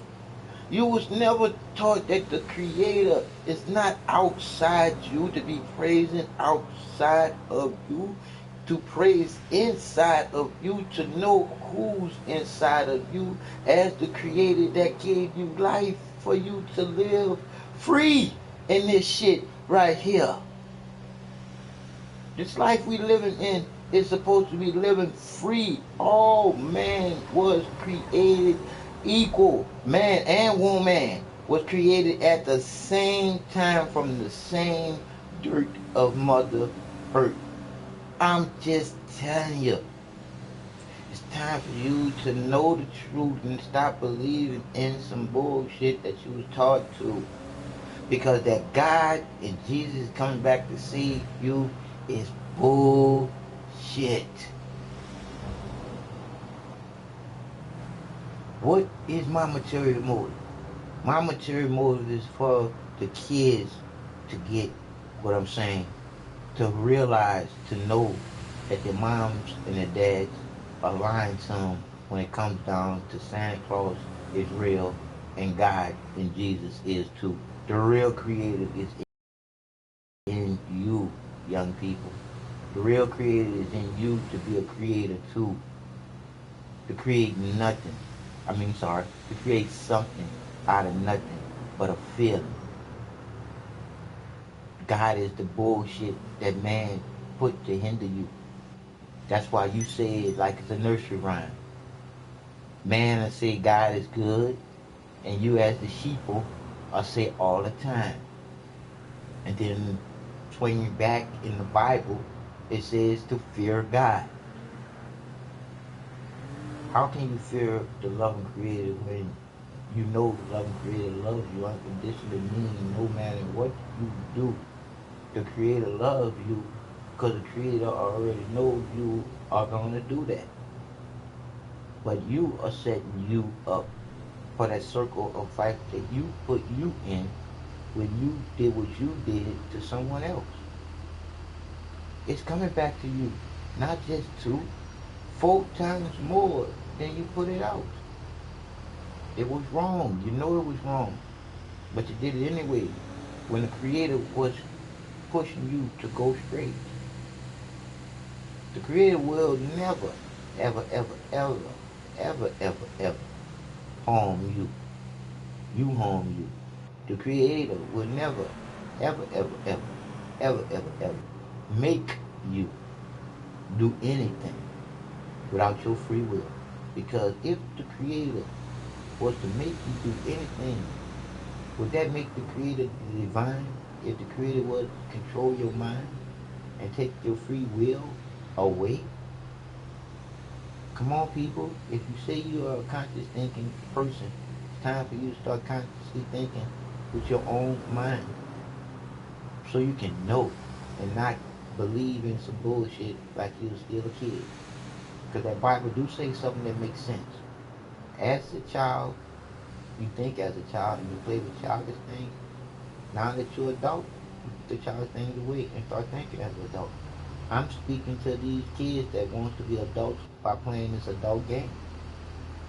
If you can understand, understand, kind of like get this game, which I already know that you could never understand, understand, get this game, because your little brain is just starting out.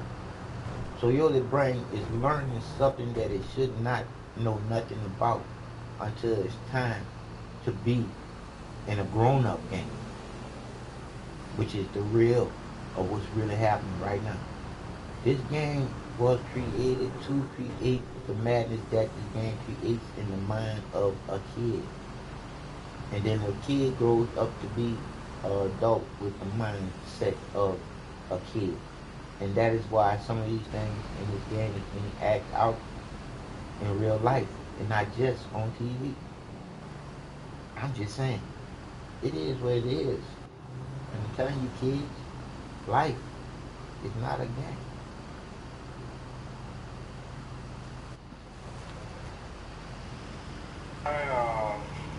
Feeling that the assassination of Dr. King was a part of a conspiracy in the country, and I do believe that some individuals in very high places of our government were involved in this conspiracy. And it is the same conspiracy that eliminated and destroyed President Kennedy, Senator Kennedy, Malcolm X, Medgar Evers, and so many other freedom and human rights individuals. I'm convinced the government was involved at some level. I will never separate the conduct, the attitude of Hoover and the FBI from Dr. King's assassination. I never will do that. I think one of the most important things that come out in that investigation was that Martin Luther King in Memphis was in a white hotel. The FBI admitted that they leaked to the press that Dr. King was staying in a white hotel instead of a black hotel, and it was that embarrassment that forced Dr. King to move into the Lorraine Hotel where he was killed. There are more questions regarding the FBI's role in the assassination of Dr. King. For example, why was Dr. King stripped of his protection just before he was killed in Memphis? Reporter Les Payne and myself interviewed police officer Ed Reddit of the Memphis Police Department, who told how he was mysteriously removed from his security post near Dr. King. However, later, his superior, Chief Holloman, denied doing so. Here we are, friend. Why do you feel you were pulled away from your assignment of surveillance that day? Why do you think they pulled you away? I think because whoever pulled the trigger, I could identify. When there were complaints from somebody, did we reduce manpower at the Lorraine? Did we reduce manpower in the area? No. The Attorneys General in 1965 had for 25 years authorized wiretaps in a fairly widespread fashion. This was just one. You wonder why nobody don't want to be a black leader. Because they're afraid to die. I'm not. And I'm going to be that leader to let y'all know the Creator is in you to be a leader too. But you don't have to be just a leader. You can be a spreader, spreading the truth and just loving. Loving. All love. Nature. I think the issue is the neo-fascist police state mentality that pervaded the intelligence community that is a danger to America to this day. Malcolm X was kept under heavy FBI surveillance since he got out of prison back in 1953. As he rose to national prominence as the Black Muslims' chief spokesman, he became aware that he was under close watch. Our desire, our prayer, that we can have a peaceful, intelligent rally here this afternoon. But at the same time, we see that they have surrounded us with many of their own agents. We've set a car, should be with you soon. That surveillance escalated into the infiltration of the Nation of Islam. Personal frailties were played upon. Jealousy arose, and Malcolm was ultimately ousted from that organization. This caused an intense climate of rivalry that set the stage for Malcolm's assassination in February of 1965. Where do you want to go? He was declared hypocrite at the time. And because of some of the things that he was saying in regards to the Honorable Elijah Muhammad, may God be pleased with him, a strong position was really taken against him.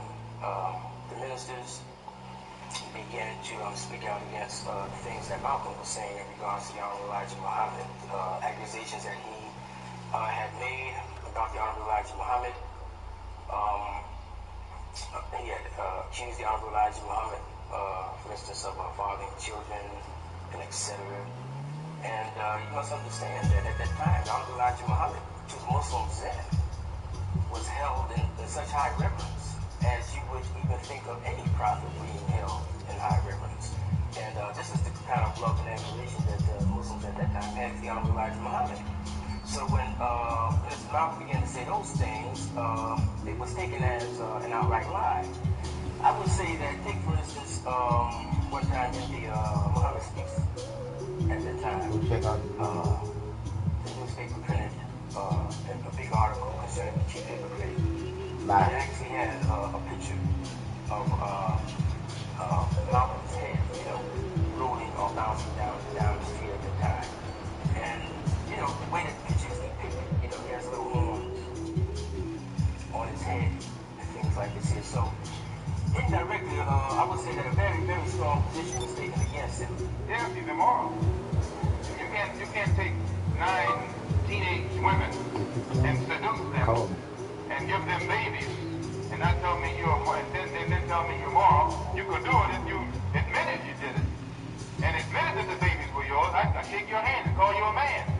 A good one, too. But anytime you seduce teenage girls and make them be charged with adultery, make them hide your crime, why, you're not even a man, much less a divine man. So, and this is what he I tell you, man, this is some bullshit, man, when you can't have a leader to lead and not worry about being killed just because he's telling the truth. See, me, I'm in a wheelchair. I don't need your sympathy at all. I drank, I drove, I dropped my own ball. Now I know that I live with my consequences and the repercussions to what I did wrong. Now that I know right, and it's two rights, just as there's two lefts, now that I live straight, and I make sure that I correct whatever I say, to make sure that you get exactly what I'm saying, and you're getting the truth, what I'm saying, and it's straight. It's not to the left and not to the right, it's not backwards. It's one way, which is the Creator. Love, straight, to create something beautiful for everybody to relate. I'm just saying.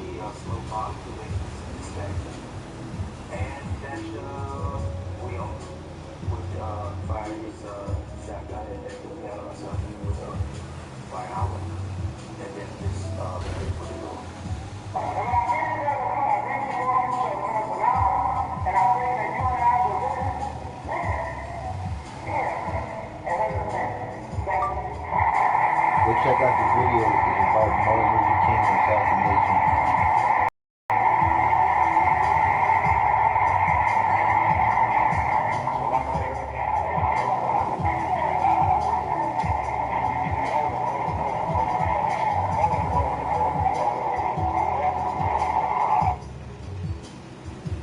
After Dr. King's assassination, a police superior has trouble with the truth.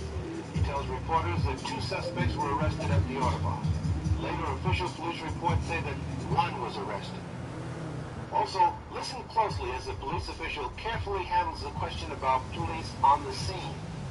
We have 2 suspects in custody now. Where were they arrested? I wouldn't know that at this time. Where were they arrested, sir? One of these men was arrested on the street by one of our patrolmen close by.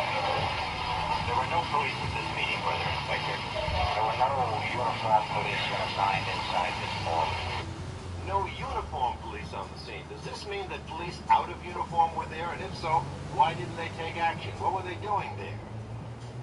This behavior pattern rings a bell of striking similarity with the behavior pattern of the CIA overseas. The church committee produced cables, demanded and got cables, which proved they traced the CIA's plan to kill Lumumba. Sid Gottlieb got on a plane and went to Leopoldville.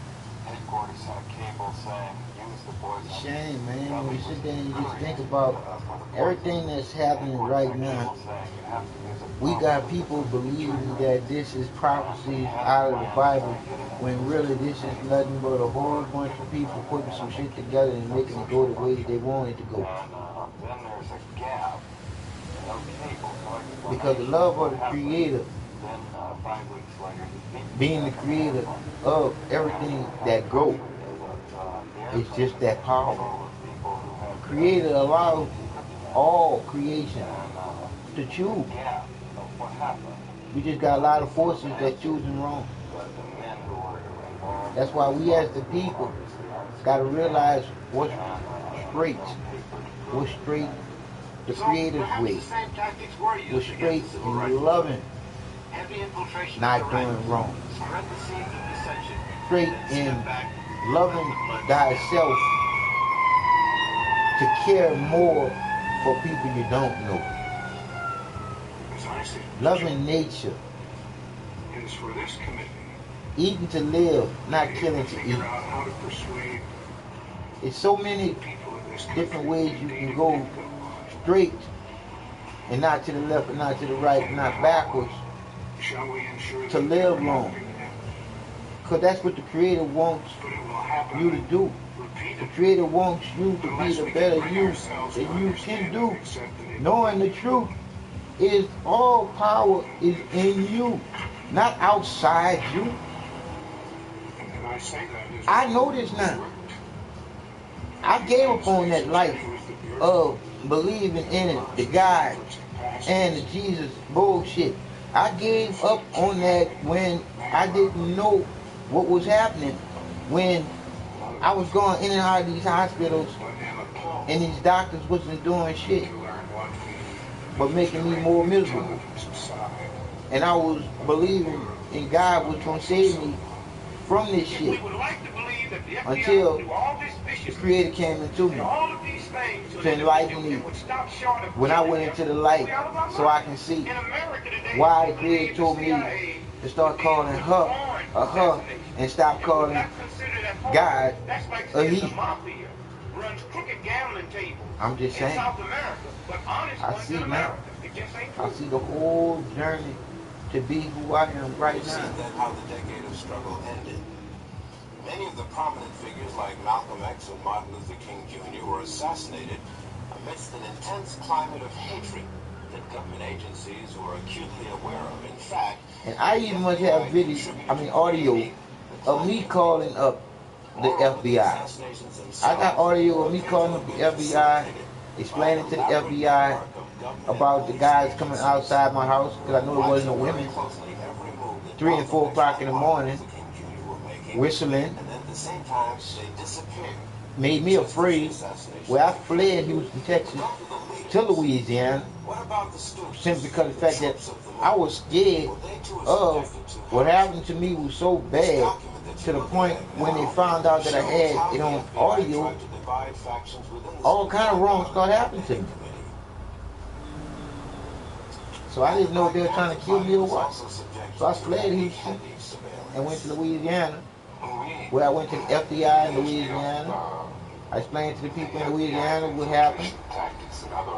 And after I explained to the people in Louisiana, FBI in Louisiana what happened, I got the FBI badge, so I went to the Texas FBI.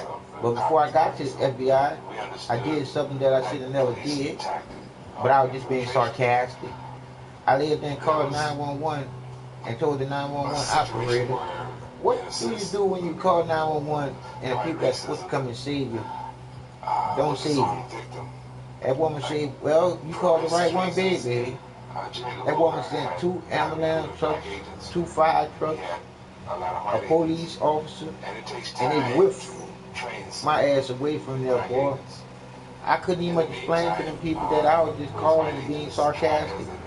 And when I got to the hospital, I explained to at least 10 doctors what happened to me in Houston, Texas. The reason why I ended up in Louisiana, why I went to FBI. And I explained to them why I had called 911. When those doctors realized that I had good insurance, those doctors looked at, I had some medication that they had because they made me think I was crazy. I had some medication, and that doctor said to himself, because of my medication that I had and the type of insurance that I have, he can put me on a suicide watch hold. Yes, people, y'all heard me correct.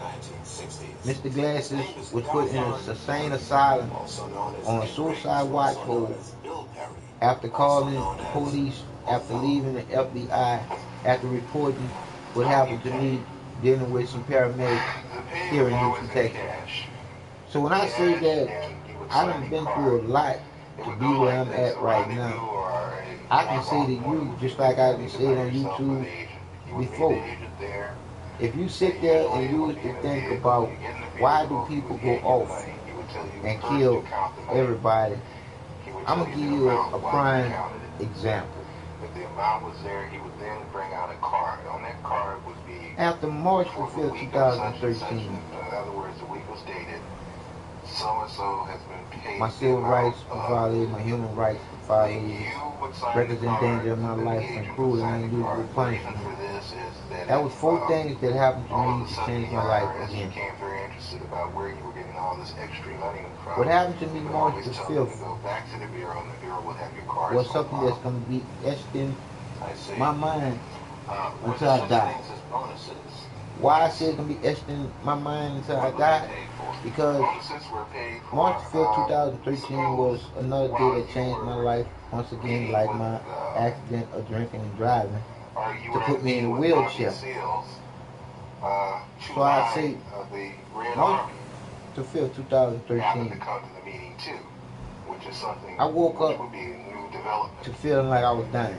That's bonus time. I woke up with 102 fever, irregular heartbeat, and I was sweating like a runaway slave.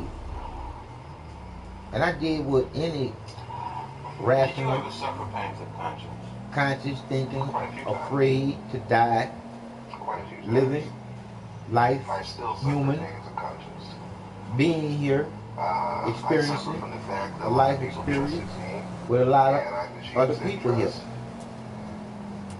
I called 911 because of the emergency that I was having. To end up having 2 sets of paramedics come to my house. And while they're inside my house, they sit and argue. What they argue about? They argue about who was going to transport me to the hospital. I have no real life to speak of. No one came in there to see about me, the one that thought he was having a heart attack and he was dying. No, I don't have a wife. I do have a child. No one came to see about me, even though I was crying. That often. I had to get up out my bed, get in my wheelchair, and roll into my living room to where these 2 sets of paramedics was bickering about who was going to transport me to the hospital. Very few close personal friends. Of course, I went from the stage of real sick to even sicker. It's like being... Because that was real disappointing to see that the people that were supposed to be there to help me wasn't helping me. They was thinking about how they were going to make their money. But you can't participate. This is wrong, people. This is nowhere near straight or right. This is wrong. Should be getting out. Should be got. I feel not exactly what I'm assuming that I should be feeling, and that's that undesirable feeling of being a paraplegic, a handicapped individual, and just thinking about the bullshit and all the shit. I've seen more felons and all the shit that's going on right now. It is. It's horrible. Many would say, well, look, you yourself just got it's real horrible. Saying that the BLA was involved in criminal activity. What's wrong with wanting to put them in prison? How would you answer them? That's what I said, though. That's horrible. Now we take a ride back to the First off, we have to understand why they did what they did. But I'm not even gonna go off into that psychological hoo-ha. What I'm gonna say is, when you become just as bad as the people that you go after, then there's nothing gained and a whole lot lost. You also were active in the infiltration of many cultural groups. Before we go into that step by step, how much research and study did the FBI engage of black culture in the late 60s? Back to what I was saying. Give me an idea. For the thing is, I can, they have a sidetrack file my on brain every type of magazine that blacks read. They have a file on the music, dance. Okay, we're talking about basically actors, comedians, you name it, man. leaders. And they would actually study these? Yes. Oh, yes. And the creator being in you, all around you. You being heaven. Heaven is when that man and that woman come together to create his name, love. Until you have a lot of so-called white liberals understand who the creator is in you, to know that it's not no God or no Jesus coming back to save you. And I explained to you, just like I explained to anybody about the God and Jesus that you claim to believe so much in. The only reason why you believe in that, and I ask you the question too, Ask yourself. Some books that I hadn't even Why read do you believe in black what culture. you believe in? Did you ever see agents actually studying? Is it really you? Yes. Are you really thinking I've for seen you? them going over. Or are you thinking how you even gonna talk video to? portion of cultural events. How many times you done thought about something The understanding, like when and you said you have an no, organization like that's crazy. No, Leroy that's Jones' lazy. Black House. Because if you would have put what you was thinking about together, it wouldn't have been crazy. It'd have been something, I guarantee you, it would have been something that you could have put together to help. That's where I first heard the word Kintu, Mantu, Huntu, Treat your mind like it ain't yours. These words, the African Creator continuum. gave you life. I The learned Creator that gave from you an free agent. will. He ran it down to me. The Creator gave you choices. They make in-depth studies of the personality. Choices not to believe in some bullshit. Choices to know the truth and feel it. It's a thing of Because the Creator is in you. you can take their culture and That's use the only it way you against them. feel what you do. Only way you can go towards praise. On our culture, would you say Only the way you can FBI go had forward is raised as large as a particular of the library power like the Schomburg Library? of the love unconditionally that you feel, which is the Creator. I would rate it better, and the fact is that they go into detail. If I didn't give up life to be given life back, to not be and committing suicide when I gave up my life, I didn't do that. Now I remember where I left off at. Different places. I left off with the paramedics bickering in my living room while I was going through what I was going through, and I thought I was having a heart attack. Los Angeles area where So I say to you, black cultural things meant. you got two sets of paramedics in your living room bickering about who's going to take you to the hospital, or ain't nobody moving you nowhere. Conversations with some very So once the words were said between me, paramedics, and the provider, Afro-American culture. they got a little pissed off. Tell me about some of the And that's when they say to themselves, we don't wait till we get him in an ambulance by itself. So once they got me to the ambulance, after we had already discussed where they was going to take me to, when they decided to eat me by telling me they were going to take me where I already said I didn't want to go to, inside my house.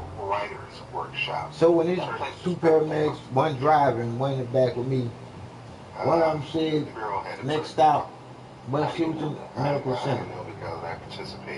And I say to you, people out there, listen to me and listen to me carefully. Me, I wouldn't go to West Houston Medical Center if I was bleeding to death. I would tell anybody in the ambulance to pass right past there, because West Houston Medical Center is a death trap. There was no theater, there would be no grant. It is what it is. It is a death to the trap. 2 cans of kerosene. So, like I said again, Purex bottle. they said next stop, West Houston Medical Center. I said, if y'all gonna take me to West Houston, y'all bring me back to my house. They ignored me until I ignored them. And when I ignored them, that's when they decided they were gonna stop the ambulance to intimidate me. Maybe somebody in the neighborhood that got kicked out. I'm like, if you got any type of incident like this here on tape, you gotta look at it for what it really is. And that's the bullshit. And the bullshit is, how dare they not take what happened to me seriously as part of what happened to me could have been critical to me. What I mean by it could have been critical to me. You tell me, when I got upset to the point where these paramedics had to tell me more than 2 times they needed me to calm down. Why was I upset is the question, right?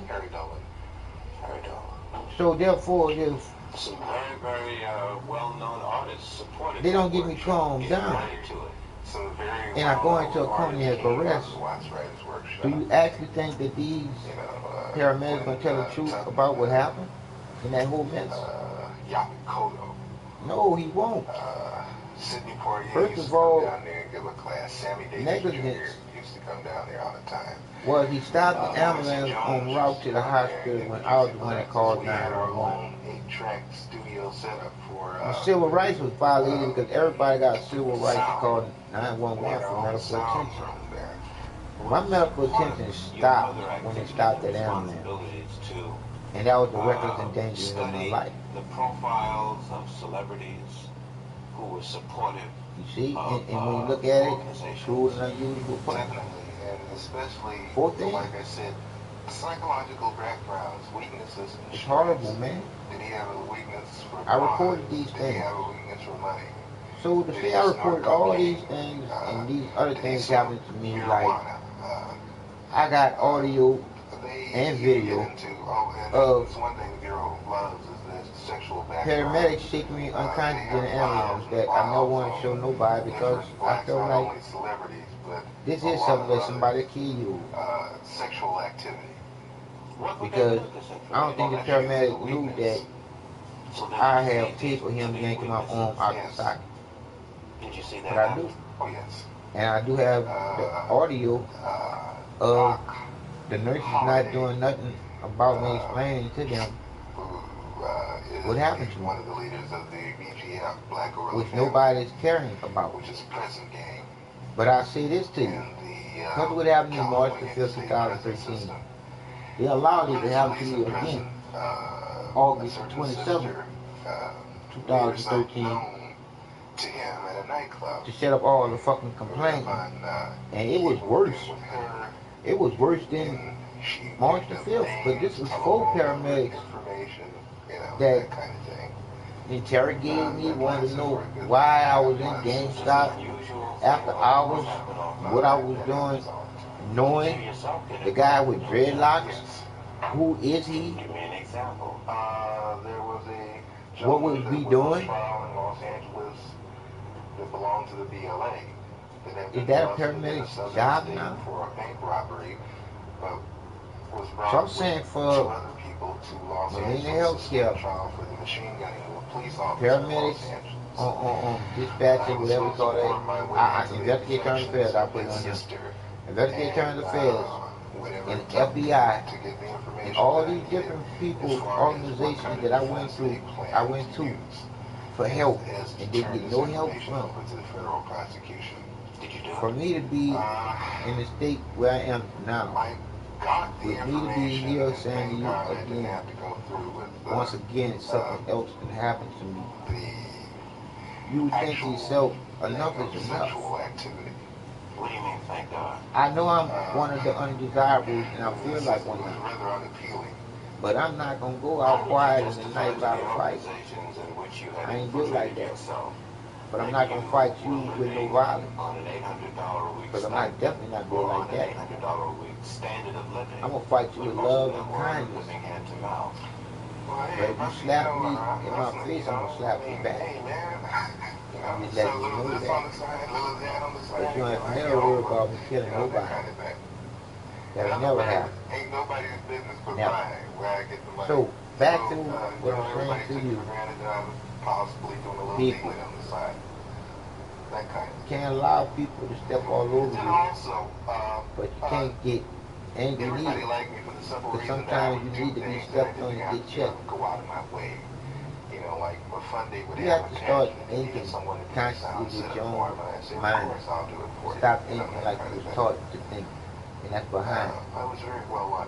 And always be behind somebody else's bullshit.